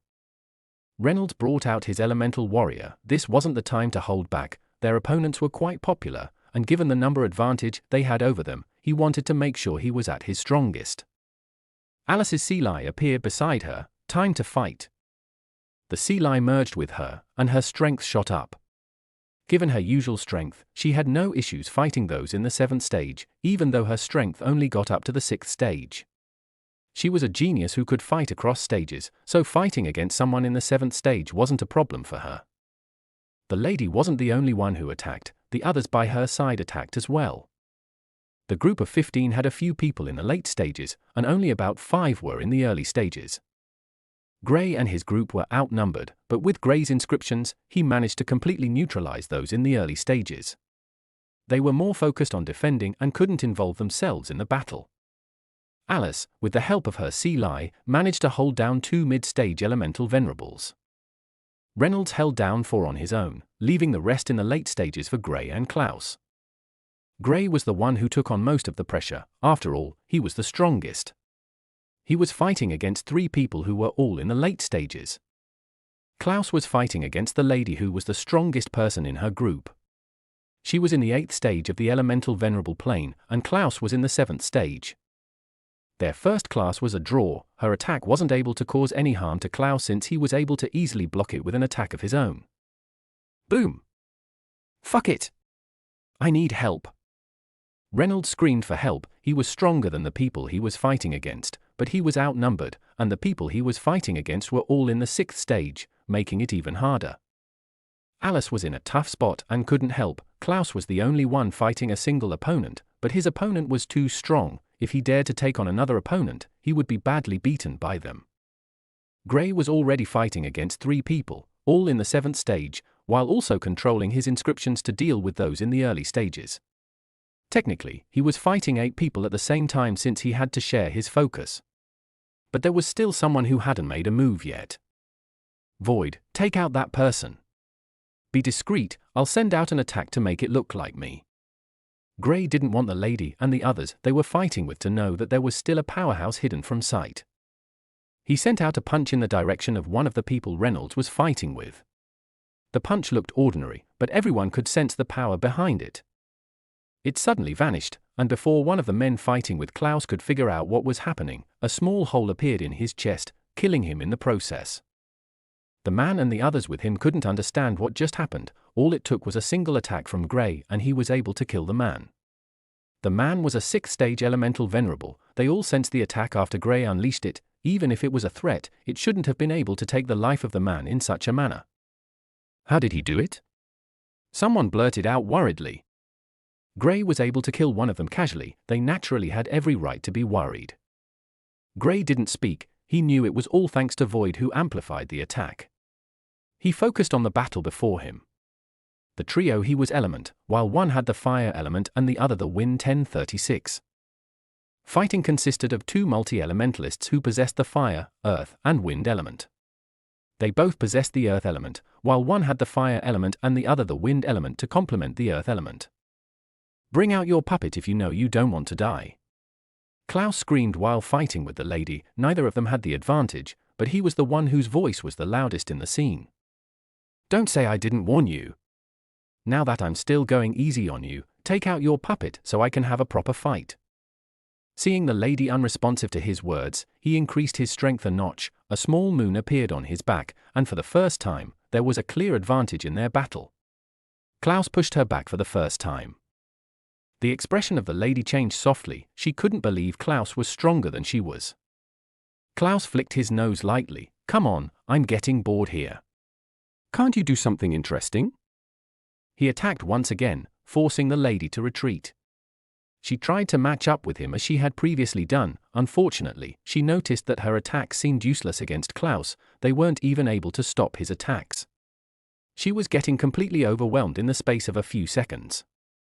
Guys, stop playing with them. They're no fun. The others were more entertaining. Klaus's words infuriated the group they were fighting. It was as if he was taking them for some toys he wanted to play with. Now that they were no longer fun, he wanted to do away with them. You asked for it. The lady shouted, infuriated. Chapter 1287. Klaus looked at the lady as if she was a moron. He was obviously riling her up, but she couldn't see it because she was clouded by anger. This was one of Klaus' greatest abilities, making his opponents lose control while battling. He didn't want the battle to last for a prolonged time. As much as he wanted to enjoy the battle, he didn't want a scenario whereby more gnomes would be drawn over and they would have to run with their tails between their legs. They are the ones who should chase people away, not the other way around. Gray was pleased internally, but his expression changed softly. The reason for this was because only the lady brought out her puppet. If the others didn't bring out theirs as well, it would be difficult to take them all out at the same time. At the moment, if any of them tried to escape, the chances of that happening were pretty high. They had more people, so as long as they went different ways, it would be impossible to keep all of them here. Void, can you keep all of them here? He asked telepathically. No, only a few.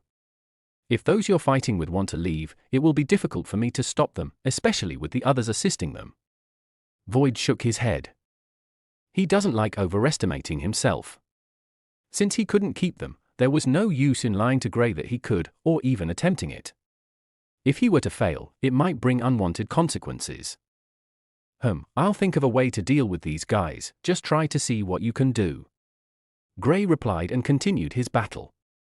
The trio he was fighting continued attacking ferociously. He was cool and collected as he evaded and blocked their attacks. If only they were together. He complained internally. He wanted to use his switch skill, but the trio he was fighting against were in 3 different locations, so if he were to attempt it, it would be useless. He sighed, and with a shake of his head, he continued fighting. An idea came to him and he quickly said to Reynolds, "Send one over, these guys are too weak." Reynolds was obliged, forcing one of them in Gray's direction. Even though he was now only fighting against 3 people, he didn't mind lessening it. If he were to fight only these 2, he was certain that he would be able to kill them with ease. "Fuck! Do you want to kill me?" Klaus yelled angrily. "I thought you had a big mouth some minutes ago, where is it?" The lady asked, with a mocking grin. It hadn't been up to a minute since she brought out her puppet, and the puppet was in the 9th stage. It was stronger than Klaus, forcing him back, and adding her to the battle made life extremely difficult for Klaus. "Shut up!" Klaus said angrily. The lady was pleased to see Klaus in such a state. "After killing you, I'll use your body as one of my servants. If you were a little better looking, I wouldn't mind being the one bathing you, but with your face, even if I am dead, I'll never be able to do anything for you," Klaus said, his face showing a look of disdain. "I'll really enjoy killing you." The lady smirked. She knew she was stronger than Klaus, and wanted to take advantage of it. At the moment, she was wary of 2 people, Gray and Reynolds.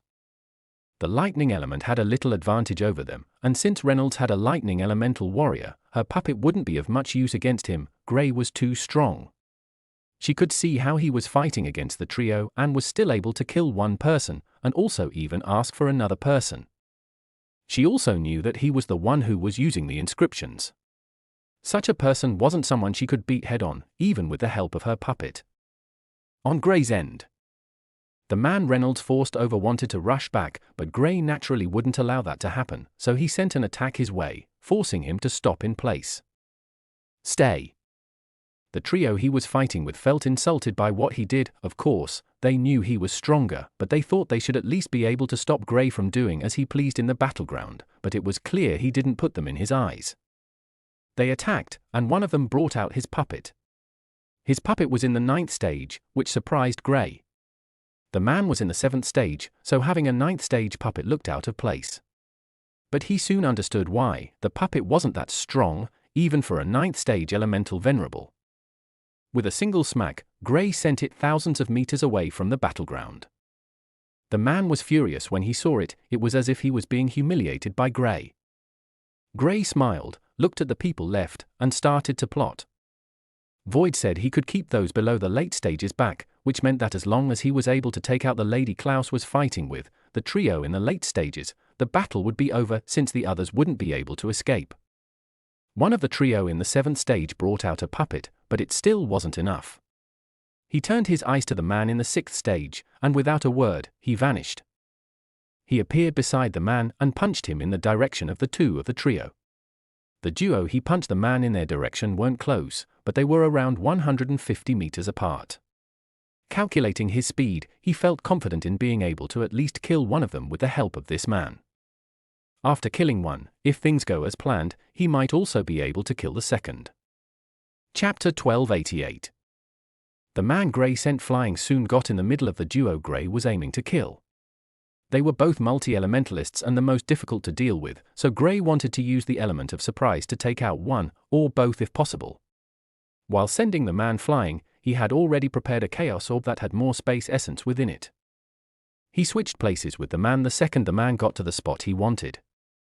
The movement of the man didn't spot, rather, he continued moving forward, towards the direction of the single elementalist that was on the other side. Gray's plan was simple: kill one or both multi-elementalists, and also use the momentum to kill the single elementalist as well. None of them saw Gray's switch coming. The second Gray switched with the man, he attacked the multi-elementalist that had both the fire and earth elements. The one with the wind element might be able to react quickly, but this one wouldn't. The Chaos Orb already on his palm struck the man in his chest. The sequence was very fast, from Gray switching places to closing in on the multi-elementalist and also attacking. Everything happened within a second. The multi-elementalist was still trying to comprehend what happened when he felt a pain coming from his chest. Looking down, he saw a hand passing through his chest, his heart, destroyed. Not just his heart, but he could sense his cores imploding inside of him. He raised his head and saw Gray's figure. He couldn't help but look behind Gray, and he saw another Gray, direction of the multi-elementalist who had the wind element, but that one retreated very quickly. But that one slowly started to fade off. It was an afterimage. Gray didn't stay there. After attacking, he left, rushing in the direction of the multi-elementalist who had the wind element, but that one retreated very quickly. Gray knew that even though he could catch him, he would miss the opportunity to take out the single elementalist. His figure vanished and the man he sent flying with a punch appeared in the place he previously was standing, slamming into the body of the multi-elementalist he just killed. He appeared in front of the single elementalist who was trying to understand what happened. The eyes of the single elementalist enlarged when he saw Gray standing before him with a wide grin.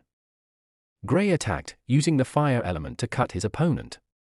The man tried to block the attack, but Gray was too strong for him. His defense was cut in two, and the fire sword continued down, cutting off his arm.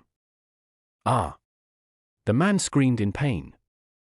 He didn't think that Gray would be this strong. Gray kicked him and attacked with a large fire sword that cut the man into two. This didn't kill the man. After all, he was in the elemental venerable plane. He tried to escape with the upper half of his body and discarded the other part, but Gray would never let that happen. He took a step forward in the air and appeared beside him. He swung his fire sword again.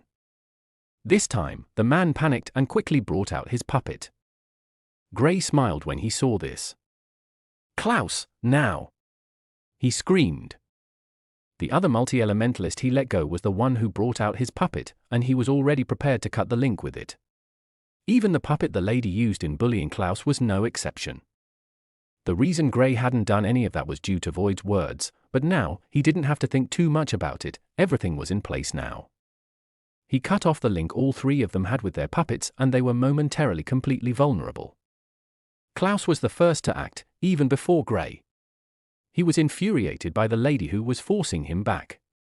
A complete moon glowed brightly behind him, and the air around him turned chilly. Anyone standing close to him could see their breaths. He brought out his sword and instead of directly killing the lady, he stabbed her in the stomach, aiming for her cores. With a single attack, he rendered her incapable of using the elements. Gray killed the single elementalist quickly. He knew that the time frame before the multi-elementalist would regain his consciousness was short, so he had to act fast. He appeared before him when he just regained consciousness and attacked. The man was able to put up a defensive wall, but a 7th stage venerable, against Gray, a 9th stage venerable with attack power on the same level as a peak venerable, wasn't able to do much.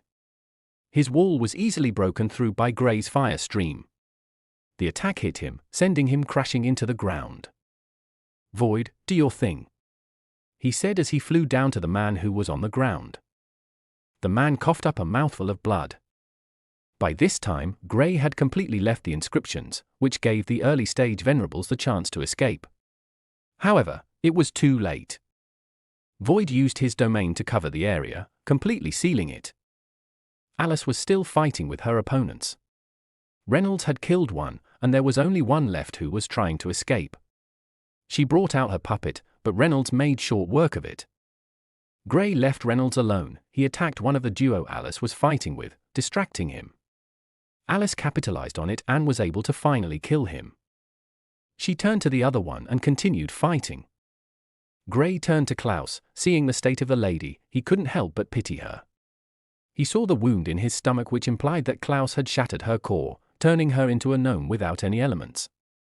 He turned his attention to the 5 early stages venerables. To him, they were ants. Thinking about it, he left them alone first and turned to the man who helped him achieve all this. The man was still staring at the hole in the chest of his companion, unable to fathom how it happened. Chapter 1289. Your turn. The man heard a voice behind him that made him shiver. He still recalled the force of the punch he received. How he moved to 3 different spots was unexplainable to him, yet the monster who did that was standing behind him, waiting to take his life. P? He wanted to beg, but then he realized how foolish it was. If he was the one in Gray's position, he wouldn't leave anyone alive. After all, they were mortal enemies, so why should he beg? Please, make it quick. These were the only words that came out of his mouth. Gray was a little taken aback, but he didn't mind. He pointed his index finger at the man's head and a stream of energy entered, with the pure chaos energy merging with his normal essence. His essence was a force to be reckoned with. The man died after this movement from Gray. His eyes were open. There was no remorse or sadness in them, just a blankness. Gray didn't need to look at the corpses. He burnt the corpse there and left the place, heading towards the 5 early stages venerables who were trying to escape. The 5 were standing in the same spot with flabbergasted expressions on their faces. They ran away a few seconds ago, but to their surprise, they appeared in the same location. They attempted it several times, but it was to no avail. What's happening? Why can't we leave? They were panicking. Gray stood before them with a calm face. He didn't speak, but his eyes turned pale blue, and the bodies of the 5 of them who uncontrollably looked him in the eyes started to freeze. Their eyes were the first to turn solid ice, before the rest of their bodies started to freeze up. Within a few seconds, they were completely frozen. Gray tapped them on the body, and the bodies shattered into smaller bits of ice on the ground. He looked at them, emotionless, before turning to look at his friends who were finishing their battles. Well, Klaus wasn't fighting anyone. His opponent was on the ground, bawling her eyes out as Klaus mocked her. Enough, don't let her go crazy before you kill her. Gray waved his hand and the lady stopped moving. She was a normal gnome now. He didn't need to do much to kill her. You ruined my fun. She annoyed me when we were fighting. Klaus pouted. He looked at Gray angrily. Why didn't you do that thing you usually do to their puppets? She was the only one who brought hers out. I couldn't take the risk of letting the others escape. Besides, you were the one who asked her to. Gray shrugged. While the duo were still speaking, Reynolds had already killed his opponent, and Alice was in the process of it. That was fun, but we should achieve what brought us here. You know we still need to search for treasures. Reynolds said seriously as he walked over. Don't worry, we still have time. Besides, it's not like we can't stay here for a little over a week. Gray wasn't bothered with this small delay. He wasn't too interested in treasures. He had taken too many treasures, and even the origin source. What else did he need? The trio waited a few more seconds before Alice finished off her opponent. What now? She asked. We should head that way. Gray pointed in the northwest direction. I can sense more of them coming from that direction, so I suppose that's where their hideout is located. He explained. Let's go then. What are we waiting for? Klaus was the first to move forward. The others followed behind him, moving very quickly. They wanted to take out more of them before getting to the hideout. This was Gray's plan. The more of them he was able to take out, the better it would be for them when they got to the hideout. From the number of gnomes they had encountered since they entered the secret realm, he didn't believe that was all. They had killed close to roughly 100 or so, but he knew there should be more of them present here. During their journey, other than the first group of humans they met, they've only seen humans once, and it was a lone elementalist who was at the peak of the elemental venerables plane. Gray presumed the reason he was okay was because he was alone. Traveling alone was safer than in groups in an area like this. The gnome's castle. The eyes of the second prince were serious. There was a small light in front of him and hundreds of light dots on them, but the dots were reducing at a shocking speed. In some cases, a large number would go off in seconds, while in others, just one dot would disappear. It's been 6 hours, how come no one has reported back? The second prince was fuming. It's him, the seventh prince said from his seat. Take a look at the pattern, he's headed here, he said while pointing at the way the light dots were going off, and truthfully, only the dots in the direction of the castle were going off. It can't be him. He dares to show his filthy face here? I'll kill him in honor of father, the second prince said, his eyes chilly. The seventh prince didn't speak much, he only took a glance at his brother and sat relaxed in his chair. This wasn't his problem to deal with, it's his elder brother's. He hasn't forgotten the humiliation he had to go through due to Gray's actions. Now, it was time for his brother to face that demon. To be honest, he wasn't 100% certain, but he was hoping the person coming was Gray. If it was Gray, he would watch as his brother was also frustrated by someone they would normally regard as an insect. I hope it's him. Chapter 1290.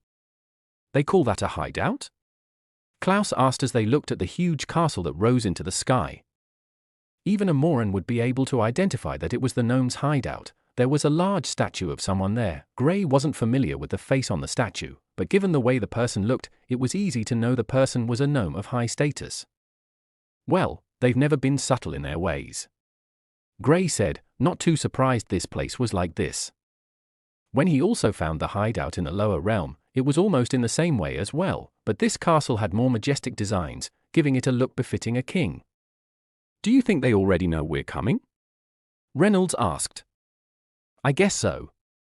Since people stopped coming from this direction, and the others in the other areas seemed to be gathering there, I guess they could already tell we were coming, Gray replied while still staring at the castle. He had been keeping tabs on the other gnomes around, he could sense them, so he knew their general direction. From what he was sensing, they were all coming towards the castle, from all angles. Should we barge in? He asked the others. If he were alone, he wouldn't bother about it, but he didn't want to recklessly endanger his friends. Don't worry, we can deal with them from here, Klaus said. Gray took a glance at Klaus, almost wanting to ask if he was the same person he knew. Klaus has always liked things like that, but for some reason, he decided to use his head this time. Why are you giving me that look? I'm not a moron. Since they already know we're coming, they must be prepared. Klaus grunted when he saw the look Gray was giving him. Let's cut off the others that are heading back, Reynolds suggested. That's not a bad idea. It'll infuriate them even more, Klaus said. He looked at Reynolds and praised, I see you've grown more sensible since the last time we traveled together. What do you mean by that? Reynolds looked at him, a little annoyed. You know, you've always been a mo. Klaus paused mid-sentence when he saw the lightning figure standing beside Reynolds. I mean, you've always been smart. But you've gotten smarter now. Alice and Gray chuckled when they saw Klaus' sudden change of heart. Come on, let's go. What are we waiting for? Klaus asked the others. They all nodded and went in the other direction. They wanted to make sure they killed as many gnomes as they could. Even if the princes came out to fight them, they would have taken out most of the gnomes present in the secret realm. The group left the place they were hiding and headed in the direction Gray was sensing more gnomes. They didn't need to do much. With Gray and Void's help, they were able to seal the area, making sure no ripples from the battle would leak out. They made sure the people were killed in a short time. After killing the ones coming from a certain direction for about 5 to 10 minutes, they left that area and went to another place. The reason for this was so that in case those in the castle sensed them, they wouldn't be able to set up an ambush on them. While Gray and his friends were going around the castle, killing all those moving in the direction of the castle, the second prince was on the verge of losing his mind. He had already set up a good ambush. All that was left was for Gray and his friends to show up. However, to his disappointment, they were going around killing people. He noticed that the light dots were going off at different angles, which meant that they were not coming to the castle, rather, they were killing everyone around the place. How are they able to track them so efficiently? The second prince clenched his fists, almost shattering the throne he was sitting on. His younger brother, the seventh prince, wasn't as tense as his elder brother. There's only one person I can say is capable of doing this, and it's him. Even if it's him, he's not invincible. The second prince said in annoyance. Find him. He screamed angrily. You're only sending them to their deaths. Tell the others not to return, he's only going to kill them. The seventh prince wasn't in support of the second prince's orders. If more people left, they were only throwing their lives away. There was nothing they could do to stop Grey. At the moment, the seventh prince had no idea Grey was with a group, but even so, he still felt that Grey was someone who did things with confidence. He dared to come to the hideout in the lower realm. It meant that there was nothing he didn't dare to do. What do you suggest then, little brother? The second prince asked. We wait, he'll surely come on his own accord. If I'm not wrong, he's trying to take out as many people as he can. The seventh prince answered calmly. Those in the castle looked at the seventh prince. They all knew he had had encounters with Grey, and lost in each of them, even when he got to the elemental venerable plane and Grey was still in the sage plane. The second prince wasn't impressed, but he didn't argue with his younger brother. Since his younger brother was so confident in Grey coming over, they would wait. All right, little brother, I hope you're not wrong. If this enemy escapes, it's your fault. The second prince calmed his mind down and relaxed on his throne. Chapter 1291. No more are coming. Reynolds said after the group had waited for over 30 minutes, not seeing a single gnome. I guess they truly are aware of what we're doing. Grey wasn't too surprised. He looked at his friends and said truthfully, going there will be very dangerous. It'll be best if I go alone. I'm going with you. If I go all out, I can use an attack close to the peak of the elemental venerable plane. I have nothing to be afraid of. Klaus wasn't going to miss out on such an opportunity. My elemental warrior will give me increased speed. With it, I'm confident I can escape without being a burden to you. Reynolds said. Everyone turned their eyes to Alice, who clenched her fists, disappointed in herself for being so weak. At a certain time, she was the strongest, but now, her friends had all gone beyond her. She was trying really hard, but the others were just freaks. Reynolds was a high-grade summoner, so even if she were to be a stage or two above him, it wouldn't change much.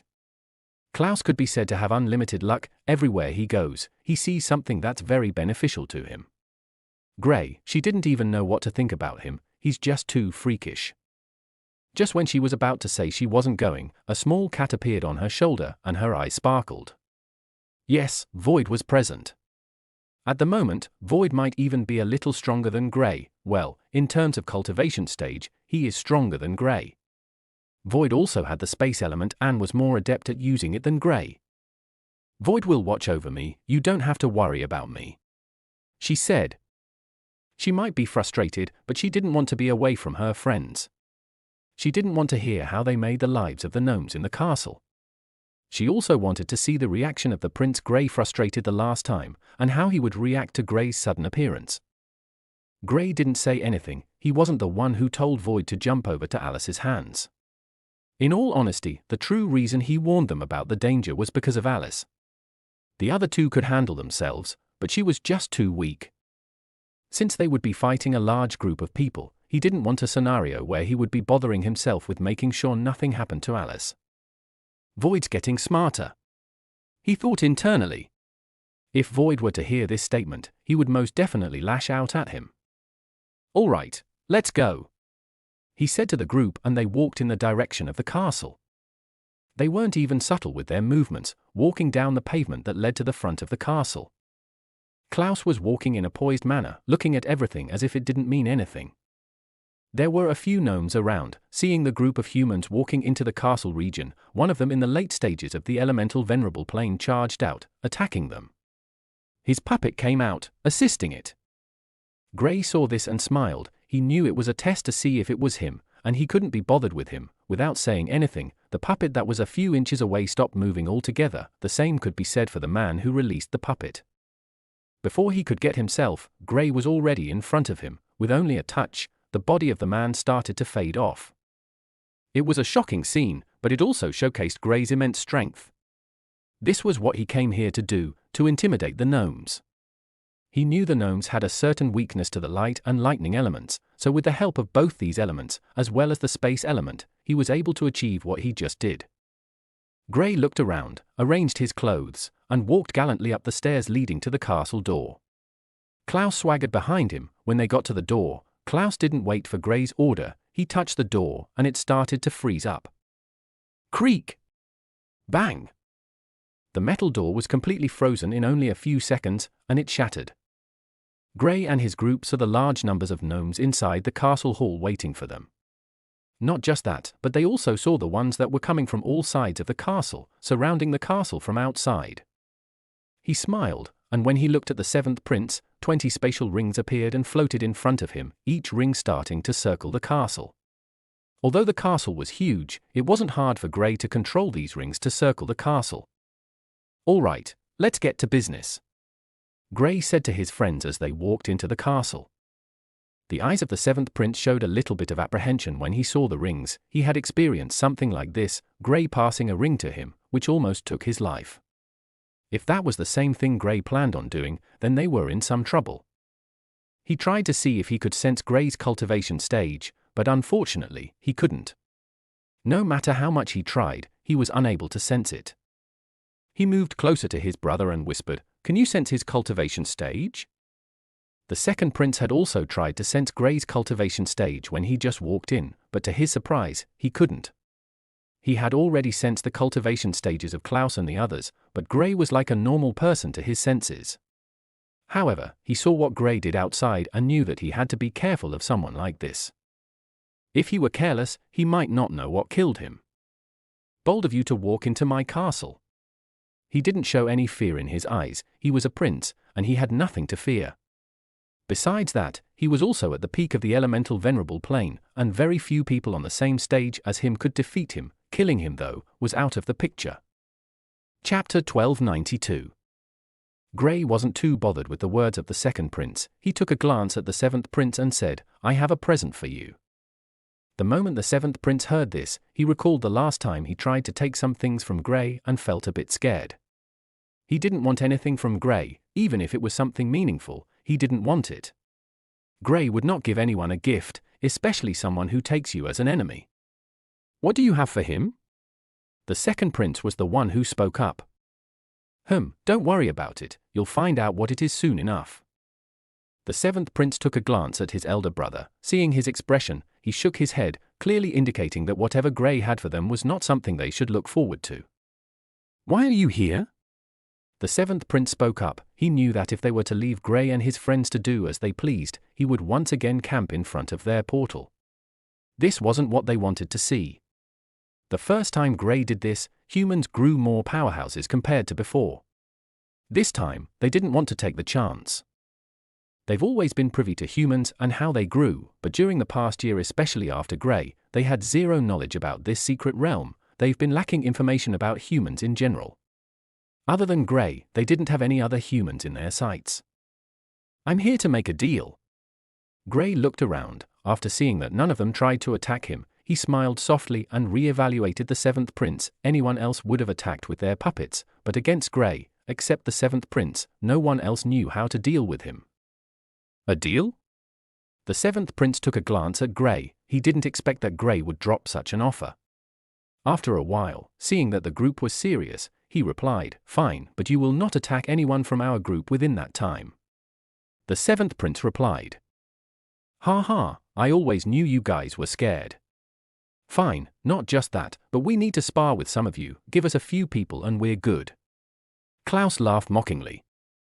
Although he knew that the seventh prince was afraid of Gray, he didn't expect it to be in such a manner. The expression of both the seventh and second prince turned sour.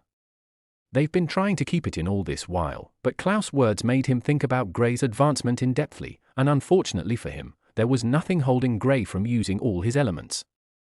"You don't want to do this, you'll only regret it," the seventh prince said with Gray standing before them. "I'm not afraid, show me everything you have," Gray replied calmly. The eyes of both princes changed slightly. Usually, whenever they were facing someone weaker, all that they needed was the rude awakening of reality, but in this situation, they didn't have the advantage. Instead, they were the ones who needed the rude awakening. There was no one who could help the group other than him.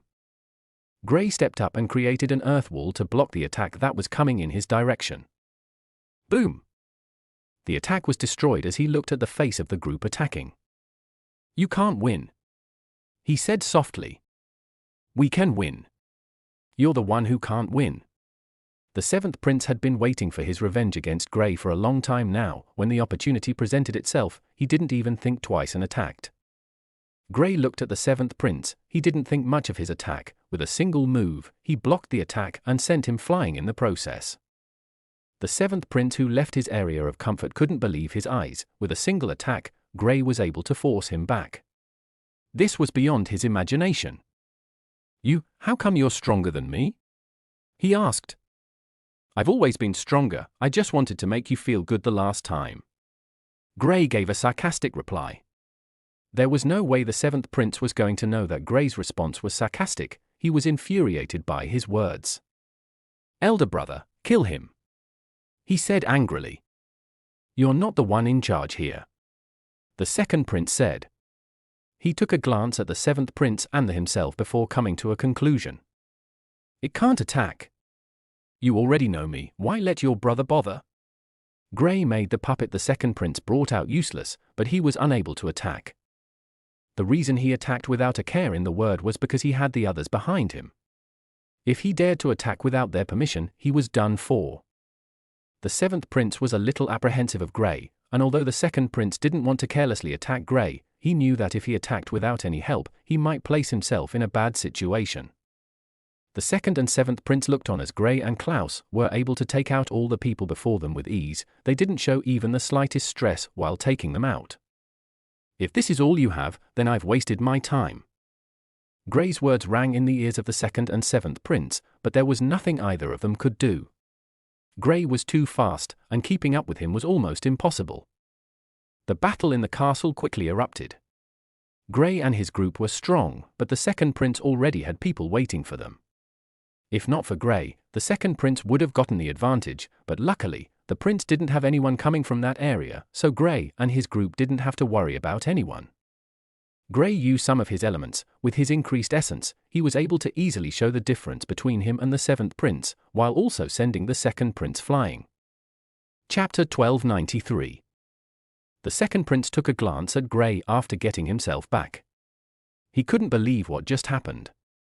He was someone at the peak of the elemental venerable plane, yet Gray was able to send him flying with just one attack. In his defense, he didn't expect Gray would attack him in such a manner, and also wanting to make sure he protected his younger brother, he didn't allow the impact to affect him. Although they were both vying for the same position, he didn't dare to watch his younger brother die. Knowing his father, he knew that the consequences of such action would be severe. He calmed himself down, took a glance at the others that were in the hall. Gray and his group managed to force the first few people who wanted to attack back, but there was still a good number of people present. "Look, you came with an offer, and we agreed to it. What's the meaning of this?" the second prince asked coldly. "I didn't take you guys to be someone who would cower, so it's either you want to attack me secretly, or you're waiting for more reinforcement. It's better I do away with you now, than to wait for you to come back with stronger people." Gray replied coolly. He didn't believe the words of the second prince. Only a fool would easily believe the words of their enemies. Gnomes have always taken humans to be inferior to them, so now that they were being forced to do something they didn't want to, it's natural they would react in a manner expected by everyone. "Good guess." The second prince smiled. There was no need to pretend anymore. To be honest, after testing Gray out, this was his plan. Presently, there were only 2 more people who were at the peak of the elemental venerable plane. He wasn't confident that they would be able to kill Gray, so he wanted to call for more people at the peak of the elemental venerable plane. If at least 8 to 10 more people came over, they would be able to easily kill Gray. "Anyone can guess your plans," Gray said. "Since we're on the same page now, what are we waiting for?" Gray was the first to attack. The orbs outside started exploding. The second gnomes from outside the castle tried to get in. He didn't need to worry about the castle collapsing. He had already sensed the massive array that was placed here. It would protect the castle and take most of the impact from the explosion. However, those outside wouldn't be as fortunate as those inside the castle.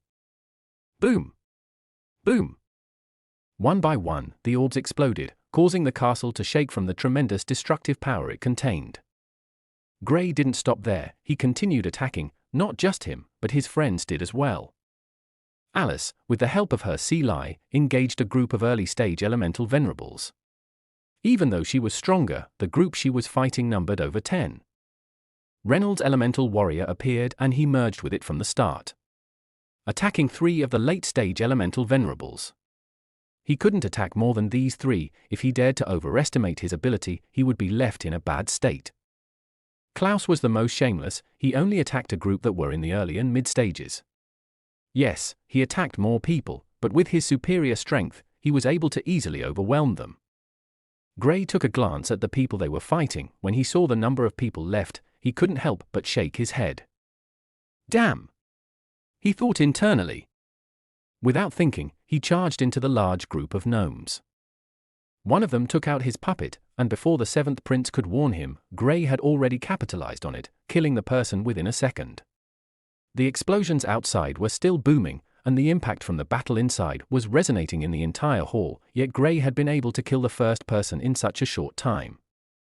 Grey didn't think too much about it. The person he killed was standing in a group of 5, he appeared in the middle and used his space element. A terrifying repulsive energy spread out, forcing everyone away from where he was. Each of the 5 people were sent flying in areas that had people grouped up. Grey used the switch skill and switched places with one of them. He unleashed a powerful attack there, before disappearing and switching places with another one of the other 4. Once he appeared, he attacked once again, using the space element to unleash a destructive attack similar to spatial distortions. The group he hit with this attack didn't know how they died. They were dead even before Grey changed places with another figure. The 2 princes, and a group of 7 that were in the late stages were stumped beyond words. Grey's efficiency was impressive, they were in awe of his abilities. The 7th prince, who had already seen some of Grey's abilities, was still shocked. The scene before him was mind-blowing. You're watching? Kill him. The 2nd prince was the first to come out of his awestruck state. At this pace, he was certain that Grey would be able to finish off everyone, and they would keep on watching in marvel. It couldn't be helped, Grey's coordination was shocking. One has to know that it hasn't even been more than 10 seconds since Grey used the first attack, yet he had already killed more than 10 people. It was unknown how many people died outside from the explosions of the orbs. The 7th prince was a little afraid. Grey was too strong. Yes, they had more people, but it doesn't seem to have any effect. Grey was like a fish in water, killing as he pleases. He exchanged glances with his younger brother, and they both showed the same expression, dread. Yes, they were scared of this enemy standing before them. Chapter 1294. We should leave. The 7th prince said. No need. I'll assist them. There's no way he can defeat all of us together. He might be powerful, but don't forget who I am. The 2nd prince threw the feeling of fear to the back of his head. The 7 late-stage elemental venerables that he sent out had already been able to stop Grey from killing anyone else, but there were inscriptions that lit up the sky, attacking anyone below the 5th stage. Grey wasn't even holding back, he was killing everyone that he could. The more he killed, the better for them. Klaus and Reynolds had been able to kill 1 person each. Alice was able to hold the people she was fighting back, which was enough for her. The 2nd prince walked forward and joined the group of 7. He didn't want to return home in the same manner as his younger brother, he wanted to win and show everyone why he should be the next emperor. Unfortunately for him, his opponent was Grey. Grey might not be as strong as all of them combined, but he was very versatile, and with so many elements at his call, he wasn't afraid. At most, he would escape. The battle intensified the moment the 2nd prince joined in on the fight. Of everyone present, he was the one who possessed the most powerful attack. Except for Grey's Chaos Orb, nothing else could match his attack power. Unlike the 7th prince, who had 5 elements, the 2nd prince only possessed the fire and darkness elements. He could use both so perfectly that it was hard to differentiate them. The 2nd prince had trained his use of both of his elements to a stage where he could merge both, giving him a blackish flame that possessed the abilities of both the fire and darkness element. It was almost like a special flame, but it wasn't on the same level as Grey's blue flames. The 2nd prince used his black flames, burning down the earth wall Grey created. The others used the opportunity to attack with their respective elements. Gray used his blue flames to counter. Seeing that he was being suppressed, he used his lightning element to force them back. The reason he had been able to fight with them had a lot to do with the chaos energy he merged with the origin source. With both combined, his attack power was more than what he would usually produce. He has always possessed strength equal to someone who was at least a stage ahead of him. Adding the merged form of the chaos energy and origin source, his attack was on another level. The seventh prince didn't join the battle, not that he couldn't, but his strength was minimal. Seeing that he was practically useless against Gray, someone he was at least able to put up a fight against the first time they met, he felt a little depressed. Even Gray's friends were all stronger than he was. The only person he could try to cause problems for was Alice, not because he was stronger than her, but because she was fighting more people and him joining would count as a means of distracting her. He thought about it and decided to stay put, ready for a quick getaway. To be honest, he was a bit scared of Gray. If not for his superior strength the last time he saw Gray, he knew he would not have survived the encounter. Gray was ruthless. This is something he is aware of. With his meager strength, Gray might just decide to kill him even while being bombarded by the seventh prince and the others. Boom! Bang! Klaus and Reynolds were fighting with all their might. It wasn't easy being in such a brawl, but they were both too excited to care. Ha ha, Ray, this is the life! Klaus yelled to Reynolds after sending someone flying in his direction. Reynolds, in his full elemental warrior armor, swung his sword at the person, cutting the person with the lightning sword. Yes. Now I know why Gray's always traveling. This is fun. The group they were fighting against felt like they were fighting against two psychopaths. Well, in all honesty, they were not too far from being referred to as psychopaths, especially given how they currently look. They were both covered in blood. It was unknown if it belonged to them or their enemies. Ice spikes rose from the ground, forcing those close to Klaus back. Klaus took the opportunity to move closer to Reynolds, and while Reynolds was attacking someone, he created an ice shield behind him. Just after he created the ice shield, an attack hit it, but it stood firmly. This was the reason he was still fighting so comfortably. Although he had been hit a few times, his defense was just too powerful. Only someone like the second prince could easily break it, and even he would need a few tries. Reynolds didn't even turn to thank Klaus. The gnome before him was already injured. This was the reason he discarded his defense and focused on attacking. You owe me something nice. Klaus used his domain, making the entire hall chilly. Klaus was not the regular water elementalist. His ice ability was far ahead of his normal water ability. His ice contained more raw power, making it a force to be reckoned with.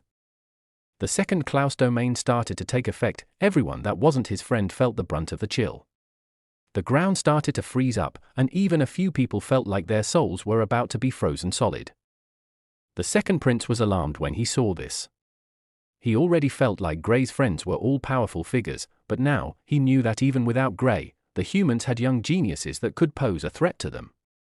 The only thing was that Gray posed the highest level of threat with his ability to cut off their links to their puppets. Chapter 1295. Alice, seeing that Klaus had used his domain, used hers as well. Unlike Klaus, she didn't occupy the entire hall with it. Rather, she used it to form a broadsword and grabbed the handle. The sword was over 3 meters long. Watching her hold the sword, Klaus and Reynolds burst out laughing. Alice didn't have the largest figure, standing 5'6". The broadsword was around double her size. However, it didn't change the fact that with the sword in her hands, she looked like the battle maniac she has always been lauded as. On one side of the broadsword was the ice ability of the sea lie, and on the other side was her fire element. The contrast on both sides shocked the people present. She charged into a group, slashing her broadsword at them. With just one attack, she sent a few people flying. The impact of the attack was beyond imagination. Reynolds also used his lightning domain, manipulating it to form a lightning armor around his elemental warrior's armor on his body. Now, there was not a single space left to see any part of him. He was fully covered by lightning. The eyes of the second prince almost popped out. When he first saw Reynolds' elemental warrior, he was already stunned. Seeing them merge sent chills down his spine. Now that he was seeing another form of it, he didn't know how to react. Gray and his friends were freaks, that's all he could say. Damn it! Where are they? He worried internally. After testing Grey out, the small time he chatted with him, he used it to summon the other peak elemental venerables that were in the realm. Sadly, they were not close, so he had to take up the monumental task of holding back Grey and his friends.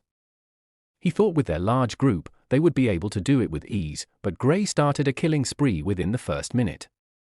In all of his life, even after being with multiple generals and in a few wars, he has never seen anyone that was as proficient in killing as Grey was.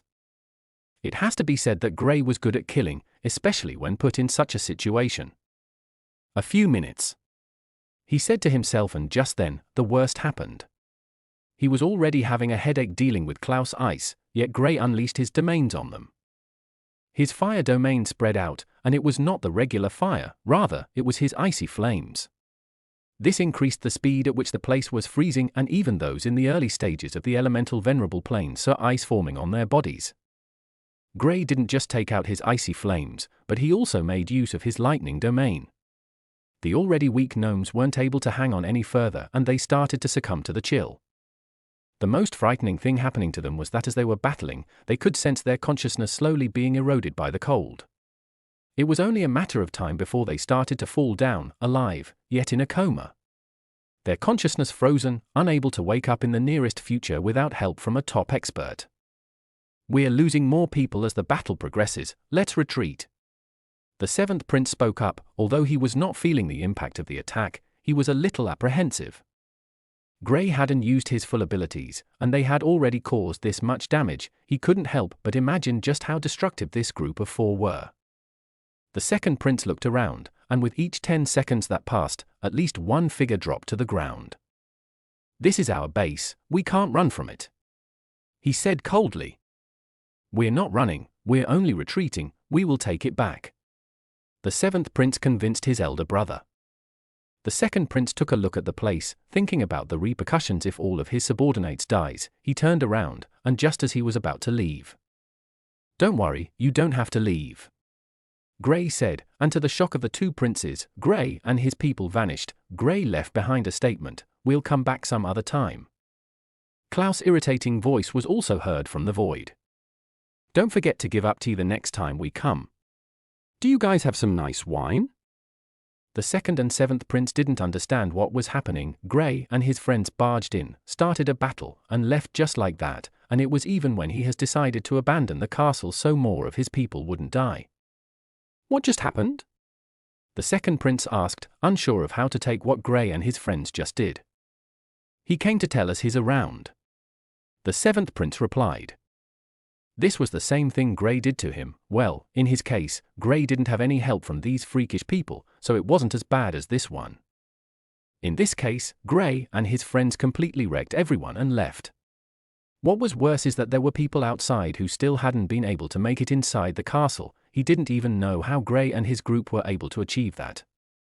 Unknown to them, the array present in the castle was what Grey used to help himself block help from coming in. With a smaller number of people, they would be able to fight to their heart's content without having to fear being overwhelmed. "This, what?" The second prince was trying to speak, but he couldn't put his words together. He was shaken to the core. He had never seen any act of such caliber in his life. In a forest some kilometers away from the gnomes' hideout, Grey and his group were breathing heavily, all gassed out. They might have put on a calm front when fighting, but they were tired. Klaus and Reynolds were on the verge of collapsing. "That was fun! Damn!" Klaus exclaimed. Chapter 1296. "What's next?" Alice asked. "They've attacked the two princes, giving them a warning." After the battle, she didn't feel there was a need to attack them further, except Grey had plans of killing the princes. The princes were already scared of them. They would stay put and refuse to leave their zone for the meantime since they didn't want a situation where they would be attacked by Grey. "I don't think they will do anything anytime soon. We can just hang around just to be sure." Grey knew the princes wouldn't be careless henceforth, and that was what he wanted. With the princes too afraid to leave, it would make the lives of the others better. The princes will bring all their powerhouses together, giving humans the chance they need to seek treasures and increase their strengths. Grey took a look at his friends, a smile on his face. To be sincere, he enjoyed the battle. It was both thrilling and dangerous. Any mistake and things might have gone bad for them. Luckily, everything was fine in the end. Alice and Reynolds were both powerful, Klaus as well, and they didn't try to fight people too strong. Gray also fought tactically, using his elements to his advantage. His battle awareness was supreme, and it showed itself when the battle started. The manner at which he killed the first group scared the others, which gave him more free rein to continue his wanton killing spree. The second prince was the only one in at the peak of the elemental venerable plane, which gave him the edge.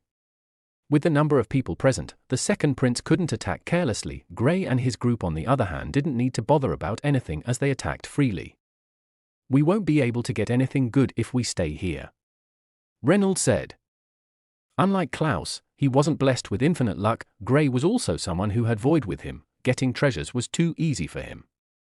Him on the other hand needed to go through a lot of difficulty to get just one good treasure, so he was always hoping to take advantage of any opportunity that presented itself.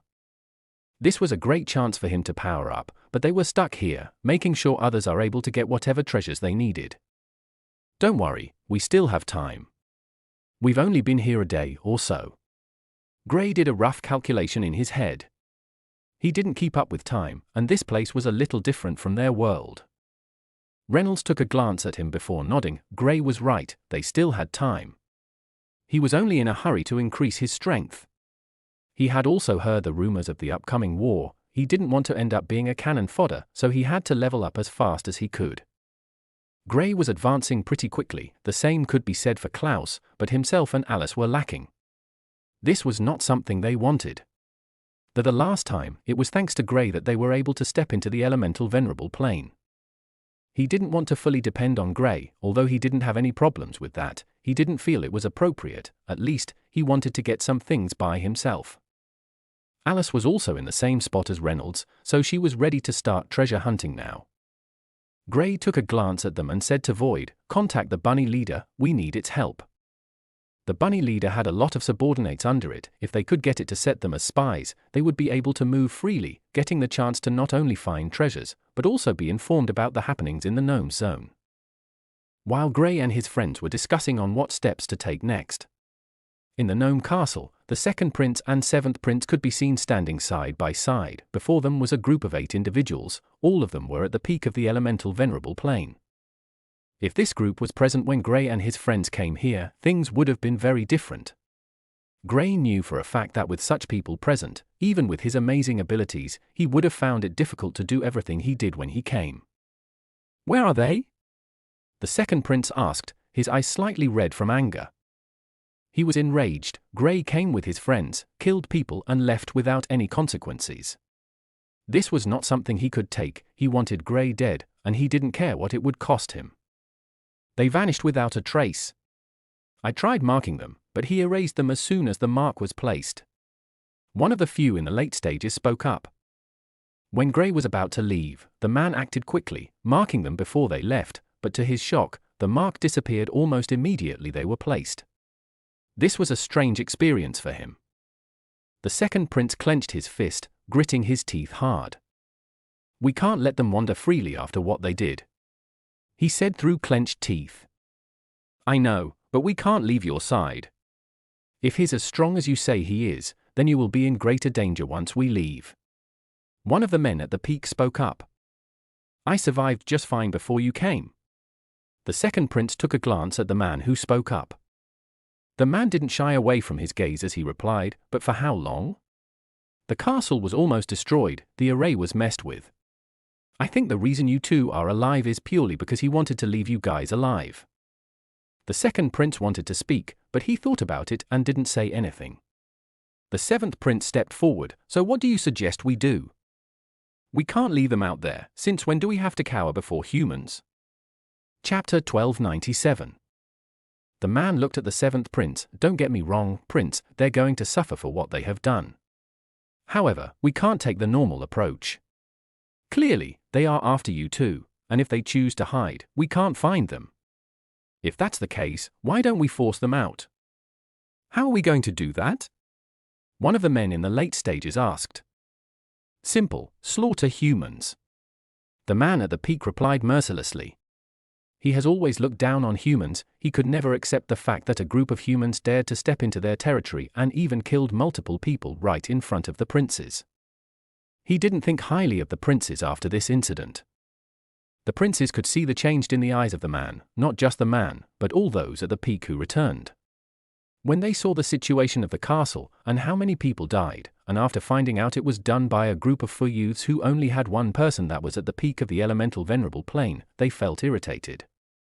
Since that's what we've come up with, we should execute it then. I'd like to see how they would react. The second prince said.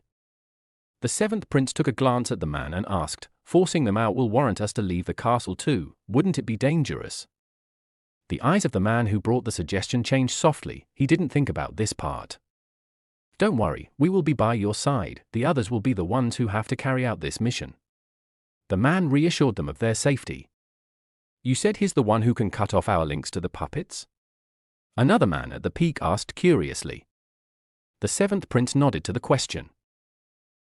He's too dangerous. We must kill him, no matter the cost. The man said. Exactly. This was all the 2nd prince wanted to hear, how to kill Grey as soon as possible. Forcing Grey out will take quite some time. He wasn't interested in wasting so much time. The sooner he killed Grey, the better he would feel. All right, I have a plan, but it will put the princes in some danger. Don't worry, we will ensure your safety. The man at the peak said. Go on, we're listening. Grey and his friends made camp close to the castle. Although they were not directly close to the castle, they were not too far from it. Within a few blinks from Grey, he can appear there whenever he wants to. The group stayed there, awaiting the arrival of the bunny leader. Grey knew that with the bunny leader's help, they would be able to make life hell for the gnomes while also heading out and getting treasures for themselves. The area they made camp had 0 things of interest. If not for the fact that they needed to keep the gnomes in check, they would have never stayed in a place like this. It has been over 5 hours since the battle and everyone had more or less recovered from the fight. With Klaus present, they weren't too bored. The bunny leader appeared 2 hours later. It had been running there with all its speed. Grey released it after they just entered the secret realm, so the distance between them was quite far. What do you want? The bunny leader asked. It was standing on the head of a larger bunny that was at the peak of the sage plain. Grey looked at it from head to toe before saying, I want you to help me monitor the movements of some people. You can communicate with your subordinates even when far away from them, correct? The bunny leader nodded its small head. You just need to gather some information, they don't need to engage in any battles. Grey said to it. The bunny leader brought out some smaller bunnies, all were in the sage plain. The bunnies were so small that finding them in a short grass would be almost impossible. Grey told the bunny leader where he wanted to send the bunnies to, and the bunny leader followed his commands. It didn't even take up to 20 minutes before he got a report from one of the bunnies. The princes were moving. Grey didn't want them to leave this area. He wanted to make sure they were within his grasp. He knew the others at the peak had arrived. He sensed their auras after they escaped. It's a trap, he said to the others. You don't have to be a genius to know it's a trap, Klaus said. What are you going to do? He asked Grey. I'll go see what they have to offer. I can't let them leave this place. With the princes here, the other gnomes would not dare to attack rashly since they know the life of their prince would be at stake. Grey answered calmly. He wasn't scared of their trap. The best he could do was go alone and escape if things went south. You know they have more powerful people now.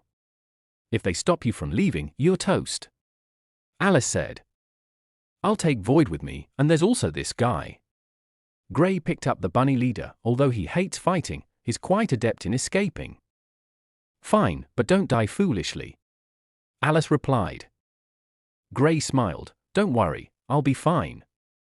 Grey picked up both Void and the bunny leader. After getting the direction of where the 2 princes were located, he charged there. Klaus and Reynolds were a little worried. They felt they should go with him, but sensing they weren't as strong as Grey, they decided to sit it out.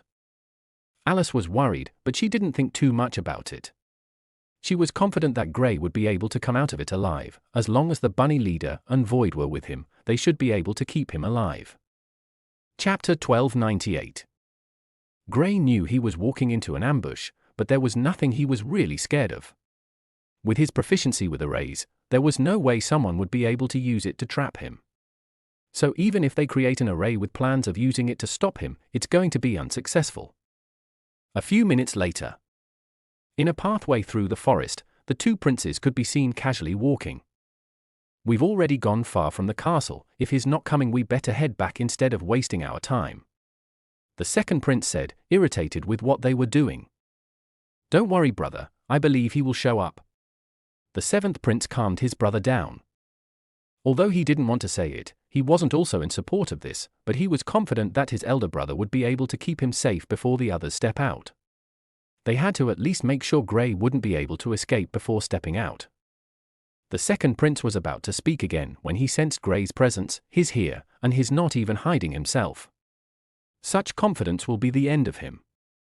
He dared to come to the castle, you should already know he dares to do anything. The seventh prince wasn't surprised that Gray came. If anything, he would be surprised if Gray didn't show up. "I can't believe you miss me already. It has only been a few hours, and here you two are," Gray said as he appeared. "You're too confident in your abilities," the second prince said. He looked at Gray and asked, "What do you think of yourself?" "I'm supreme. People like you can't harm me." Gray's response provoked the second prince, but he didn't attack. "Where are the others? Are they preparing a surprise for me or something?" Gray looked around. He couldn't sense the presence of others, which made him a little worried. "Void, take the bunny leader and scout the area. I need to be aware of the positions of the others," he said to Void, who was hiding in the void. Void and the bunny leader without making a fuss. The second prince, who was already at the peak, didn't sense anything strange. The seventh prince, however, sensed some ripples in space. The space element was one of his 5 elements, and he was quite good with it. He looked around but didn't sense any abnormalities. He decided to stay alert since he knew Gray was a tricky person to deal with. Gray noticed the slight change in the body language of the seventh prince and couldn't help but applaud his sharp senses. Void and the bunny leader were too fast for the seventh prince to sense. If he were in the same stage as the second prince, then he might have been able to sense them better. "You clearly know there are others. Are all humans this stupid, or are you just a special case?" the second prince said with a straight face. To be honest, he didn't see the reason for Gray to come here just because they were leaving the castle. Even if he wanted them to stay, anyone with brains would know that they were walking into a trap. "I'm special," Gray replied with a smile. Still not able to sense anyone, he said, "Be quick with this, I have some things I need to attend to. Since they are not coming, I'll be taking my leave." Gray was about to leave when a voice sounded in the area. "Don't be in such a hurry, my friend, the fun just started." Gray turned to see who was speaking, but to his shock, he couldn't find anyone. "Void, any news?" he asked the duo. They were his greatest hope in sensing people hiding. The reply the duo gave him was one he didn't expect to hear. Neither of them had been able to sense anyone else in the area. This meant that to their senses, other than the two princes, there was no one else present except for Gray. "I don't like speaking with people I can't see. If you're not going to show yourself, I'll take it that you're a coward, just like all the gnomes." Gray's eyes were full of disdain. He wanted to force this person, or the others lying in wait, out. Once he could see the full strength of the gnomes in this secret realm, he would think of how to sort the issue out with them. "My prince, if you will." The voice came from all around.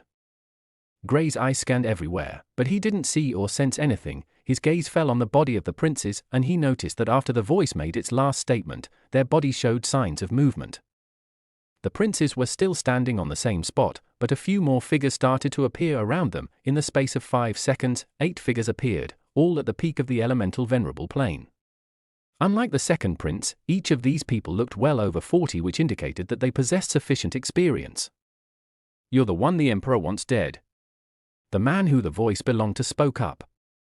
Gray took a glance at the man, and seeing how he was speaking, he knew he was most likely the one leading the mission. "I've never met your Emperor. I wonder why he wants me dead." Gray wore a thoughtful expression as he asked. "Kill him." The man wasn't in the mood to have a long conversation with Gray. Seeing that Gray was there, he attacked. Unlike the princes, he had nothing to tell Gray. Gray was taken aback. he wanted to delay them a little longer and try to get Void and the bunny leader to help him out with creating an array he could use to make life difficult for them. The man obviously wasn't interested in giving him that chance. Chapter 1299. Boom! Crack! The ice wall Gray created to block the attack of the man was destroyed with just one attack from the man. The attack power of the man was superior to that of the second prince. Gray didn't dare to take the impact of the rest of the attack. With a simple movement, he dodged the attack. But he was met with another attack from another one of the men at the peak of the elemental venerable plane. This might have been a bad idea. He thought internally as he scurried to dodge the attack. He turned his attention to one of the men. Just as he was about to use the space element, he noticed that the space in the area has been sealed. Great! He exclaimed internally. Of course, he didn't show any signs of frustration. He was still cool-headed as he fought against all 8 of them. The second prince was watching, not joining in on the battle. Void and the bunny leader were also watching the battle, getting ready to intervene when needed. The bunny leader didn't mind sacrificing a few of his bunnies to help distract the men Gray was fighting so Gray would be able to escape. Gray and the men got into an intense battle from the start. None of them gave the other a chance. Even after being overpowered by his opponents, Gray didn't only defend, rather, he attacked whenever the opportunity presented itself. He knew that defending only would put him in a bad spot. 2 inscriptions lit up the sky, both over 5 meters large. The reason he didn't create more was so that he could use the inscriptions at their strongest. Each of the 2 inscriptions had attack power almost equivalent to a 9th stage elemental venerable, which was an amazing thing. The gnomes didn't bring out any of their puppets, which made life a little easier for Gray. Well, it would have been much easier for him if they do decide to bring out their puppets, since he could capitalize on it and defeat them in a jiffy. Gray used his speed to the maximum, dodging all the attacks coming his way while also making sure he countered. The inscriptions helped him a lot as he was able to halt some of the attacking sequences of the group he was fighting against. Boom! He was sent flying, crashing into a tree by the side, completely destroying it. The 8 gnomes rushed toward the place he crashed. Unfortunately, they didn't see him there. Rather, they were met with a powerful explosion that forced all of them to retreat. Gray had managed to not only leave that place, but he left 3 fusion orbs that contained more of the space element. The spatial tear that occurred right after the explosion caught one of the gnomes, almost destroying his body. Fortunately, he reacted quickly and only lost an arm. The other 7 who were fortunate to have escaped from the region looked at each other, fear hidden deep in their eyes. Never did they believe that even under such circumstances, Gray would be able to unleash such a deadly attack. What made it more frightening was that he didn't use this attack all this while. Rather, he waited for them time all of them would be together and used it, getting the best possible result out of it. This boy shouldn't be taken lightly, he must be killed. The man leading the group said with a cold expression. Gray had opened his eyes to what the 2nd and 7th prince saw. He was a threat to everyone. If he was allowed to grow more, then they would be even more danger. At the moment, they've been able to ascertain that he wasn't at the peak of the elemental venerable plane yet. If someone at the 9th stage of the elemental venerable plane could fight against 8 peak elemental venerable to a draw, and still even manage to threaten their lives, it was unknown what he would be capable of doing once he gets to the peak. Such a shame. I thought I would have been able to kill one of you. Gray's voice came from above them. When they raised their heads, they saw Gray staring down at them. He was still in a good condition. This meant that the previous attack that sent him crashing into a tree was a ruse. He only pretended to have been hit. Such cunningness plus his shocking abilities makes him a fearsome opponent to have. Kid, I must give it to you, you're special. The leading gnome said. I've heard that a few times. Gray said in a nonchalant manner. Have you ever thought of joining us? The leader of the gnome group asked a question that shocked everyone present. Even the 2 princes and Gray were speechless. They didn't accept such a request. Join you guys? Gray couldn't help but ask. Before the man could reply, he added, hard pass. You guys made me run for my life for months. I'll never forgive that.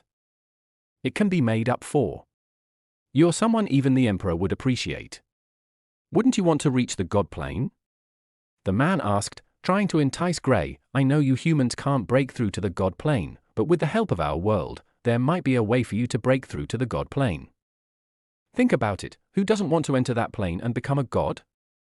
Gray took a glance at the man. At this point, he was flabbergasted. He knew that the chances of breaking through to the god plane in the human world was non-existent. That was what has been said for a long time now. Not that he had any thoughts of breaking to the god plane for the moment, just being in the elemental sovereign plane was an amazing thing. The god plane. He muttered softly and his expression changed lightly. The eyes of the leader of the gnome group showed some delight. There seems to be some hope in getting Gray to join them. Chapter 1300. Sorry, not interested.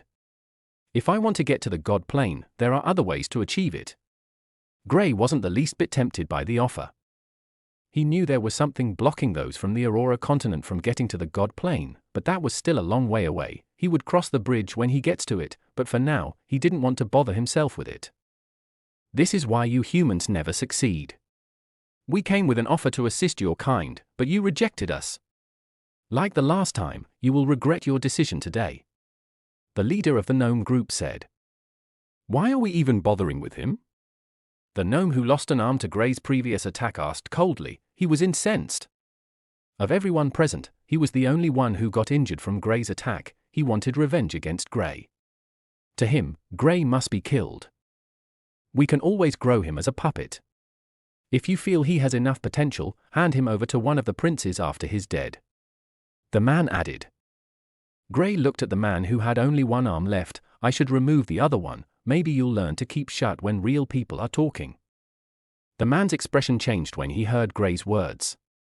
Gray was disregarding him, which was something he could not take from someone he believed is inferior to him. Kid, I'll enjoy killing you. The man licked his lips before attacking. Gray smiled when he saw this. The time he was speaking with them, he had already set up an array with the help of Void and the bunny leader. Now, all he had to do was to kill one of them before retreating. He knew he wasn't strong enough to kill all of them now, so he wanted to kill at least one of them before leaving. This will make them more wary and they wouldn't want to cross paths with him for the time being. His intention was simple: intimidate them.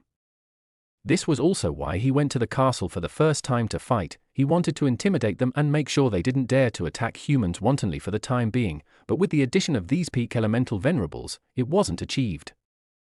But now, if he can kill one of these peak venerables with the many people present, the rest would be wary. After all, who wasn't afraid of death? The man was charging over when Gray's figure suddenly multiplied. To the ordinary eyes, more Grays appeared, but only a few people knew that it was just Gray's afterimages. He was moving so fast that before one afterimage could dissipate, another appeared. He was not just using his physical speed, but he was also using all his elements that could boost his speed.